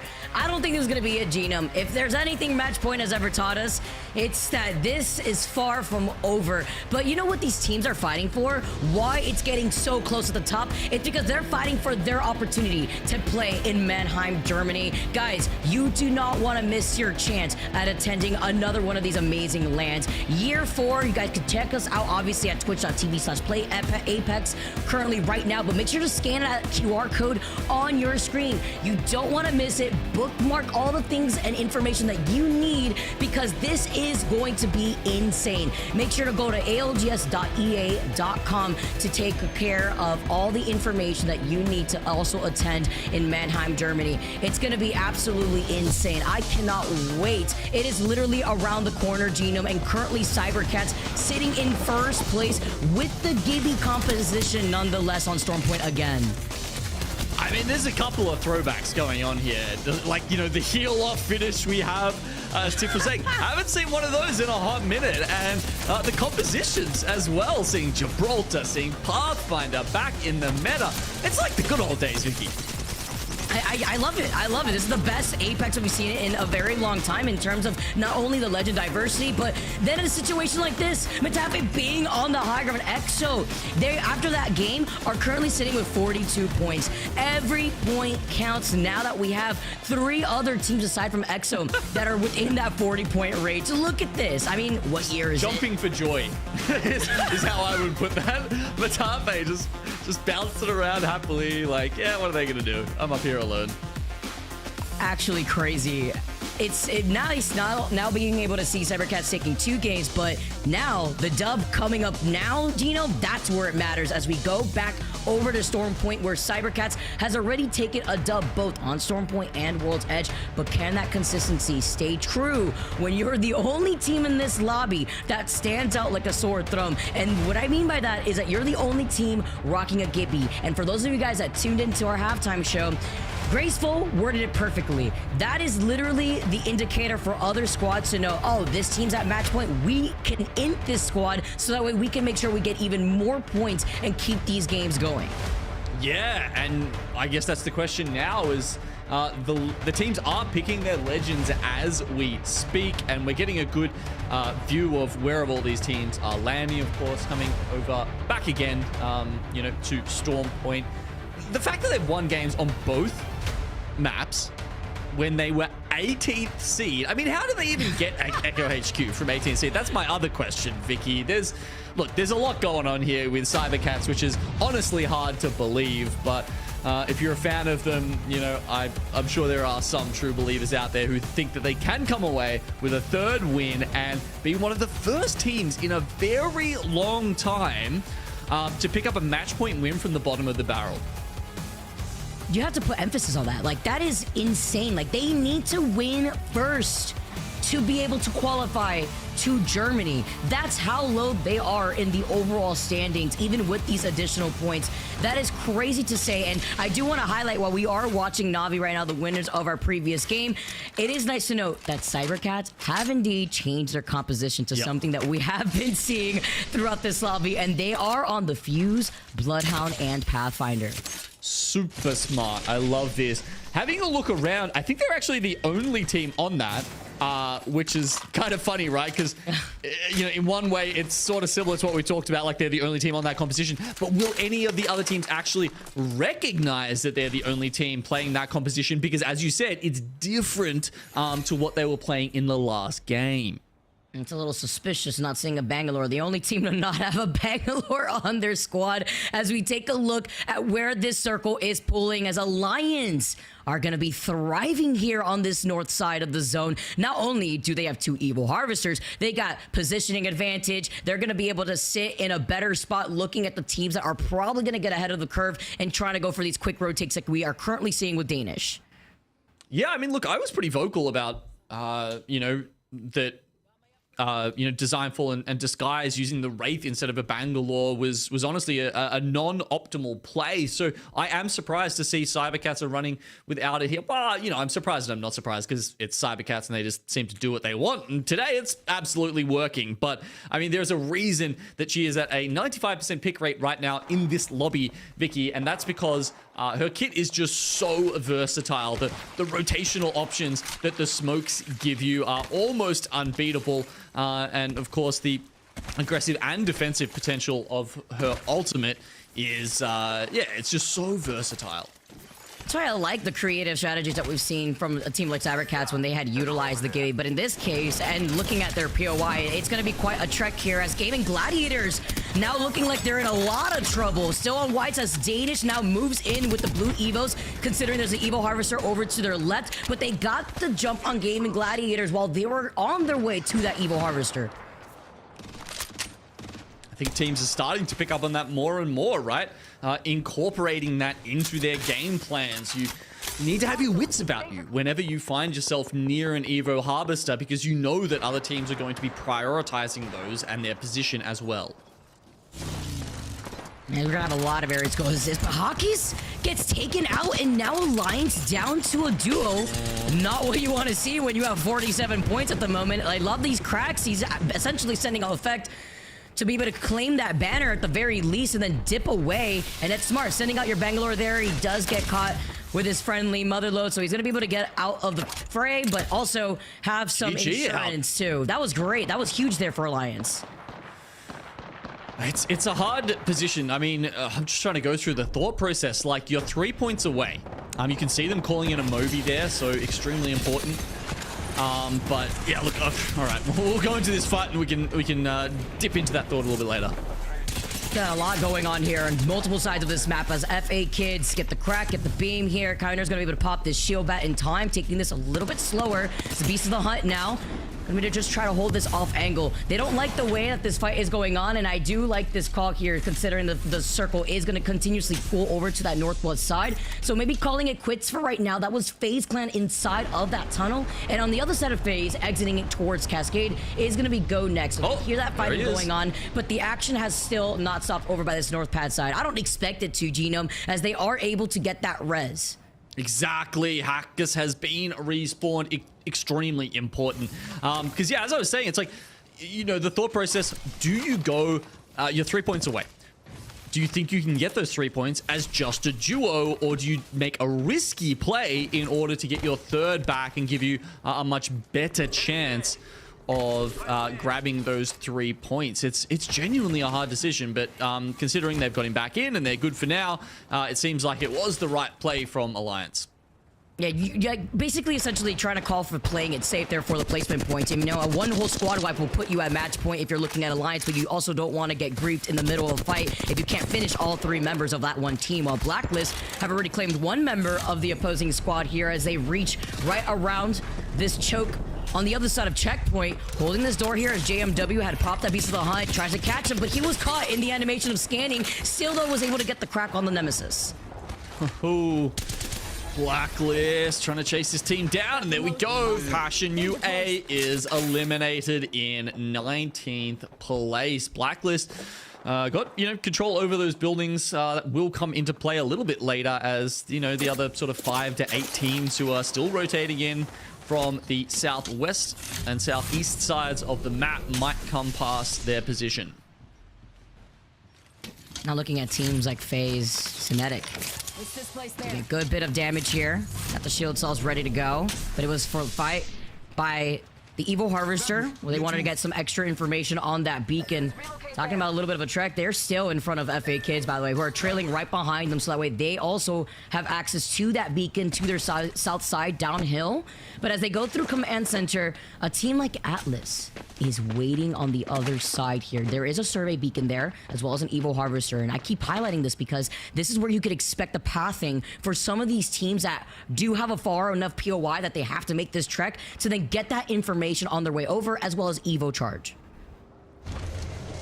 A lot of things to consider, and whoa, Ninjas in pajamas.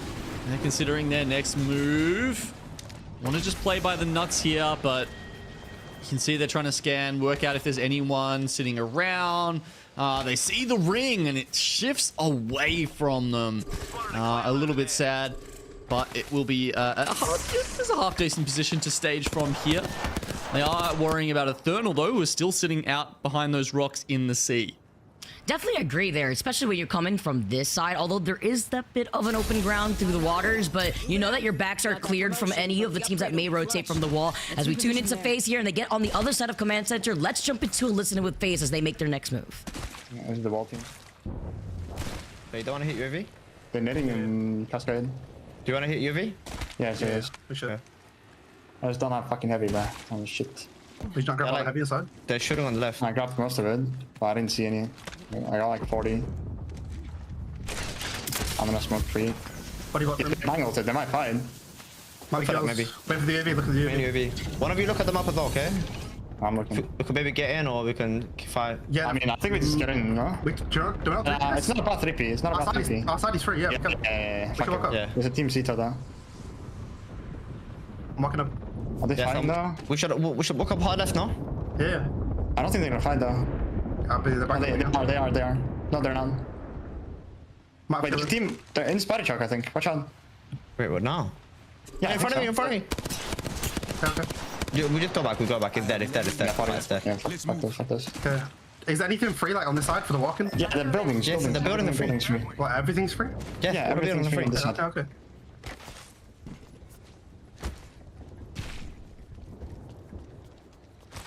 How many bats do we have? Evac from Cito. They're all. Cito.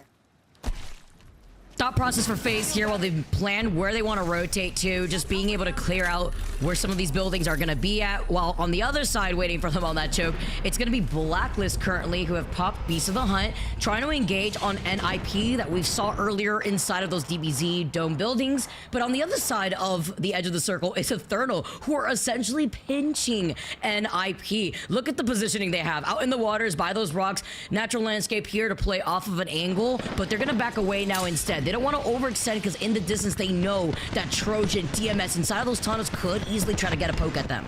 Yeah, it was a back and forth before Blacklist International pulled up, and then as you said, they sort of formed the other pincer that was wrapping around the ninjas over here, but round is closing, Vicky, and it looks like Blacklist International are in the they're in the nuts that are inside the zone, and ninjas are not, so they will have to make a move sometime in the next minute. You can see Zane just trying to find a spot now to put that Evo down, but taking so much damage in the process of doing it. Do you think they'll even be able to get onto this? This is gonna be really hard. Like, they've even used the smoke already preemptively. Look at the mother load on top of that there too, with the evac tower being right next to them, highlighting exactly where they are. No time as the ring is closing in. It is round 2 closing, so you could at least kind of coexist a bit in that circle, but you're also lacking on meds after a quick rotation. So we got to see a Cybercats, another team on that evac tower, going to be able to try to find a spot here. Let's not forget, this is a team that is looking for the dub, not trying to be at match points. They're already beyond that 50-point threshold. Yeah, look, you know, don't get it wrong. They are getting besieged from every side right now. We do get the Nokia DMS trying to help out the rest of the lobby and keep this one going. Cleve has already fallen. Oh my god. Caustic ult. Bang ult. Literally toss everything. You're juggling like you're in the circus right now. And Alonzi can't even reset. He didn't even have health to begin with here. Now forced to pop the shield bat. Ranch is right there.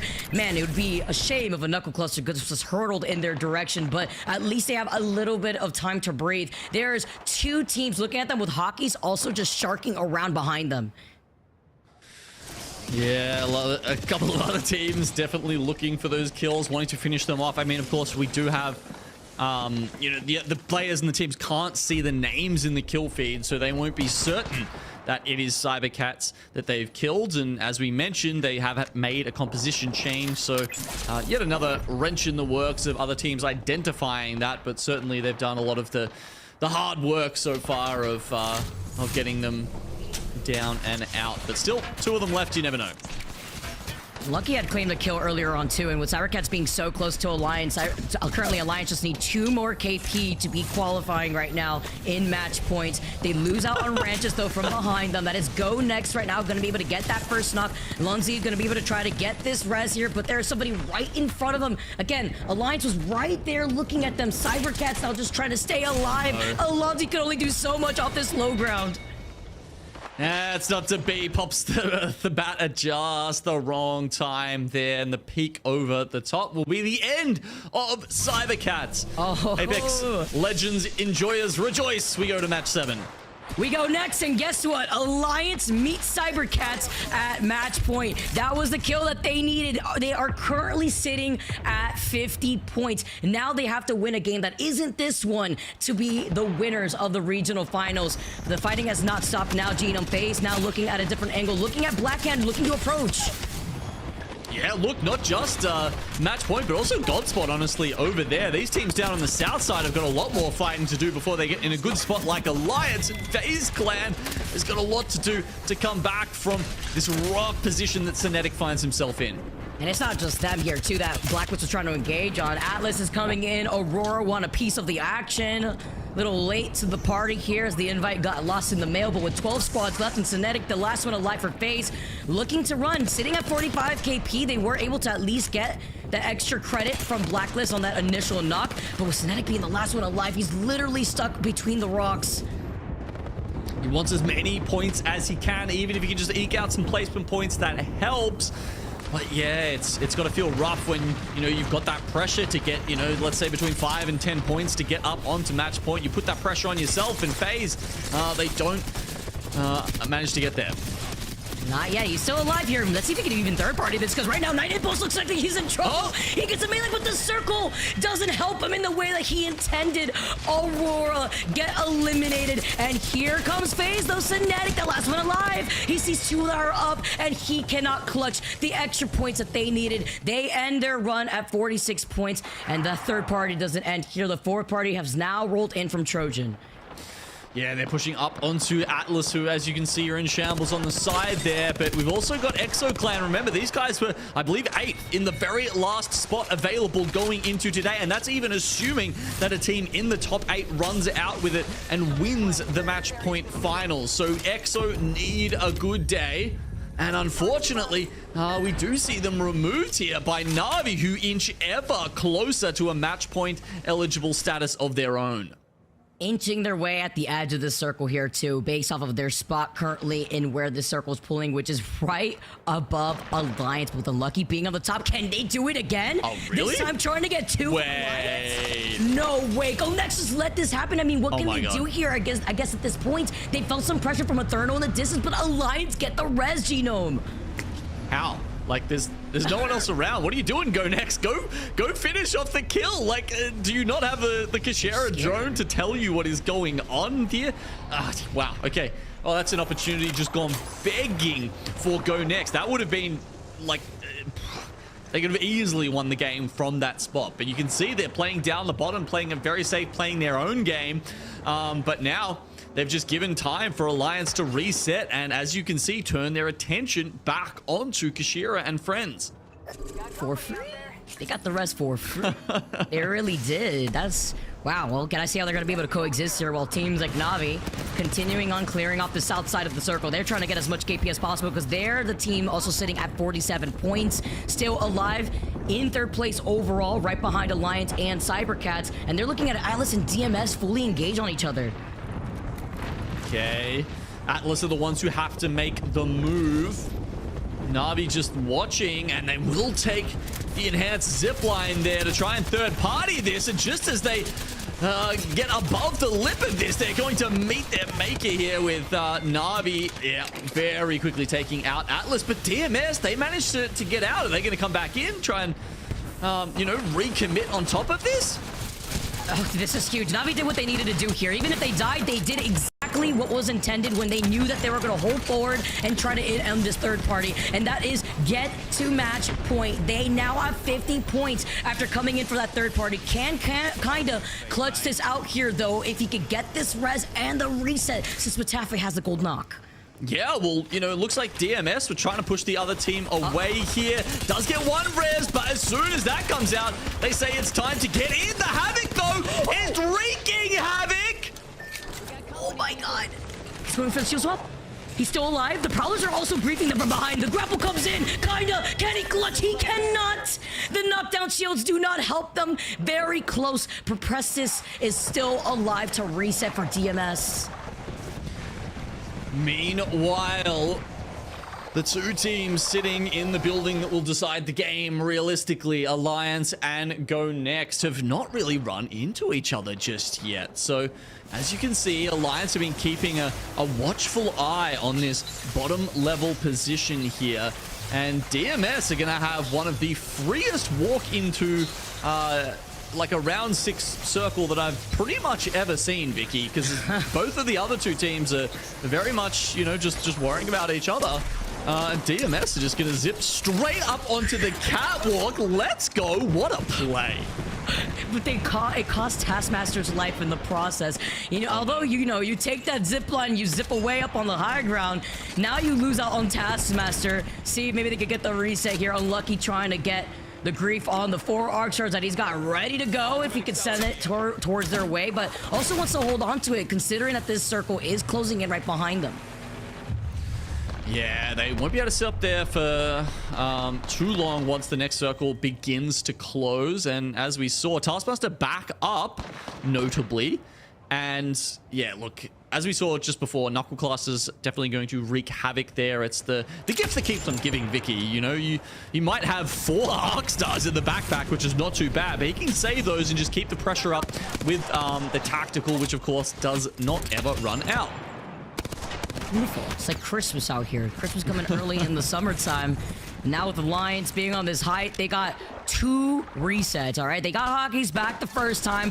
Then we see the double reds coming in from Alliance. Uncontested is insane here, and they still have all the loot to work with too, despite that. So now playing off this rooftop, knowing that Gonex are right below them, you know, Kashera is zooming around with that crypto drone to get information on where DMS's spot is. But once the circle closes in the next 10 seconds, this is where Alliance is going to be able to shine as DMS may in on Gonex. They move early, and Unlucky, he hasn't even realized that. The scope is still on the catwalk, but DMS are already somewhere within this building. Hard to see on the map view where exactly that is. I presume they're in the building and not underneath in the sewers. Yeah, okay, so they've gone for first level. Alliance trying to block off some entrances with the Trident. Love that. And Go Next have actually made their move to try and set up a better cross angle and position looking at Alliance and DMS. This is big for Go Next, standing at 42 points in total. Kai has 3 KP slab with 2 at the moment, and they're looking to get this dub, get closer here to match point. Alliance, you already know, have hit match point, and trying to get extra points on top of this. Even if they win this game, it doesn't matter. We still go on to another game. Kashira loses on his shield, but the gen right next to them is going to allow them to just wait patiently for these two squads to engage. They've moved closer to where this circle will finish than the other two teams. That's what Go Next is banking on here. But as you can see, they don't have a lot of cover to play behind. And once Alliance realizes this, EMP going out. It's just such a small amount of cover. They all have to sit in the same place. A well-placed, gas grenade from the Caustic here could completely ruin their day. It all depends on that Watson generator. They definitely are holding on to that one here, too. Nicely placed mother load as well as they drop down. They still have the balcony to work with here. Can we make some plays off the zip line before dropping down? They're going to take their time. Do you not want to find themselves pinched in between DMS and Go Next on the other side? All right, they're going to have to drop Alliance. They go on top of DMS here. All three teams now getting into it at the same time. Who's going to come out on top? Oh, they get the double nut. They let DMS take the dub. That was a huge play, though, from Alliance. They know that it doesn't matter. Even if they won, they were sitting at match point. Allowing DMS to win, a team that isn't as close to match point versus Go Next is even bigger. They knew it was Go Next because Kashira, one of the few cryptos in this entire lobby. They knew that they were going to be playing patiently, so Alliance decided prioritize Go Next before DMS underneath us, as DMS is the only caustic squad, so they knew that it was them playing underneath them. Yeah, you can tell a lot by the legend compositions now. It's much easier than it used to be. When everyone is playing Bang and Blood, it becomes a lot more difficult to tell these teams apart, Vicky. But all of a sudden, Crypto, a big indicator, a Caustic is out of the ordinary all of a sudden. Yeah, and that's why, even though they knew DMS was going to be behind them, even though they knew that they were going to fall in second place, even if they just fully sent it onto Go Next, DMS sitting, I believe it was at 38 points overall before that game. Winning that game still allows Alliance to have a lot more leeway to take their time in getting the dub for the next game after hitting match point.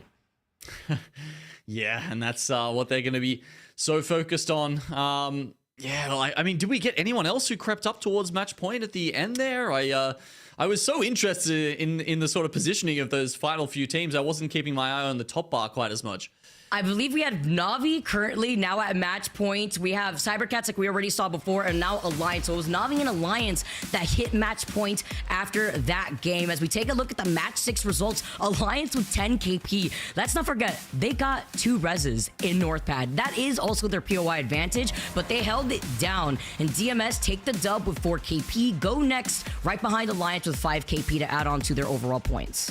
Yeah, look, 9 Lives may not have made it to the regional finals, but their spirit lives on in Alliance, who were basically being their feline friends there with the amount of times that they got, the amount of chances they had here in our match. But yeah, DMS with the win, mainly off placement points. That'll still be a happy 16 points for their total. But yeah, some other teams, clans especially, like FaZe Clan, going disappointingly short of making that 50 points. Yeah, they were so close too, with Synetic being the last one alive in that game with 46 total points. He tried to time the third party. Unfortunately, there were still 2 members up and alive from that opposing squad. While looking at the second page, though, Blacklist with the 8 KP, Danish with 5 KP. Still trying to share that up a little bit, as Blacklist are currently sitting in 11th with 27 total points. So that's something to take note of as we go on to our next game. All right, let's get into the series results, Vicky, and see where everyone stands overall. 3 teams have made it to match point. Alliance and Cybercats definitely look like the 2 best teams on, here today. I think Graceful was saying he was, Na'Vi was his pick, so they're certainly showing up as well. He wasn't too far wrong with those 3 teams out ahead. Everyone else now playing catch up, and another 5 teams on 40+ points. Yeah, it's going to be crazy to see how many more teams are going to be facing off against our match point squads, because it's like what you said and what we heard from Graceful. It's about the consistency and getting the dub, Yeah, exactly. You really need to come back in. And I mean, look, Cybercats have had 2 wins already. Is it too much to ask? Is that too much consistency to hope to get a 3rd win for them? Gotta see. We're gonna bring in Rain Day Tip. I'm gonna take a step down real quick, Gino, and you're gonna be able to take it home here to see which of our squads in the next game will be at match point. Thank you so much, Vicky. Great ending that has set us up for a even better finish. 3 teams on match point, 2 teams really in the mix who are favorites, Tiff and Gino. 1 team that is kind of waiting to see if they can do the unthinkable. 3 match wins, 18th position, qualify for Germany. What a story that would be, but we're still waiting to get there. And I want to bring in our second halftime analyst here, Graceful, who will be joining us to make it forward to talk about the setting that this ALGS regional finals has already gone into.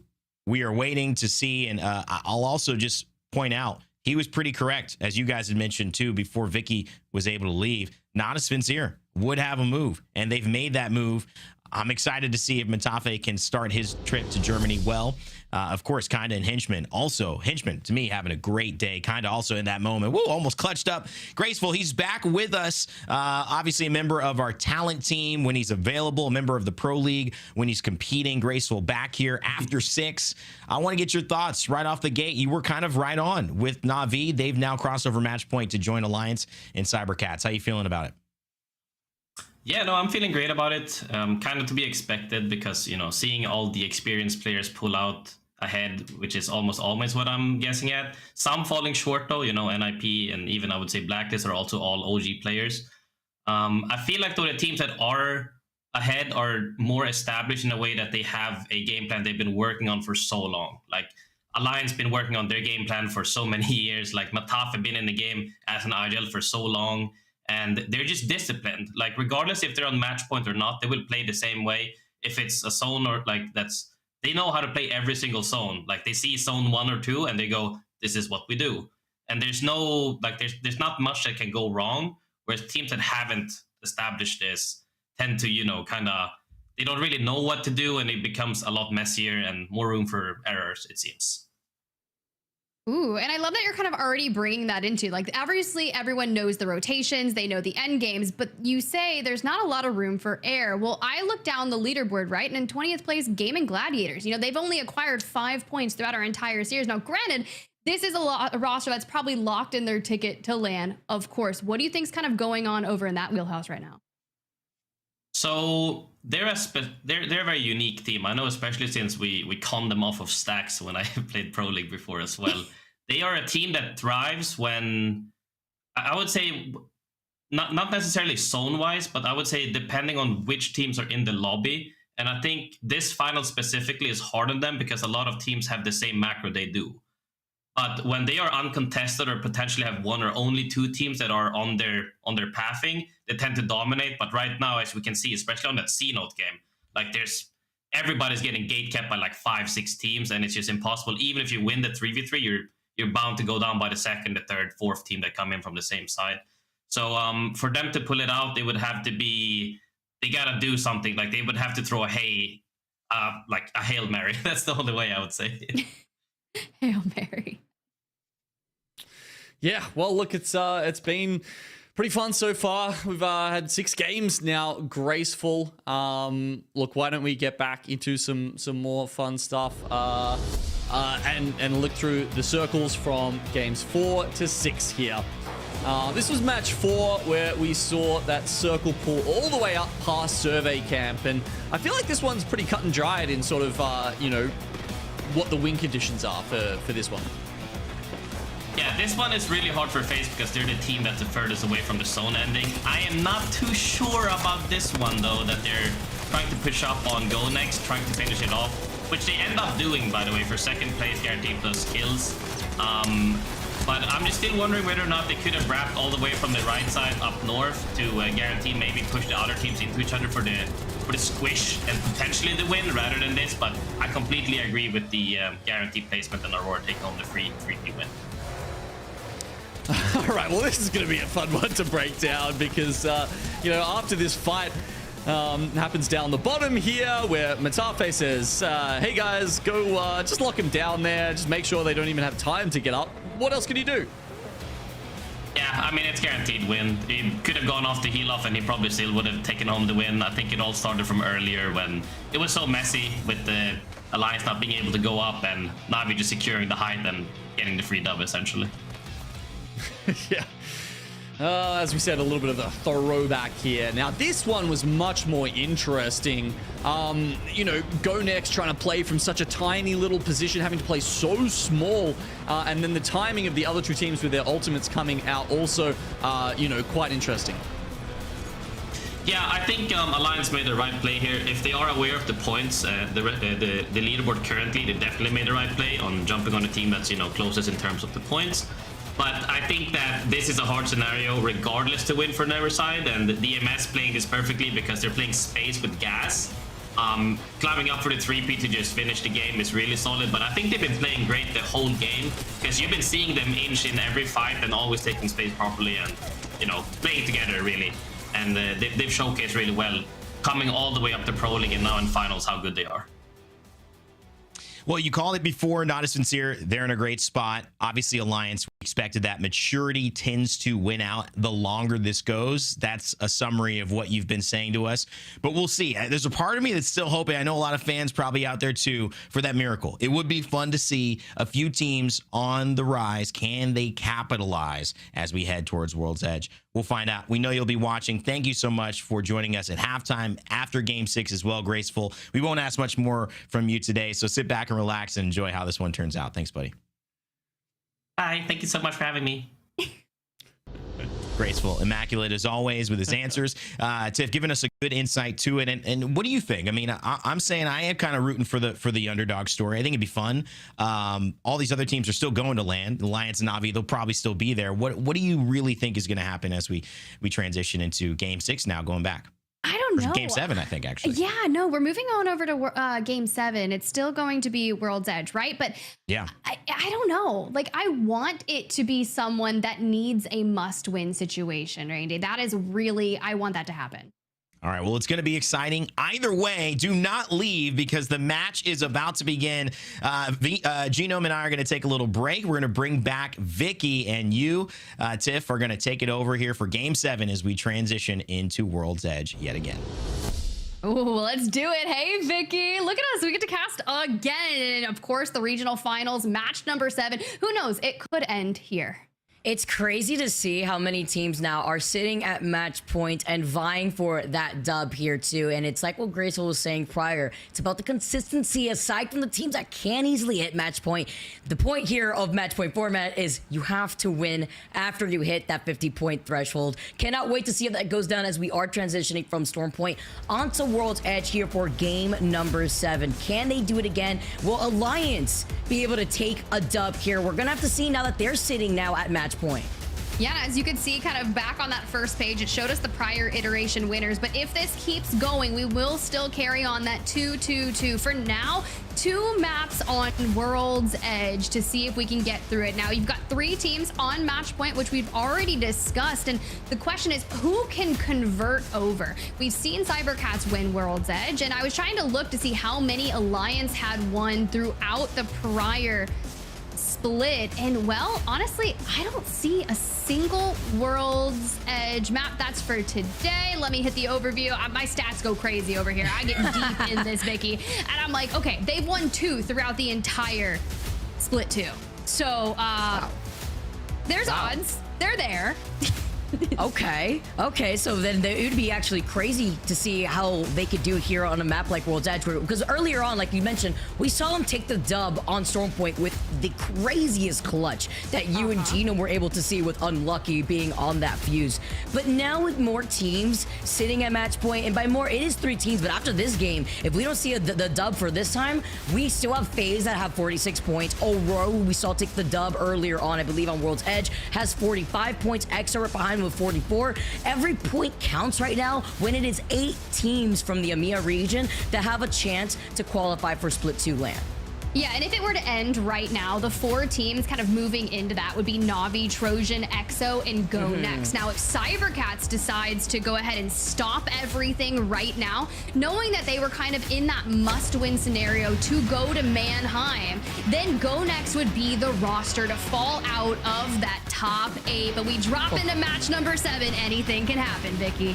That's crazy to think. Maybe a possible Netherland without Kashara just doesn't feel real. I mean, I could say that about so many other teams though. NIP, I think the same thing with Nasky, especially looking at how they've been doing thus far. But I do want to highlight one thing that I pointed out very early on with CyberCats on Stormpoint. They wanted to try to fit in, but they were the only team with no Bangalore. Now, going on to World's Edge, they're still probably the only team with no Bangalore. But what they do have, and the only team that is rocking this, is the Mad Maggie. They are sticking to the Mad Maggie, so other teams are going to be able to tell it is CyberCats simply with that off-meta pick.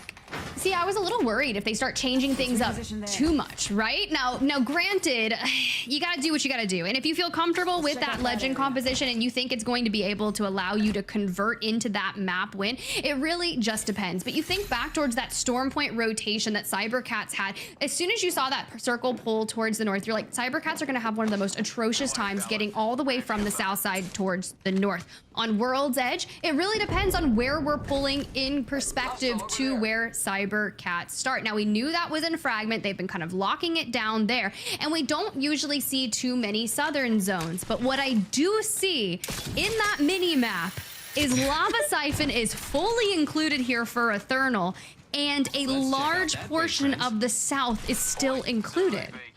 That is... It's been 50 years since I've seen a circle like this. It's been a bit here. And being able to see that this circle is pulling south, is this the freedom that NIP need right now to kind of get some momentum going here? Because Alliance do have a little bit of a trek landing over by Trial, something we don't really see very often, but they will have the Evil Harvester there. You mentioned CyberCats. I have a Survey Beacon. Could even fight OP for the ring console by Monument here. See what they have to work with. But this circle is pulling toward the north side of Tree. You could even see the likes of DMS, your winners of last game, having that information probably themselves here too. They have a Survey Beacon. They don't have a ring console, but they at least have the Evil Harvester. And if they did split the loot over by Dome, since nobody lands there, they will also have that ring console there too. That's true, but Trojan, who Lantry, they have that ring console. They've already set themselves up in their specific building. Danish and Eternal. Now, Danish, really not necessarily their best day, currently sitting in around 13th place, and that's tough for them. They needed to focus on their rotations, and well, Passion UA, first team out. Uchako goes crazy. Wow, he blinked and you missed the fight. Uchaku actually, with the motherload there too to control so much space here. Now, Blacklist have exactly the loot that they need to work off of here. Passion UA currently sitting in 12th with 26 points, but before today, they were sitting in 4th. They basically guaranteed their way into land with their performance throughout the course of this split, so I'm not too worried here. As DMS, a team that definitely needs to perform, looking at the fight happening above them on the platform that exits out of Lava Siphon. Yeah, look, 12 points away from that 50-point threshold. It could very well be the game that turns the tide for them and gets them to where they need to be. And if the circle does play favor in where they need to rotate from, it'll be interesting to see how they hold this south area of Lava Siphon, knowing that there's so many teams that are going to want to rotate for the ring console in Lava Siphon. But as you can see, you got Micey, Tyler FPS, and Bambino kind of playing from that catwalk and taking space on the low ground. Navi, in the meantime, is hitting a rotation. We've already thrown out that mother load, and the G7 scout is definitely scouting just one more bullet to take Uchako down. That's so satisfying when you know that's that last bullet that you need in your G7 before you have to reload there too, just so that way you could keep peppering them, including the knuckle cluster, just to get that finishing blow onto Uchaku. Better look for Navi, as they are going to be able to keep holding this high ground position. Blacklist is still alive, and Alliance are wrapping around the corner as they take their time to get into that next circle. But I also want to point out something that you mentioned, Tiff, that was so important. The ring beacon being in the middle of Lava Siphon, you could absolutely expect more traffic to head in that direction when it comes to trying to rotate from the tree side, leaving a bit more of that northern rotation that comes from thermal through the tracks into tree, a lot more open for these teams to see where they want to be. Because honestly, thermal station's also got a ring console and a survey beacon if you are on that west side. Yeah, very true. Very true. Cybercat starting on that rotation from Fragment down towards Harvester, which honestly, I get why they picked Fragment considering, you know, how many times they landed Harvester. They're well in depth with those rotations out of this area. So to hit a southern zone, they're going to be like, okay, let's go ahead, take our time, fight our way. Now, granted, they just have to net a win. We don't care how many eliminations they have, so long as they're the last one standing towards the end of this map. And that'll go for Alliance and Na'Vi. Teams like FaZe Clan, Aurora, EXO, Go Next, even Trojan, who are within striking distance of that 50, are gonna have to focus on taking those very smart engagements. And I'm like looking, Aurora, knowing Skyhook East, a big journey to get down here to Tree, but Alliance have found themselves in Landslide looking for that information from the ring console. So maybe that timing here from Aurora actually may pay dividends to the way that they're gonna be coming right behind Alliance and Blacklist International from Landslide, as they're gonna start rotating from Skyhook West through Countdown eventually. Lions trying to claim another head to add to their stakes here. They're gonna be able to wrap around on the other side, but they could take this isolated fight. It's not like they're gonna get third partied anytime soon unless this fight takes way too long, and Aurora are gonna be able to start poking at them from Countdown. Yeah, but Blacklist, I mean, you saw Uchako down earlier, and it was very unfortunate for them, and now Alliance is kind of starting to swarm them. We're laying the trap in effect, looking for angles. Thermite's going straight into the truck, wants to watch them burn. We're hitting for flesh, and here comes the swing. One goes down. This should be the end of Blacklist International. It's only a matter of time. And they cleaned them up inside that truck, funneled them in there, and GG to Blacklist. They'll be sent right back to the lobby, and that was a good amount of time too, because that's what I was worried about, right? With Aurora being right there. Now Aurora calling an evac, and they're just going to be flying right over Alliance where nobody's going to be bothering them. Meanwhile, Na'Vi, though, from Harvester's side, are coming across Cybercats. Let's jump into a listen with Na'Vi. One side, blood, you can use zero, if you want. I'm running around left.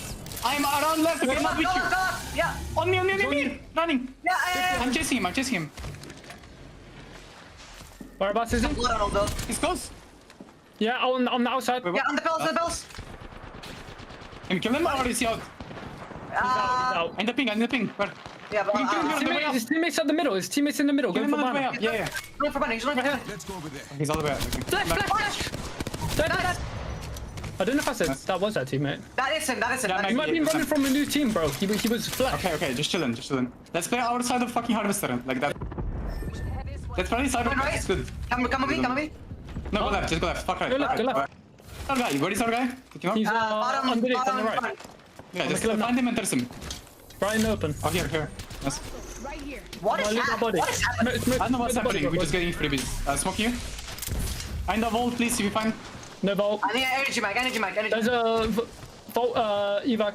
Fuck, bro, I can't get my words out. Okay, I'll drop one balloon here and then go I'm going below for blue. Yeah, he had fuck all, to be fair. He has nothing. I'm going down for the balloon though, okay? Crafting ammo. Go. We're all below right now. Or like, kinda. Yeah, I'm not.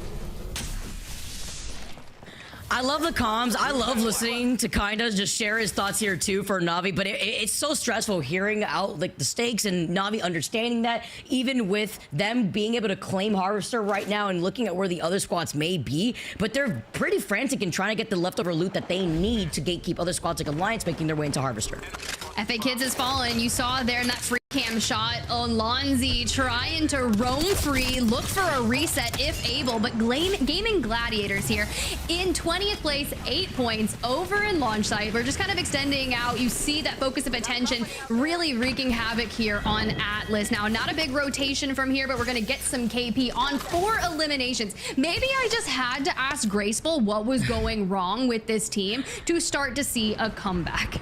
It's the habits here. Graceful calling it how it is, and now the exhibit is up from the Seer Alliance involved in a fight, and they are right around the corner from Na'Vi, the team who is also sitting at match point, and Alliance lose out and effect in the chaos. Look, if there's a squad that you don't want in an isolated 3v3 with Alliance, it's going to be Ninjas in Pajamas. Amphi, Zane, such insane fragging potential, but there's the third party. Here comes the motherload. Here's the chaos. There's no way Ninjas in Pajamas are going to get out of this. Henchman here, focused underneath the catwalk to get the shield bat. He'll be back in the fight in about 8 seconds, but kind of staying there with the suppress, looking for angles. And honestly, with all the utility that's been expended throughout this, it is smart for Na'Vi to look on that retreat when you just got to focus on winning. Henchman in the Matrix too, just jumping around after getting slowed down by that bang ult. Gonna be able to pop the shield back in safety, and IP get eliminated. Tiff, you called it. You were pinched. Players meet them back in the lobby, but there was so much action happening on the north side of these tracks, and it has not stopped too. With Alliance playing inside the buildings, here comes Na'Vi to make an appearance. Oh, this is a big one. One of our match point teams will fall here. I cannot imagine, but Na'Vi once again kind of bunkers into the snake building outside and starts putting pressure and decidedly backs on up. We throw the bang ult. So if they do decide to leave the building, they will hit it. But Alliance, they are so quick. They've already put themselves into the tunnel outside of Lava Siphon. They're not in the next circle just yet. They can kind of inch their way through that tunnel, but as a duo, this is going to be hard unless they have a Moby to work off of. We got to tune into them later as Na'Vi, 57 points, have already been at match point since the last game, looking to see if they could get the dub. They're in the next circle too on top of it all, but OP is a team that looks to be on high on top of the train tracks that overlooks Lava Siphon, while Lonzy from Cybercats, the last one alive. The solo to keep their dreams up for Cybercats. That is so wild. I don't know if they got any of the banners. Like, you gotta think about it, that, right? No one's really running support legends anymore. Wait, did they lock in Gibby? Because I know they were running Gibby on Stormpoint. If we hit Gibby, they could potentially look for a replicator and craft, get those banners back, and make a full-on regain, which would be magnificent considering where that circle is pulling. It will favor ExoClan, ANC outplayed, looking for kind of that top of the bridge positioning, and if Alliance can watch their backside coming out of Lava Siphon, this could be magnificent for them too. Oh man, that'd be crazy. I know Cybercats did not think it'd be this time around, as we see it usually sometimes on Stormpoint here, but so they don't have a support legend. The dream isn't here to get these teammates back up. OP. Another team that has not moved from this high ground position are looking in multiple directions. They are looking currently at Na'Vi on the other side. We know Alliance are in the side tunnel that exits out of Lava Siphon. I think they were able to get the third back up. Alliance fully up as a 3-man, currently looking at FaZe inside of the command center of Lava Siphon. But a lot of these teams are scattered as there's a lot of space to actually coexist in with the natural formation of where the circle's pulling. Oh my gosh, this is gonna be a crazy one. Imagine Alonzi just comes out swinging for a 1v3, but unfortunately, he's been found out. People have got him in their sights, and he's in so low. Has 3 shield cells. We're about to use the majority of the healing potential in the backpack. We're just trying to keep it together. Now, mind you, Cybercats, they are a team that must win the regional finals to go to Split 2 playoffs. Alliance, Na'Vi, just placing well. They're gonna go. Like, they're gonna be just fine. Especially with the way that they've been playing, it's just so crazy. And then Cybercats just literally on the sticks, like playing for their lives. No shields from Alonzi. DMS playing right on top of them. Look at this circle, Tiff. It is pulling over by the spaghetti building closer to Na'Vi, but they're playing this safe. They're gonna be able to back away in time, play more so deep into Harvester without the possibility of maybe another team jumping on top of them, trying to go in to either fight for that space, or they don't feel confident just trying to play control and hold it down with teams like Alliance that are gonna be right above them. Yeah, I mean, look, this is pretty powerful. We're sitting triple red. We've got vibes. We've got gold knockdowns. We're sharing the gold helm to farm ults here, and we're coming from the tunnel of Lava Siphon. There's not a lot of teams that are going to be able to really full send this without getting decimated by Alliance, so they've got a good rotation. You think towards the end of it, where it's pulling towards that building, you just drop on down once you've cleared out the high ground, which the high ground from Lava Siphon that they're already kind of pinging towards, that's going to be a rotation in from FaZe Clan. FaZe Clan not on match point just yet, 3 points away from it. So they're going to want to be cautious in all of their engagements, or maybe just wait to fight till endgame and let the placement points do the match pointing for them. They're so close. So is EXO with 48 points, just 2 points away, as Aurora now make their full commitment off of that evac, are going to be able to now try to find space in this building, and luckily to their surprise, they're going to be very happy. They don't know it just yet. They don't have a Seer or a Bloodhound, obviously, but this building is completely free. There is nobody to take this space, and while Na'Vi was there originally, they had backed out to hang out by Harvester, because I don't believe they also had a ring console available to them. They didn't have the information that that spaghetti Noodle building was in the next circle. They will find out though in the next 25 seconds. Oh, but the high ground, DMS over here as they kind of just start to rotate out. We have Danish, we have Gaming Gladiators, Ethernal, and FaZe Clan have made the wrap around to try to make a play. Unfortunately, Alonzi falls. One of our teams is out, but DMS, 7 points needed in order for them to hit match point, and it's all going to fall onto Taskmaster. This is such an important fight right here too from FaZe now trying to contest DMS. Gaming Gladiators are right next to them. So is Danish. Alliance looking at this fight, looking to get involved. DMS get eliminated. So does Trojan with 9 squads left. Effect is going crazy. He has to look to his back. No shield swap available, but don't worry. The insurance policy that is unlucky is right there to help you out. Yeah, I mean, look, there's a nearby Jenny that's going to start it. We grab the banner for Hackis, but now down to a duo. Danish and Gaming Gladiators has fallen, and with 6 squads left in the lobby, Na'Vi still in play, Alliance still in play. Aurora, though, have taken so much space. You got Kazakh and Oirein there on the high ground, looking for teams to kind of rotate out of there. They could be the threat to Alliance here, and those eliminations could be enough for Aurora to go on to match point. This needs to be a full send. Let's see if they can get the timing for it. It is nice to note, too, with that previous fight, FaZe Clan have now been welcomed into the Match Point Club. They have 53 total points now, as Alliance are looking to try to take this dub now and close it out here. Aurora, like you mentioned, on the other side, have now dropped down into that building that is in that next circle. So we're focusing on the long game here for Aurora. They do not push Alliance, even though we are signaling all the flares with the res back onto Hackis. And here comes their rotation. There goes the Rolling Thunder. We're already taking angles. Na'Vi will have to rotate out of Harvester when this circle is beginning to close, and that's going to put them straight into a fight against Aurora. But if Alliance can procure this high ground, it could be so crazy for them. See what they could do with Na'Vi. Also probably going to wrap up behind Aurora. They had been in that building originally, but Alliance looking to try to take this high ground, looking at Outplayed, who, by the way, have to also worry about 2 teams right behind them. But are they playing off this low ground as Effect? Take the entry frag. He gets the crack originally. He's got the turbocharger on the Havoc, and they have a gold PK here to work off of. Okay, Unlucky. There it is. Will goes down to the Knuckle Cluster, and now Alliance is just 1 elimination. There it goes. ANC Outplayed, done and dusted, but ExoClan, they make the move straight towards the high ground. They look to third-party Alliance. Unlucky, no shield. Hackis gets the shield swap, and ExoClan has fallen. We're down to the final 4. And the only team that's right now below Alliance is Stay Healthy. They have cleared out the bottom end of the bridge. Look at the plethoras of Watson fences that are just circling around them. Aurora are looking directly at them currently, with Na'Vi being right behind them. Tiff, it may end here. Na'Vi and Alliance, the last 2 match point teams that can take this win and end it for regional finals, are now facing off in the last 4 squads left. Look, there's a 50% chance that it ends here with 2 of the teams on match point right now. Na'Vi on the low ground, Alliance controlling the height. If Alliance pops down at the wrong space, Stay Healthy would have free shots towards them on that rotation. But Na'Vi was not able to rip Aurora out of the inside of the building. Kinda, though, does get the mother load off of cooldown. We're focusing on healing, but this is going to get drawn out, and we've got to move from here towards the bridge.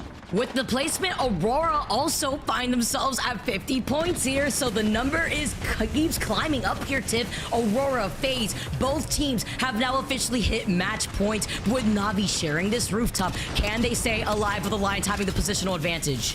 As much as I want another one, Vicky, it might end here. Alliance have dropped down. They're whittling away at the fences. You've already got 1 down. Stay Healthy eliminated. The only team that can change their fate here is Aurora. To see how they try to play this, they know that there's 2 teams in this building. They already called in the Cyril, and Alliance aren't even stepping a toe inside that exhibit. Waiting for the Bangalore ult here too. Motherload also not online, which is going to be huge. He had the evac tower. Now they have to slide down in the line of sight of Aurora. Okay, Na'Vi down off the building. Now Alliance, if Na'Vi and Alliance fight here, then Aurora thirds parties. This could be totally different, kinda. He's getting annihilated. You see Matafe go down first. Henchman to follow, kinda. What are you gonna do here? Alliance is weak. Effect is down. Unlucky gets a well-needed shield swap. But when you have 1 each, it's Aurora. They change their fate. They hit match point, and we go again. We get more Apex Legends, everyone. We go next. Welcome to the Match Point Club, Aurora, and taking the dub, keeping the dreams alive. Are you kidding me? The ending to that.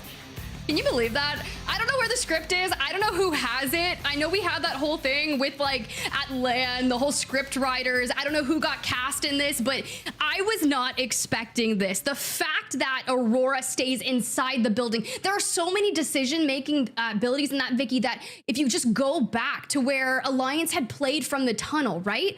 And instead of dropping down to take that building, they third party all of the teams across the way. Yes, they get a res back onto Hackis, and that's great. But what they lost was the positioning that inevitably won the game, and Aurora took that. That is insane. And that was also the spot that Na'Vi originally held before they left the building. It was completely open. Literally, Aurora flew in from an evac tower and the building was free. Like that it was just on a silver platter. Like, here you go. Na'Vi didn't have the next circle information. They backed towards Harvester because that was in the circle before they saw it close next and it pulled away from them. By that point, it was too late. Aurora was already there. What an insane way to show how this type of information is so important to make your decision. And Alliance, they didn't even need the kills, Tiff, and they finish it off in second place with 19 KP. Dude, they 28 points. They matched their highest points of the game in match number 2 with that crazy Storm Point Cascade ending, right? It doesn't even matter. But then you got Na'Vi going on 14 points. Now, granted, those two teams on match point, we don't care how many points they get so long as they net a win, which they weren't able to do in match 7. For teams that are still looking to get on match point, you've got Exo Clan, hit 54. FaZe Clan did great, but let's jump on over to the back half of this Trojan Eternal. And honestly, what was really sad for me was watching Ninjas in Pajamas take the building that would have inevitably won them the game, but could not withstand all of the pressure from the two teams going for it. It was very difficult. You also have to imagine the mental of NIP currently and where they're sitting in as Alliance. Okay, 5.2k total damage for this team. Unlucky, you could leave some for the rest of the lobby. Actually, don't. You don't want more teams to be sitting at match point with 12 total KP. Unlucky, it's just been having an insane day on this fuse. Even looking at Na'Vi right now, cleaning up a lot of the lobby, but it is Aurora who take the dub. And guess who they welcome in that match point club, Tiff? It is FaZe, EXO, now sitting alongside the big dogs here after Aurora won that game to also sit at match point. It's so wild because you were, oh my God, the roster mania, right? Unlucky fills in for Yuki there on Alliance, and he came from Na'Vi. So to see those two rosters there in 1 and 2, it is wild. But Aurora now to hit match point as well. Like, dude, Vicky, it has to end in 8, right? You would think, right? You would think with this amount of teams now, we have 6 teams at match point. Any of these 6 teams can win and end it all here. But we still have match day 8 here ready to go. Match number 8. I cannot believe it here on World's Edge. Don't go anywhere, because maybe we'll be able to see a winner at the other side of this break and the next game.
welcome back to Apex Legends Global Series. It's match day finals, guys, regional finals and EMEA. And honestly, we were in for a long haul, Genome. I was not expecting this. I saw predictions of 6 games, 7 games. I don't remember yours, but it had to have been a good one.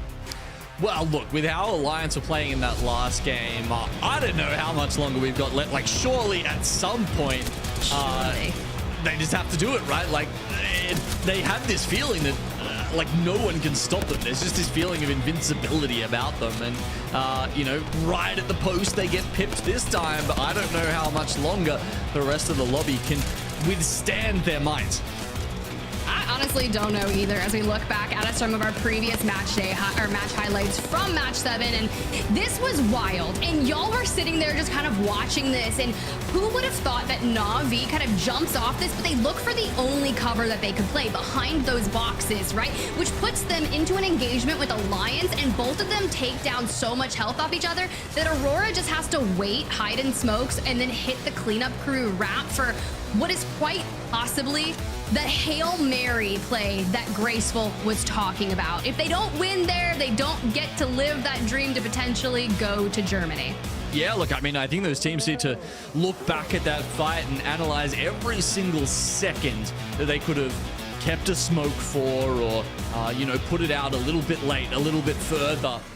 Because every single second in a fight like that matters when you need to not be the first team to engage. Because if you are, as you can see, Aurora will just walk away with it without a second thought.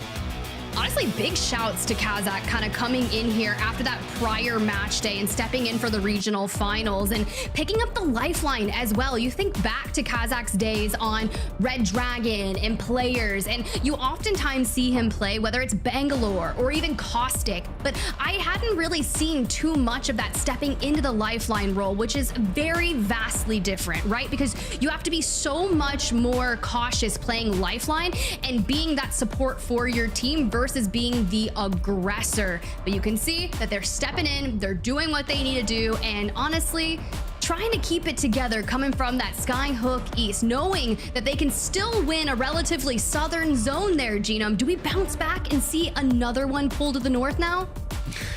Yeah, I mean, there's been a couple already, and yeah, look, I mean, I think that was a great point about Lifeline as well there, Tiff, honestly, because I think if you go back and look at Hardeki's play, that was one of the big criticisms that was levied against him, right? Was that he was going down first as Lifeline very often, and that's just something you can't afford to do when you're taking gold-plated as an upgrade, and you guaranteed yourself, you know, the gold knock reses.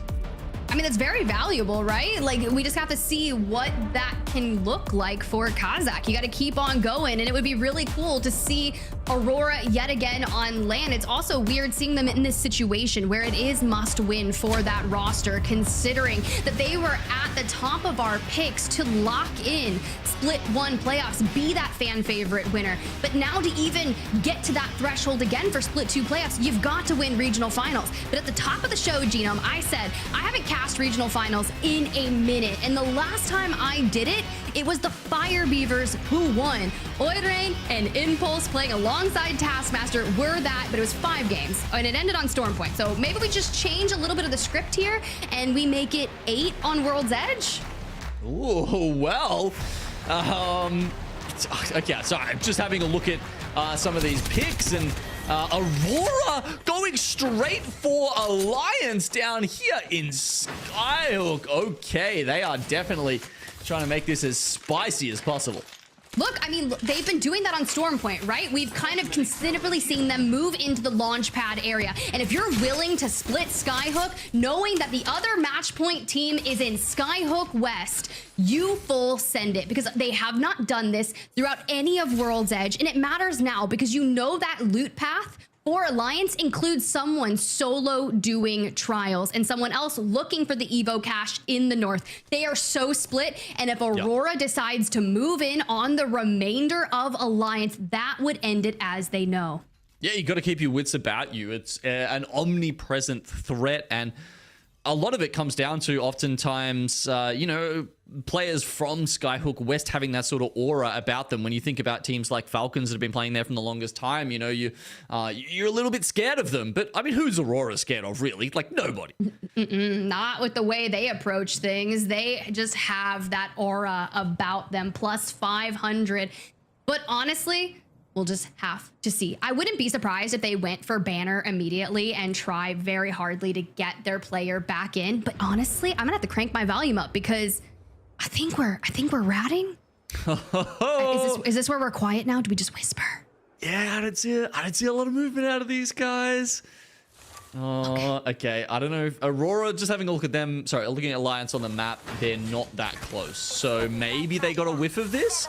Either way, Aurora, they've said, okay, look, that's enough. If they're not coming by now, then maybe they're just not coming at all. We, you know, we can't spend our entire game plan waiting for these 2 kills. They don't really matter to us at this point, honestly. Like, apart from removing one more match point team from the lobby, Aurora have got to be worried about their own win conditions now, not trying to remove others.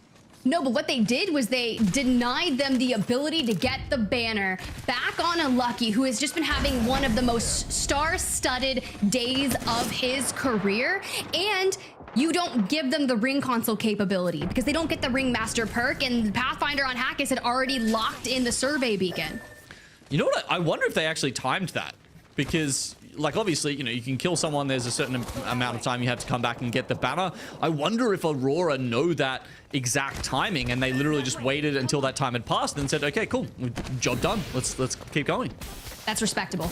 Honestly, I would not put it past them to have that all kind of in their game plan. For Passion UA, though, 13th place overall on the day, 26 points. Now, granted, this is a squad that coming into today, I had already pretty much locked in for Germany, but a team that has that must-win condition alongside Aurora is going to be Cybercats, right? And they had their chances stifled on rotation, but something they changed up is we haven't necessarily seen a conduit in a minute, and the Radiant transfer goes through, the Bolt connects, and the Thermite, it's going to do work to really suppress that push that Cybercats was looking to make. Yeah, it's a legend that's been picked exclusively for contests in the recent period. You know, when she came out, amazing legend, got picked a lot, and then essentially after the nerfs, not so much. But yeah, this is, once again, Cybercats just, I don't know, man, playing legend roulette and keeping it interesting for everyone at home. Please keep it, because I love it. I am a huge fan of Conduit. The biggest issue with Conduit is going to be managing the cooldown on that Radiant transfer. And depending on what perk you select for that upgrade, we'll have to see. But for Passion UA, they've ran into a little bit of a mix. We seem to get stunned up on the fences, and the Jenny goes down. Sonya as well, already to follow. Max Strafe last alive, but ExoClan has fallen. Yeah, not expecting Passion UA to get out of this one alive either, though, because there are many teams in their vicinity. DMS, Cybercats, Go Next, Danish. There is, look at this, teams just pulling up left, right, and center. Ooh, but DMS 4 points away from match point threshold. Would be really good to see them here, but Danish, they needed a really epic day, but players have fallen, and DMS might join them as well. 3 points shy. Or do we get the reset? Because leaving the Caustic last standing alone inside a building where you can gas trap all the entryways might be the worst thing they've done. ExoClan going to be shattered with that at 54 points, having a chance to push up ahead and take that match point win, but now they leave it up to their contemporaries in Aurora, in Na'Vi, Cybercats, and Alliance. The FaZe Clan as well. So we got 5 left in TIFF. 5 and 17. I mean, it's very possible we end here, and all the nades that are being committed into that DMS roster on the inside are doing work, but Cybercats are still conservative on the swing here, especially when you know how many teams have moved into this area. And hey, we do seem to have that other southern zone with a large majority of the North Lava Siphon being available into the next zone here. And honestly, this would not be a bad place to play from, but not in the open, not until endgame. You need a building, you need cover. Yeah, you do. The fences sometimes can help, but yeah, as you say, that's probably a little bit later on. At the moment, the fences, you know, are a bit too one-directional. You're probably going to get hit from one side of the ditch or the other. Teams are reading this circle relatively well, I must say. You know, a lot of them sitting in the sort of northern siphon area, Grandma's house, and within the siphon area as well. Some who are banking on something a little bit different, or maybe even just looking for some KP. FaZe Clan and Gaming Gladiators over here. They've got the exhibit up. We've already burned through a mother load, and playing from this geyser rotate, I like it. I honestly wish they could secure the farthest building on the outskirts of geyser, but for Gaming Gladiators, Blast is getting lit up. I think he might be able to just barely get away. No, actually, this is like skeet shooting. What? I think he might have already been down by the look of it. It looked like he was prone as he went into the geyser there, unfortunately, on his last legs. But FaZe Clan kind of hoping that it's not their last hurrah. It's taken them a little bit longer to get to match point than perhaps they would have hoped, but now that they're there, they've got just a chance as the other teams looking to take out match 8 here. Ooh, and a squad that is super close to sealing their ticket to Germany have been looking so exceptional throughout Split 2, just kind of ramping up match day after match day. Yes, they haven't hit that 50 points just yet, but it very well could come from this game. 8 points away. Honestly, EMEA starting to give me APAC North vibes, and I would love to see someone that is not on match point finals take a win and put themselves and more teams onto that eligibility. Yeah, I mean, look, Trojan's an interesting one, right? And as you say, they've been ramping up, doing better and better throughout the season. I do wonder with some of these newer teams if, you know, they're so excited. They're so locked in every game day because it's all new, it's all fresh, it's all exciting for them that they play really well. But when they're not used to this crazy intense level that comes out during regional finals when every other single team is exhibiting exactly the same. A team like Alliance, like, I mean, you know, let's be honest, they were just in cruise control for most of this split. And, you know, they pop up when they need to, and that's why they're so far ahead at the moment in this finals. Ooh, I was gonna say good focus of attention over there for Henchmen, but we've thrown the mother load out. The evac was a little bit too late, but they do get a shield crack onto the Pathfinder from Blacklist International. All the nades that are being committed, and Matafe kind of looking for a cross angle there, doesn't quite get it, and it seems like Na'Vi will have to make this last stand because they're the ones doing the gatekeeping. But if this takes entirely too long, there's a very possibility that some other team is going to come roaming in, but it's Matafe who gets ripped out first. Oh no! Amazing R99 spray there from a henchman, but look at that! The 2 remaining members of Alliance have come in, and they're going to be a factor in this fight for sure. Yeah, but did you look to the north? Aurora, they're finally showing up from Skyhook East, and they want a piece of this. But Alliance are a duo. This is going to be very scary for 3 of our squads that are on match point. Yeah, it's very likely only one of them comes out of this, and you'd have to say it's most likely to be Aurora. As you said, obviously, the trio, Na'Vi, I think, took too much damage at the start of that fight, and now Aurora just trying to dance around here. Oirain, he needs some support. Oh, but Alliance done and dusted. Aurora have stayed relatively healthy, and now we just look to see where did Na'Vi retreat to from that. But with the ring at their back, we've got to keep that rotation moving forward. Will Aurora commit to the side that Na'Vi pushed in on, or will we full wrap for that ultimate choke where we had last saw ANC outplayed in Atlas? Yeah, it's a good question. Aurora have been playing a lot of, or making a lot of important decisions in the zone so far this series. Can they make the right one yet again?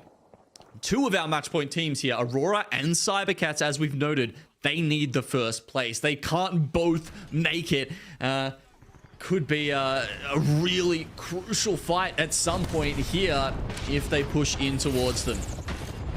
Still 4 teams alive that have the capability of shutting this series down here. ANC outplayed or about to deal with one of the teams that are match point eligible. It's gonna be Na'Vi knocking at their doors. Shex took so much damage on that initial push, but we can see no Jenny available. We gotta start putting those fences up, but the cooldown, that's gonna be tough to manage here, especially when you've got knuckle clusters at your door.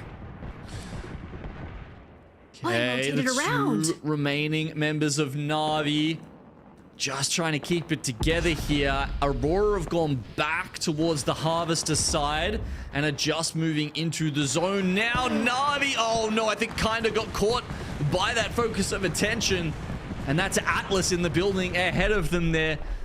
That's trying to keep them at bay. Of course, the zone has actually shifted quite far south. Often it'll be, you know, sort of over the top of where that ditch is, Tiff. But this one heading straight towards the northern building in Siphon. As I say, we've seen it end where DMS was, but okay, so what kind of tried to do was he was looking to hit the beacon res onto Matafe, get him back in. Unfortunately, Henchman, last standing for the Na'Vi roster, hits the focus of attention, connects, silences for a minute, and now we're just running for our life. We do still have one banner, but honestly, we're delaying the inevitable, and Na'Vi does fall. Aurora, the last we saw of them was in the choke point. They dropped an evac tower, and they committed to that low ground, and here we see 9 Impulse falling. Kazakh on the lifeline though, knocks the drone down but cannot get Impulse back. Oidrain trying to get back up to full health. We just need the banner. Now there are replicators around, there's still respawn beacons, but knowing how Na'Vi failed to pull back in, Kazakh has the Moby. This makes it so different.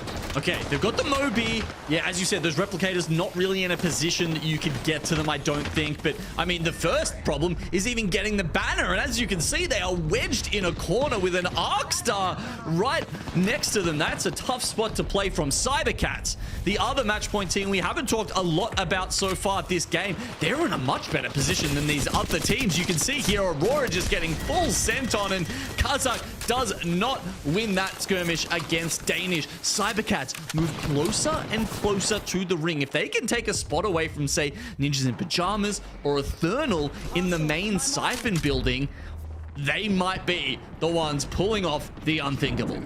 Yeah, that's absolutely wild, but Danish needs as many points as they can. Mind you, they had to beat certain teams on the leaderboard to lock their ticket into Germany. So the fact that this hasn't ended just yet and we're still getting warmed up is brilliant for them. Albeit, Sherbs brought a Devo to the fight and Aurora fell. For Cybercats, they're making all the right choices, right? They were holding down the main building of Lava Siphon and have rotated in to join Ninjas in Pajamas and Ethernal. Now, granted, there's going to be a collapse on these rosters. It's just a matter of time, but Cats do one thing, right? They lock into the low ground.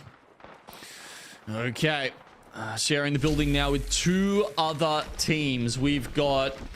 what is that? 5 teams up on the north side here that are just about to have to make their next move. FaZe Clan sitting underneath Stay Healthy. They might be able to go around though, Tiff. This might be a little bit of the low ground potentially that they can play outside of Siphon. I think that might be FaZe's best bet. Yeah, this is going to be really interesting. Remind you guys, FaZe is on match point eligibility.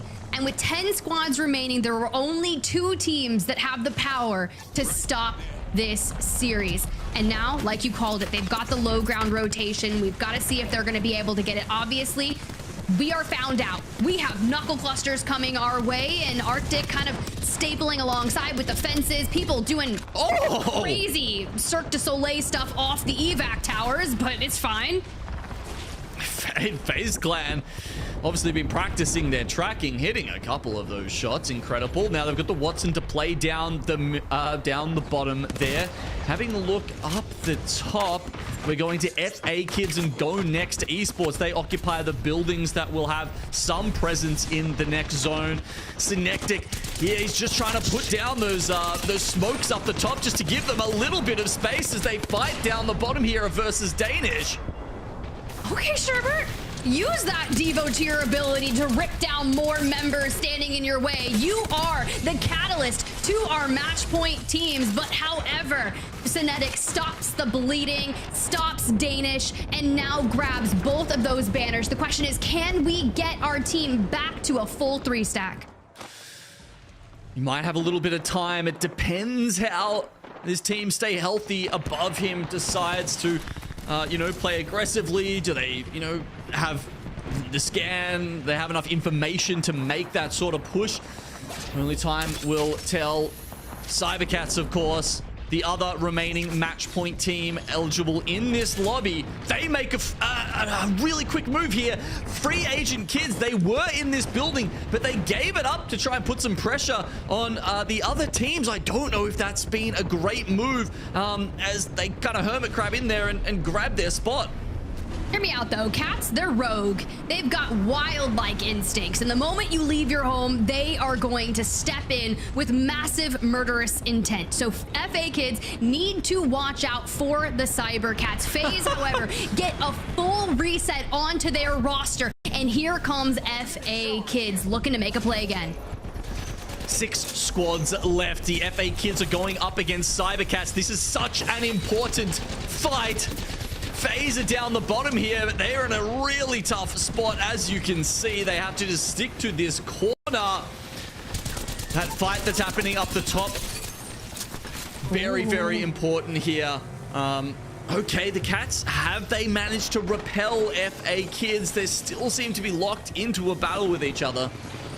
And they really don't want to fight right now. Cats just want to fight at the very end as the rest of the lobby is collapsing. Arctic still alive for now, but you can see the Fools come in and Falcon jumps down to try and finish it out, but Arctic with 5 HP stays alive. We do have our banners, but do we get another reset? We have 4 squads left, 2 teams on match point, and Alonzi down, Cleve is down, Ranches is going to be last standing, and we are just full sending with the grapple across the fence line. I don't know if we're ending here. Feels like a game 9 to me. Tiff. Arctic, he does actually find another Moby. Obviously, they used one already, but apparently teams just want to keep donating death boxes to FaZe, and we've got a second mobile respawn beacon. Surely they don't let him get this off. There's no way Kashera's team is going to allow this regain again. It's just not going to happen. Slab's making the callouts. We're looking for the angles, and that Hemlock's gonna rip him out. But Cybercats are gone. Cybercats.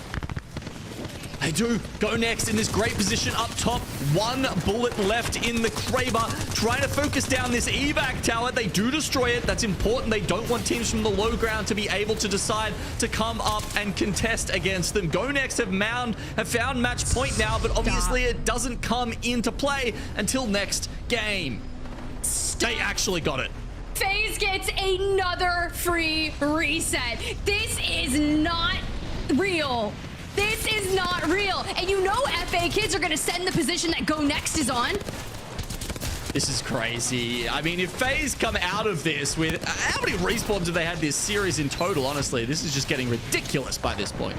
It really is, but here comes FaZe oh my from God. the low ground. We're waltzing right up into it. Nags, Synetic, but just like that, Synetics get ripped down. Arctic and Nags trying to hold on, but Arctic, what are you gonna do? We have 20 HP, Nags down, Arctic last standing for this roster, and Go Next, they take map number 8. I thought FaZe had that for a second. I thought they'd hit the timing on the third party perfectly. But it was just one of those moments where you're like, you're rubbing your hands together. Surely we can creep up and get the roguelike stab in the back there. But no, they just get turned on immediately. And Go Next needed a massive game, right? They were so close to hitting that 50-point threshold. But I don't know. This is wild. The fact is we're going to 9 for EMEA. This is wild. It's been a big day here, and yeah, as you say, even more teams now rocking up to match point, joining the party, and the chaos is just going to get even crazier moving on to our next game. My thing is, how many is it? Do we have half the lobby on match point? Is it just a couple? We moved from what, 5 to 7? Who knows? Regardless, we'll have to talk about it and break things down, because if FaZe Clan managed to pull that off, they deserve it. They 100% deserve it, because they got 2 full resets there, which is just, I don't have any words, Genome. Honestly, I've seen crazier things, but I don't know. That would have been one of them. Yeah, I mean, I'm thinking about, Alliance. There's been a couple of teams actually so far this series who have managed to pull off some ridiculous respawns. That trend continues, and Yeah, FaZe was so close there. I think Cybercats also had a very good chance. I think they needed to close out that fight a little bit faster. If they had, they would have had a similar position to go next, like a very strong high ground stronghold, which they could have really started to impose their will upon the other teams. From that position, you know, looking down at teams like FaZe Clan below them, and maybe it would have become a more of a jockeying match between Go Next and Cybercats. But I think they played just a tiny bit scared there at the end, and ultimately that cost them. I mean, I don't blame them for being a little scared. FA Kids coming in with Zidon, who's been a heavy hitter fragger for that roster. But you're right. They needed to deal with FA Kids sooner. But as we look at the match 8 results, Go Next, not only did they take the win, but they do it with double-digit eliminations and get 23 points. I know we could talk about FaZe Clan, FA Kids, and Cybercats, but can we turn our attention over to Stay Healthy?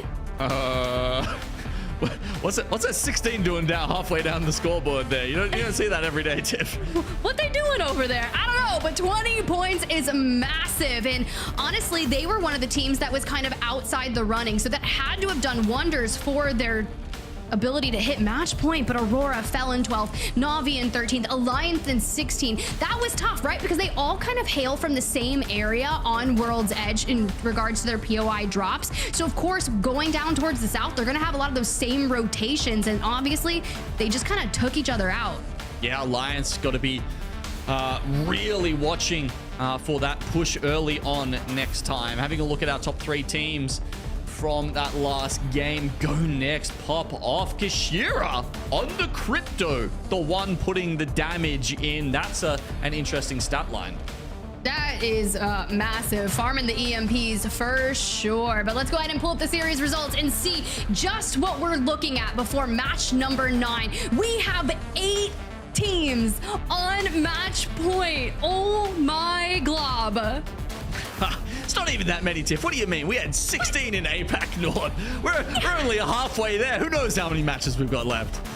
Yeah, anytime it's an APAC North Regional Finals, I will watch it at the very beginning at like 2 a.m. for me, and then I'll go to bed and I'll wake up and I'll be like, oh my God, we're still going. Yeah, well now we're starting to get that here in EMEA. Stay Healthy, EXO Clan, just are able to do it. Now DMS, they were really close to being able to hit that 50, but unfortunately 1 point away. If we go again, Genome, there is a likely chance that DMS and Trojan roll up to the 50.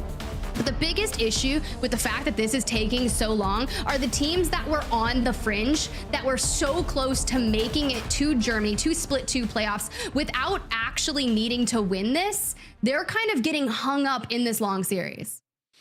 Yeah, there's definitely less and less chance for anyone who's not just grabbing that number 1 spot. That's definitely a storyline that we have to keep thinking about as we edge closer and closer to the end of this series and the end of the split here in EMEA. Well, I guess it's only a matter of time, right? But before that, we're going to cut to a quick break. And when we come back, more ALGS action.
Welcome back, everybody. We go next. Literally. Genome. I cannot believe Go Next take the dub.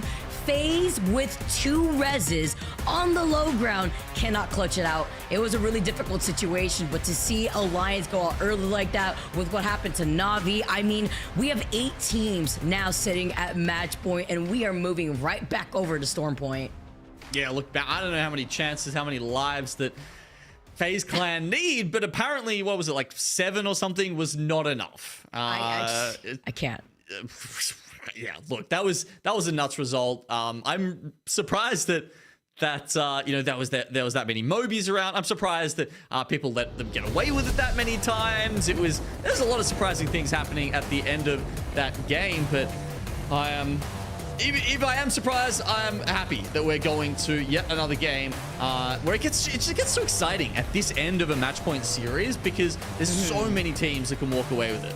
Yeah, maybe we need just half the lobby. Let's get 2 more teams up in this with match point, right? So that way we can literally have half the lobby possibly qualify into split 2 playoffs. But I do want to highlight something that Tip mentioned before too. This was absolutely huge for Go Next because before this game, before this dub, they did have 43 points. They were close, but they were behind DMS originally, waiting patiently on the high ground even when FaZe was getting that res on the low ground. They knew if they gave up that high ground, that was going to be the opposing team to easily just walk in and then take the game after that. So patience wears off here and pays off rather for Go Next getting that dub for match 8. Now we do move on to Storm Point for our 9th game. EMEA taking a little bit longer than I was expecting originally, Gino, but this is what I like to see. This is why being consistent in getting these dubs, aside from the KP that we know that these teams are capable of, is so important when it comes to match point regional finals.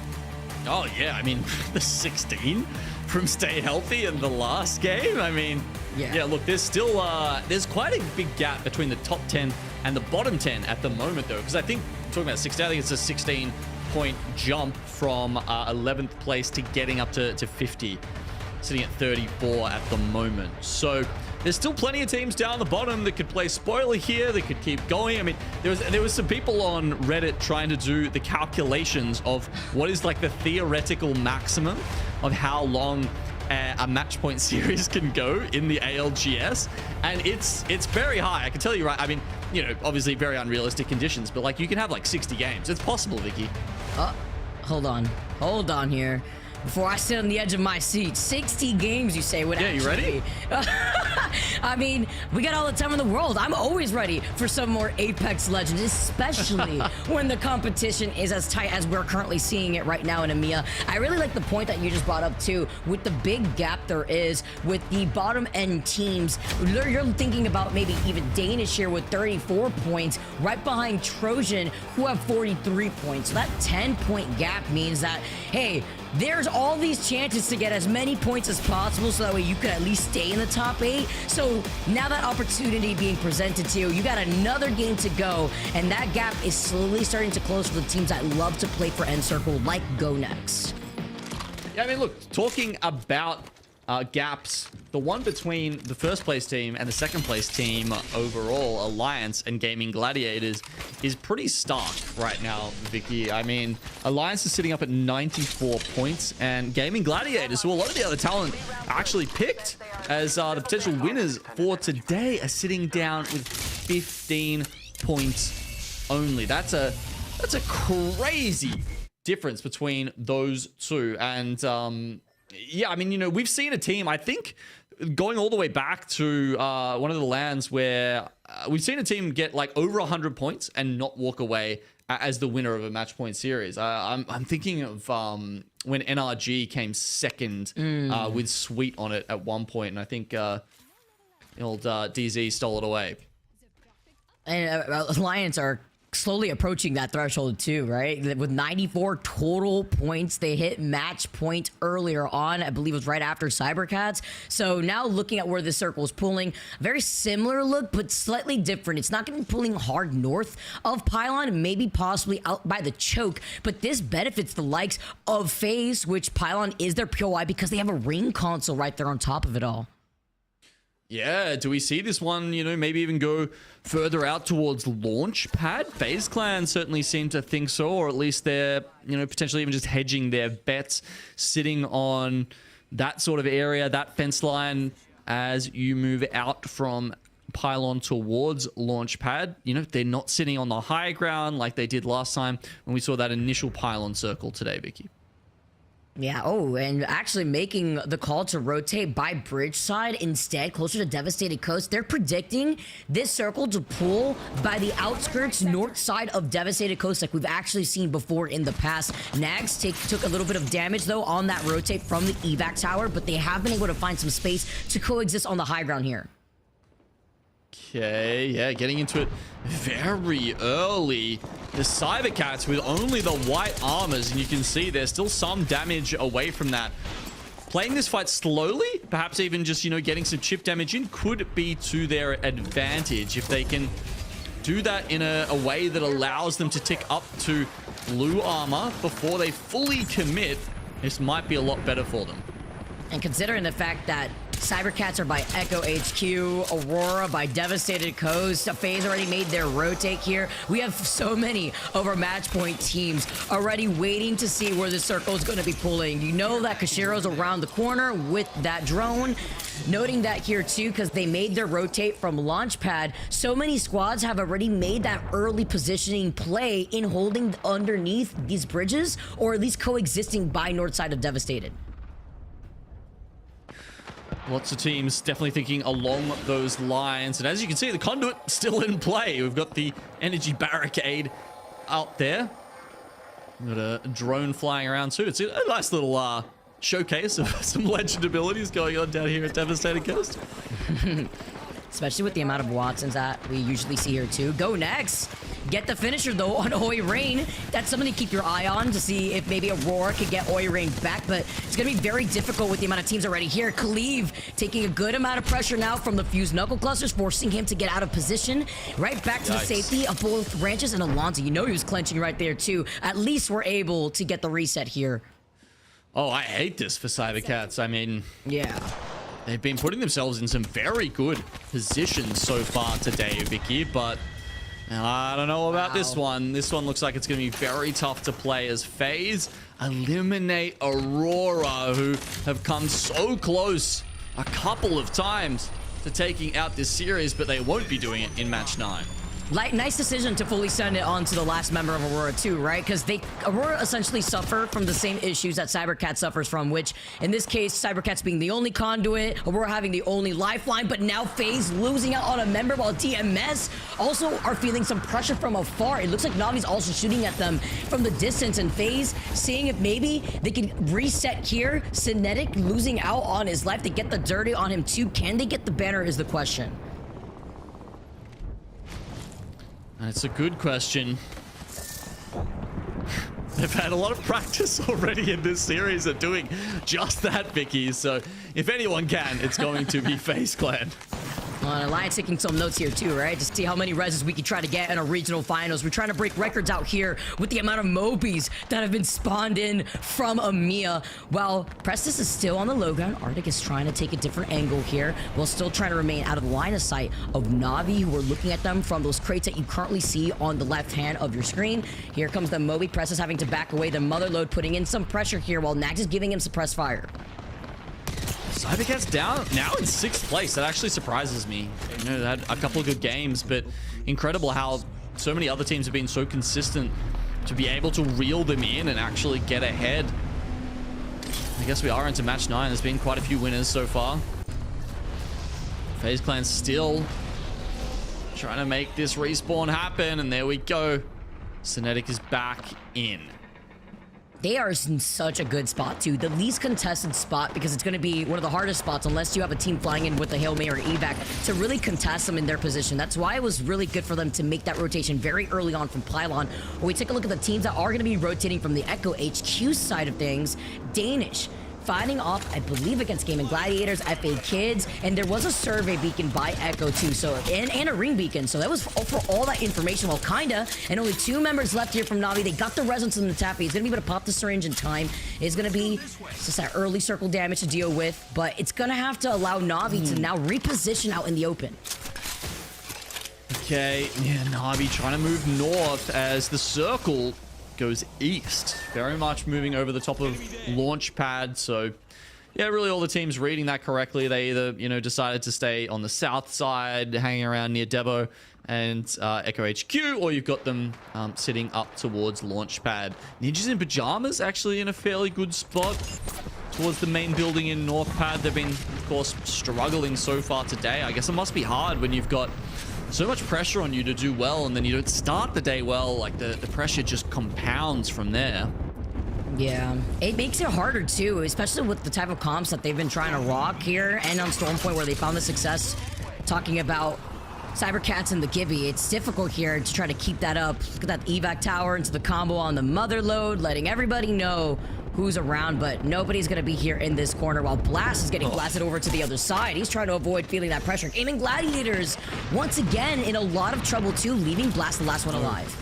Yeah, it's incredible how much of a rough time they've been having today, and once again going out early. That's so rough. Danish are stuck in there with free agent kids, and Na'Vi just trying to be a pain in the ass for both of these teams now as they rock up and try and finish this off.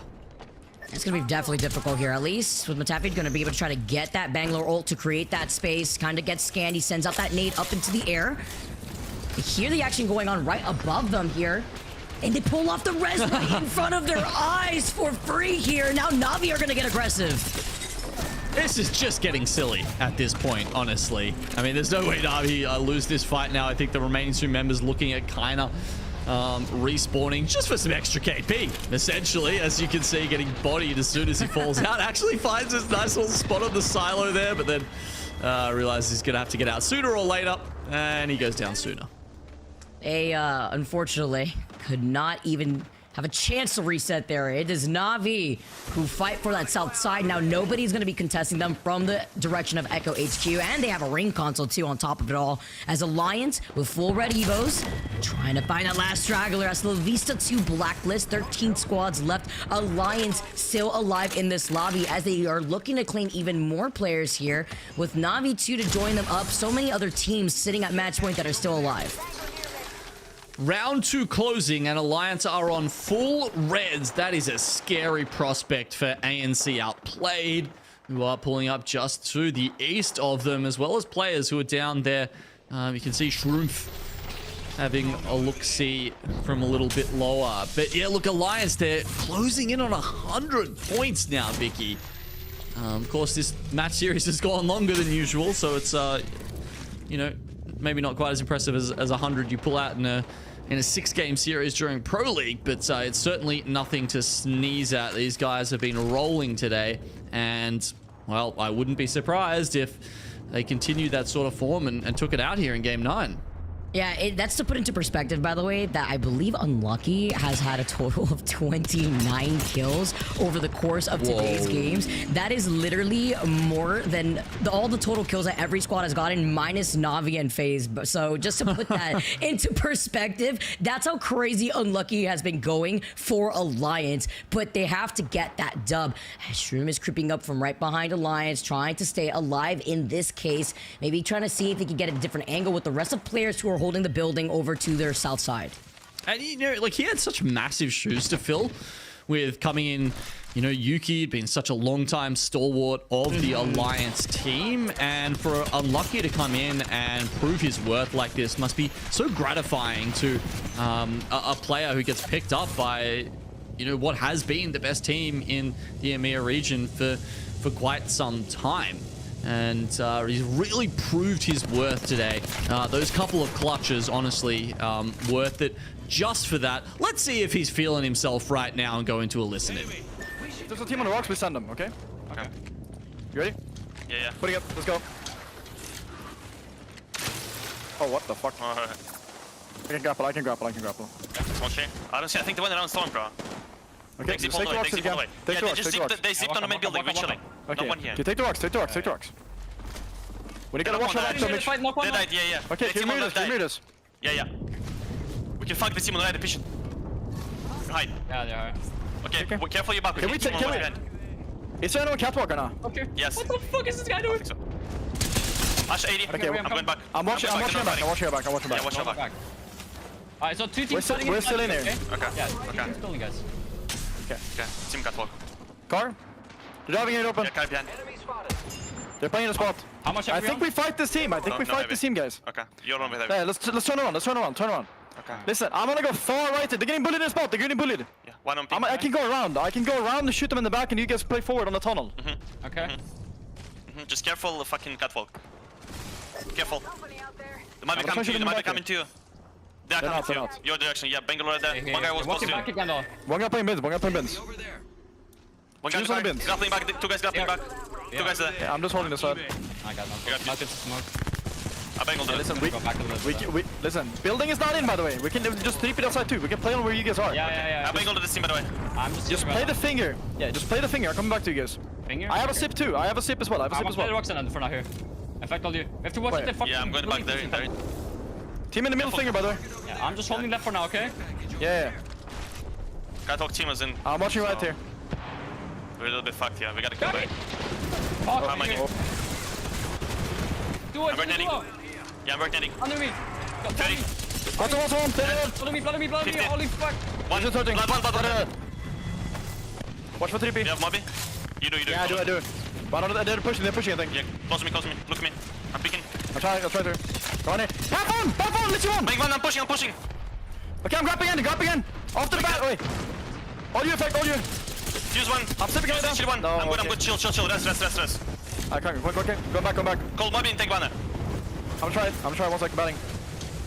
Yeah, mid coming. I'm getting fucked from catwalk. They're pouring maybe towards us. Where? I Bangalore might get reset. No, they're not pouring towards us. Getting better right now. Bangalore died. All dead. There's new team from Pylon. Yeah, I'm looting right now. I'm getting the banner. Yeah. I can rest you, I'm pretty sure. Yeah, I'm gonna loot. I have to Oh, you're slug shooting me. it I can't. I got a bad thing. I need to sit the right, Taylor. An incredible turnaround from Alliance here. They hit the 100-point barrier. A great call that it was only a duo behind. They get completely caught off guard by Trojan, but they turn around, and with that knowledge, they have the confidence to take that fight. And now they're getting unlucky back. 25 seconds. It's going to be a tough rotate. There's still a couple of teams ahead of them, Vicky, but damn, if anyone can make this through, it's Alliance. That was so, oh my gosh, Hockey takes so much damage. Unlucky comes back. He's able to get a shield swap right there by the death boxes. But it's the fact that Alliance were able to clutch that side by side as a duo with Thernal looking at them too. They clear up that north side of the circle. But Genome, this circle is a circle we've seen before. It is pulling toward the rocks north side of Echo where Na'Vi have been holding, where FaZe has height right now looking at them currently. Yeah, that was a single member of Cybercats, by the way, just cowering in the corner. The conduit could be someone to look for at the end of this. Na'Vi trying to get the res off here, and Alliance getting into a fight with Eternal. Looks like Ninjas in Pajamas kept moving on, so it's just between these two teams now on the northeastern side. Eternal, though, they're playing Wraith Ash, by the way, so they've got plenty of movement options to make their rotation quickly, but Effect has not made the journey with them. The kitchen's on fire here for Eternal. They gotta figure out how to put out the flames here for the circle pulling up behind Alliance.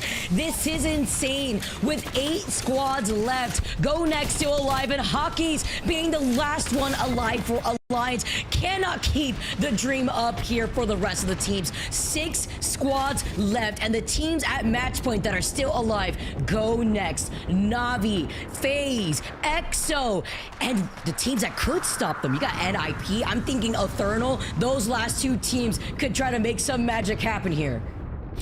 Yeah, I mean, Alliance have locked in essentially winning the Pro League split. They've probably locked in at least a 2nd place here today, but they won't be taking out the win. They've done everything but. Na'Vi, they're playing the low ground here from the broken house, well within the circle. FaZe have the high ground, sitting up controlling this bridge, and then the other few teams essentially are just looking on from outside the circle. How much sort of space will FaZe give them? Not a lot. Arctic putting them down here with a 30-30. Huge 30-30 shots, finding that knock onto Missy. I love the different angles that we currently see FaZe taking. They're controlling so much space from the back of the bridge. They're holding the middle part of the bridge and then looking at Na'Vi on the other side where there is a Moby on top of Go next to create also some extra space. And another res is coming in. Eternal are still alive, dropping into the line of sight of NIP. Oh, Moby's just going crazy today. Absolutely the preferred survival item. Well, I don't know, unless you refuse, I suppose. All right, round 5 now closes. We've got 30 seconds left for Eternal to come in, but they're going to have to get past the gauntlet of NIP. Go next also on the other side of this bridge behind those Watson fences. Na'Vi, the ones who really just have to sit and wait for the other teams to come to them. This is going to be difficult to try to rotate from the low ground. When you know Na'Vi is looking at all the teams coming in from the bridge side, NIP are still playing off that low ground height here while FaZe kind of split their direction too, looking at Na'Vi. Now as the circle closes in, everything, all the cards on the table for NIP. Can they make this happen with the amount of mother loads that are circling around them? Yeah, I mean, I think... yeah, they're the only team that are left who aren't on match point. It might be up to Ninjas in Pajamas to make this go to the full 10 matches. Well, double digits, not the full. It could go even further, who knows. But chances are that we end it here. So many other teams, 4 teams still alive, and all of them vying for the #1 place.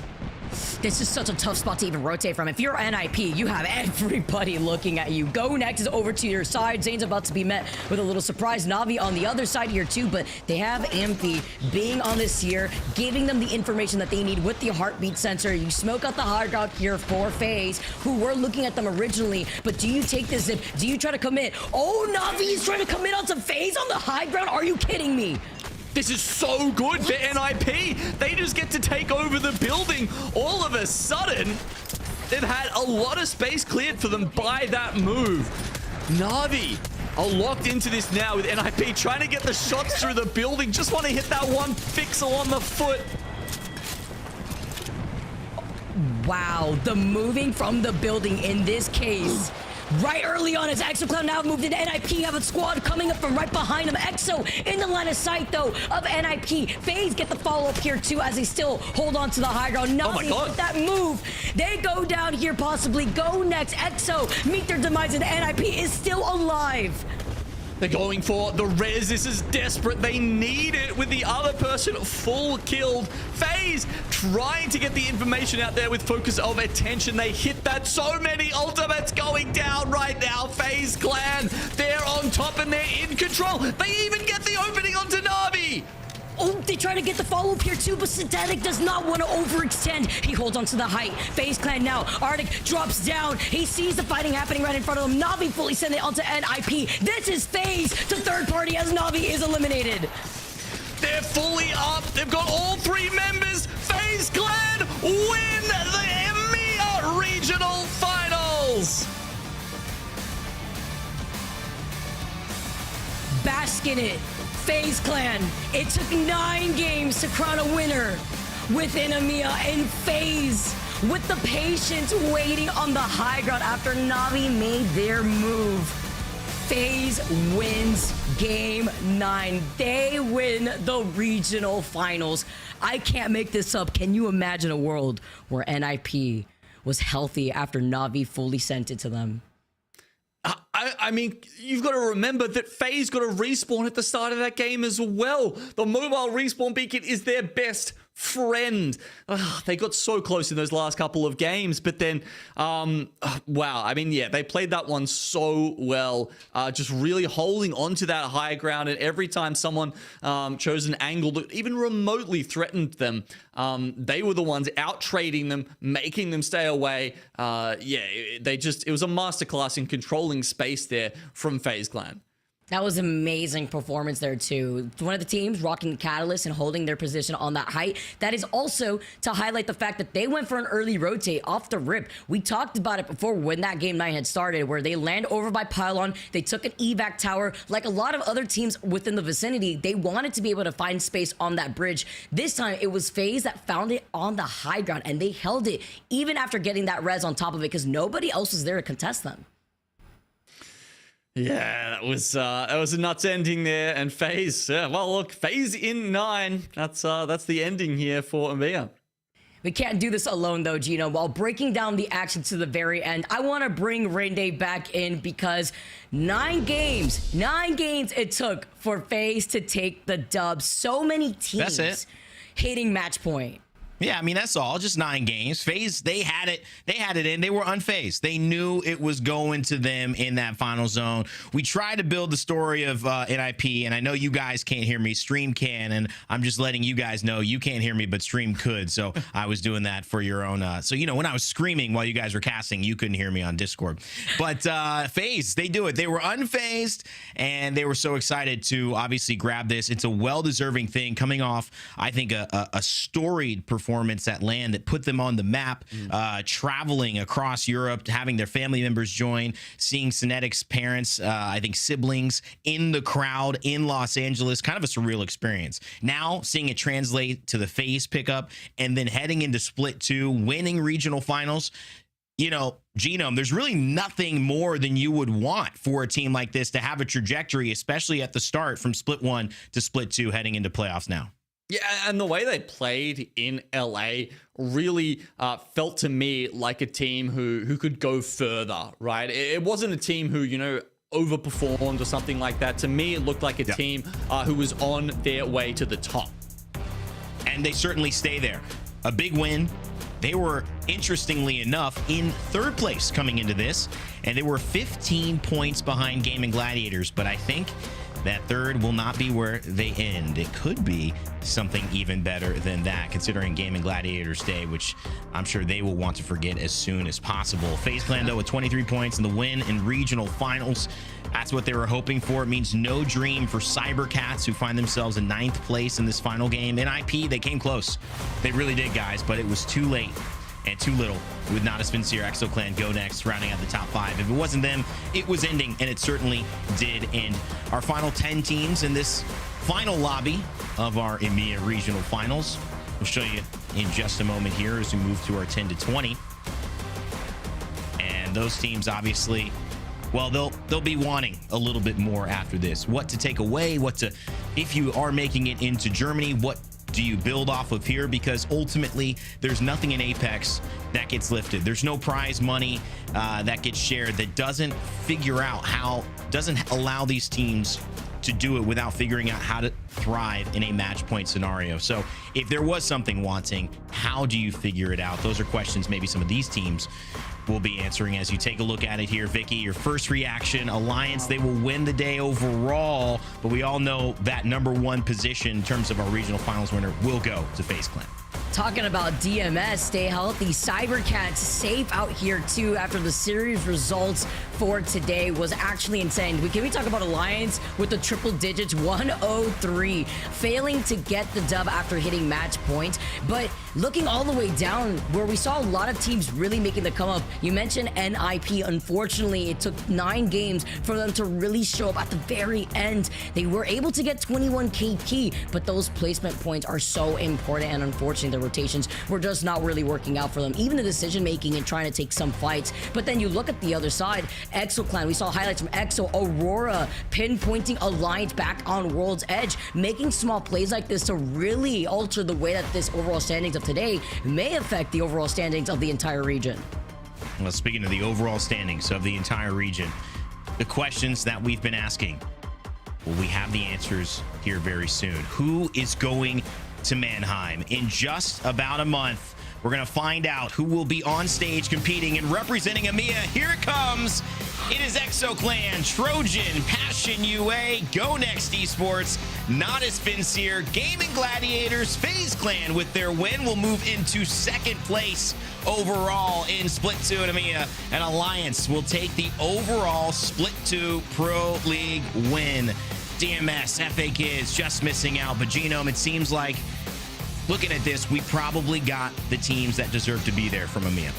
Yeah, consistency, the name of the game here in the Pro League, and the 8 top teams who were coming into today as the top 8 remained, right? Yeah. EXO Clan, they were the one who was most at risk of falling out. They had a solid performance. I think it was coming 6th. That locks them in, shuts the gate behind them, and no one manages to sneak in. Not Cybercats, who were so very close at times, and some of these other teams, Aurora down the bottom, who had such a good day, even though their split might not have been as impressive. I gotta say, even though Gaming Gladiators with 20th got 0 points today, they still ended up 3rd overall. So that just should give you a perspective of how good their other 9 match days were. 2 second places and an overall win in match day, I believe, number 8. Now, heading into this back half, teams that are still in our Pro League right now, which is a great thing. This is something that was well-deserved. The young Hong Kong on Danish, he felt that this would be the land that he would get a chance to show up at and to meet him, and we were very excited. That's not going to happen, but maybe the bigger story, NIP, Vicky, I mean, you know, how much can we do? Beat a horse, right? It's not something that we need to keep belaboring, but this is unfortunately a team that we expect always to be representing, and they will miss out this time around. It's a little strange to say that we're about to go into a land without Nasky, but you know what? Such is the competition here within Pro League, within the ALGS. I mean, even looking at teams like Cybercats on that back page, you know, after their crazy performance today, it took the first place finish for them to even try to qualify, and it wasn't even close to enough here. While we look at this following page here, Rain Day. Yeah, these teams, they did not participate today. We did get a little Nessie participation in Graceful joining us on the broadcast. But it's always a tough one because you don't have anything guaranteed when you go into this lobby. You're kind of hoping for a miracle, and you get close. Cybercats, 2 wins out of 3 games. That was special. We thought there could have been something, but as these experienced pros know, there is a little bit of repetition to this. There is a little bit of, it kind of settles where you feel mostly this roster, this region should be, and that's what ended up taking place today. The teams that were in the top 8 positions stayed there, and they will be going to Mannheim, Germany. Exciting day for them. Let's walk back the action of our last 3 games. We thought it could go forever, Vicky, and it was close in match 7 to ending as well. Yeah, I was okay if we were going to go to 10 games. All the more Apex for us to enjoy out here within the EMEA region, but got to leave some room over for NA so that way they can also punch their ticket over to Mannheim and join the rest of our squads here. But in this game, this was crazy. We were able to cover this. I believe it was Tiff and I, and we saw Navi had rotated to the back end. Who was waiting for them on the other side closest to the bridge? It was Alliance and Aurora, who were inside the building. You can see kinda with the accidental melee before they try to fully send it onto Alliance. Not only do they lose out on this fight, but this was the green line for Aurora to scoop in and not only take the dub, but this was the win that set them up at match point. Yeah, and then match number 8, obviously, you know, Genome looking at this one, Go Next, they're in a pretty decent position. You've got FaZe, though, making this comeback play. It's really just the game of resets. Yeah, it was insane. I thought surely after they'd, you know, pilfered the first Moby out of the death boxes down the bottom that there wouldn't be another one, but somehow they take 2 hits and go again. This swing also looked so good. I mean, yeah, they get that first knock onto Kaina. I guess it's the EMP, so maybe it was just that, you know, that little trick, the one they had left in the bag, that Go Next keep for a rainy day, and that helps them turn the tide and win the fight against FaZe. And look at that. I mean, what you could see there. Go Next, if they win a game later, right in here, they are your champions as well. But that was the game that got them onto match point. And Dia, you know, he was just cringing at that. He could have been right. He could have predicted it. At the end of the day, though, it was FaZe Clan. Many of you love the org and have been following them since the trick shot days back and before. And now FaZe Clan newly picking up former Omit and finding a way to you know, just I think with Cinetic and Arctic, Made in Heaven, excuse me, with Cinetic, Arctic, and Nags, just get the job done. This is a team that's got belief behind them. They've got the support of an org with them. And I got to say, I will say this, though Alliance didn't win, I need to give a special shout out here to Unlucky, who, remember I said that gap between Effect and Unlucky was 14 kills? It's only 3 now. I mean, Effect got a ton of kills today. Unlucky, I think he just had over 30 kills. An incredible performance individually. Alliance get the job done, but maybe more important narratives here in the fact that FaZe able to jump from 3rd to 2nd and also claim the regional finals. It's a ton of confidence, Vicky. That's the exact type of thing you want heading into a major LAN tournament. Your last time to really play in the Pro League. You do the absolute best that you can, and your org and all of your fans are now rooting for you to take it home. Now you got the FaZe up sign coming through the crowd to welcome FaZe. That's going to be a fantastic sight to see. And it's about sending a message with the amount of KP you could achieve. But just like we have in regional finals over at LAN, match point finals, the team who takes the dub is the team that comes out on top. Yeah, it's a game that has to be taken. I feel that is it's a very astute thing, pretty much for any game, but some games they can be given a little easier. Apex, you just have to be the aggressor, and FaZe have shown that they can do it. Watch out for them in Mannheim. They will be a team to watch. But a team that we enjoyed watching as well today is, of course, FaZe, but maybe a specific player who I want to highlight in my MVP as we head into the end of our broadcast is none other than FaZe Arctic.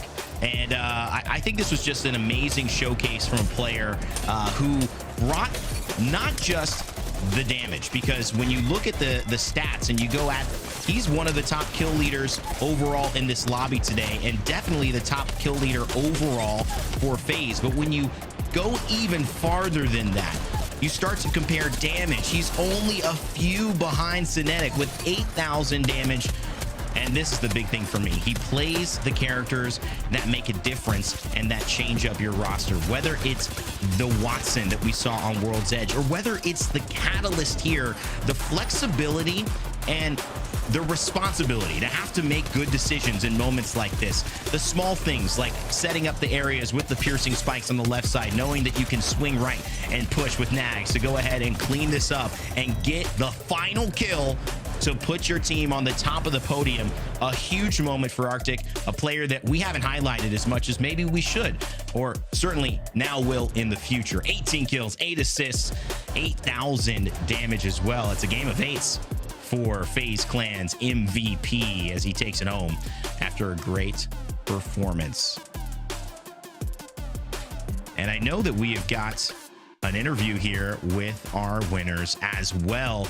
If they are ready, I would love to bring him in because I know the ALGS is excited to talk to them. I know that we're excited to talk to this man right here, Arctic, joining us from FaZe Clan. Congratulations on the win, my friend. And I just want to know, how are you feeling? This has got to be a lot of emotion, a lot of positive emotion, I'm sure. Walk me through just your experience right now, having been declared the winner of EMEA. It feels good, man. I don't know. It was a good day. Everything aligned for us. I'll add on to that for you because while it feels good, this isn't necessarily typical. We've seen your guys' rise over Split 1, and we had a lot of trust that you were a team to watch. Now with the FaZe pickup, talk to me a little bit about what FaZe means as an org for you guys, the support that's gone on. Has anything changed significantly? Do you guys feel more confident now? What's contributing to this run of success that you guys are having? I mean, yeah, getting signed to FaZe is just obviously crazy. It's the biggest org in the world, the best org in the world. We got to hold ourselves to a very high standard. Obviously, we can't be lacking under FaZe. I like it's literally just stone cold. It's another day at work here for you guys. I mean, you basically had punched your ticket in. Even with you guys performing amazingly today, you guys are very consistently performing well throughout the course of the split. So now that you guys are comfortable here, looking at how long it took though for you guys to get the dub, is there anything different that you and the team would be doing, considering that it did take 9 matches for one of the match point teams within EMEA to take the dub? I mean, yeah, we definitely had a couple of hiccups. Could have closed that out a lot faster. Even the game prior to the last game, we could have taken that. We missed out on quite a few points. We were quite late to match point, but it's the long game. Yeah, look, Talk us through some of the respawn plays you had to make today, because that was the sort of the recurring theme. It seemed there were just so many places where it was like, oh, okay, you know, down to one, I guess they'll be out soon, and then all of a sudden, you know, just FaZe members flooding in from the sky again and again. So like, how much do you guys like prioritize those Mobies? Were you just pilfering them from other death boxes? You know, walk us through the many respawns we saw today. I mean, yeah, we just had teams jumping on our heads and giving us kills and fucking Mobies. I don't know. So before we jump, Arctic, because at the end of the day, I'm aware of this. Not everybody wins regional finals, let alone gets interviewed as MVP. So I'm going to give you one more opportunity to say something, if you want, just about your team, about yourself, to your fans. Anything that you want to say here, because this is an opportunity. Who knows? Next time, anybody will get it. You will get it. So floor is yours before we say goodbye. Yeah, shout out Caleb, shout out Michael, shout out them. They've been a great deal of help to us. Really refined our gameplay over the last few weeks. And obviously shout out Nags and Snake for the goats. FaZe up. All right. Thank you, Arctic. Appreciate it. FaZe Arctic, MVP and winners here of our regional finals in EMEA. Congratulations, and we will see you in Mannheim.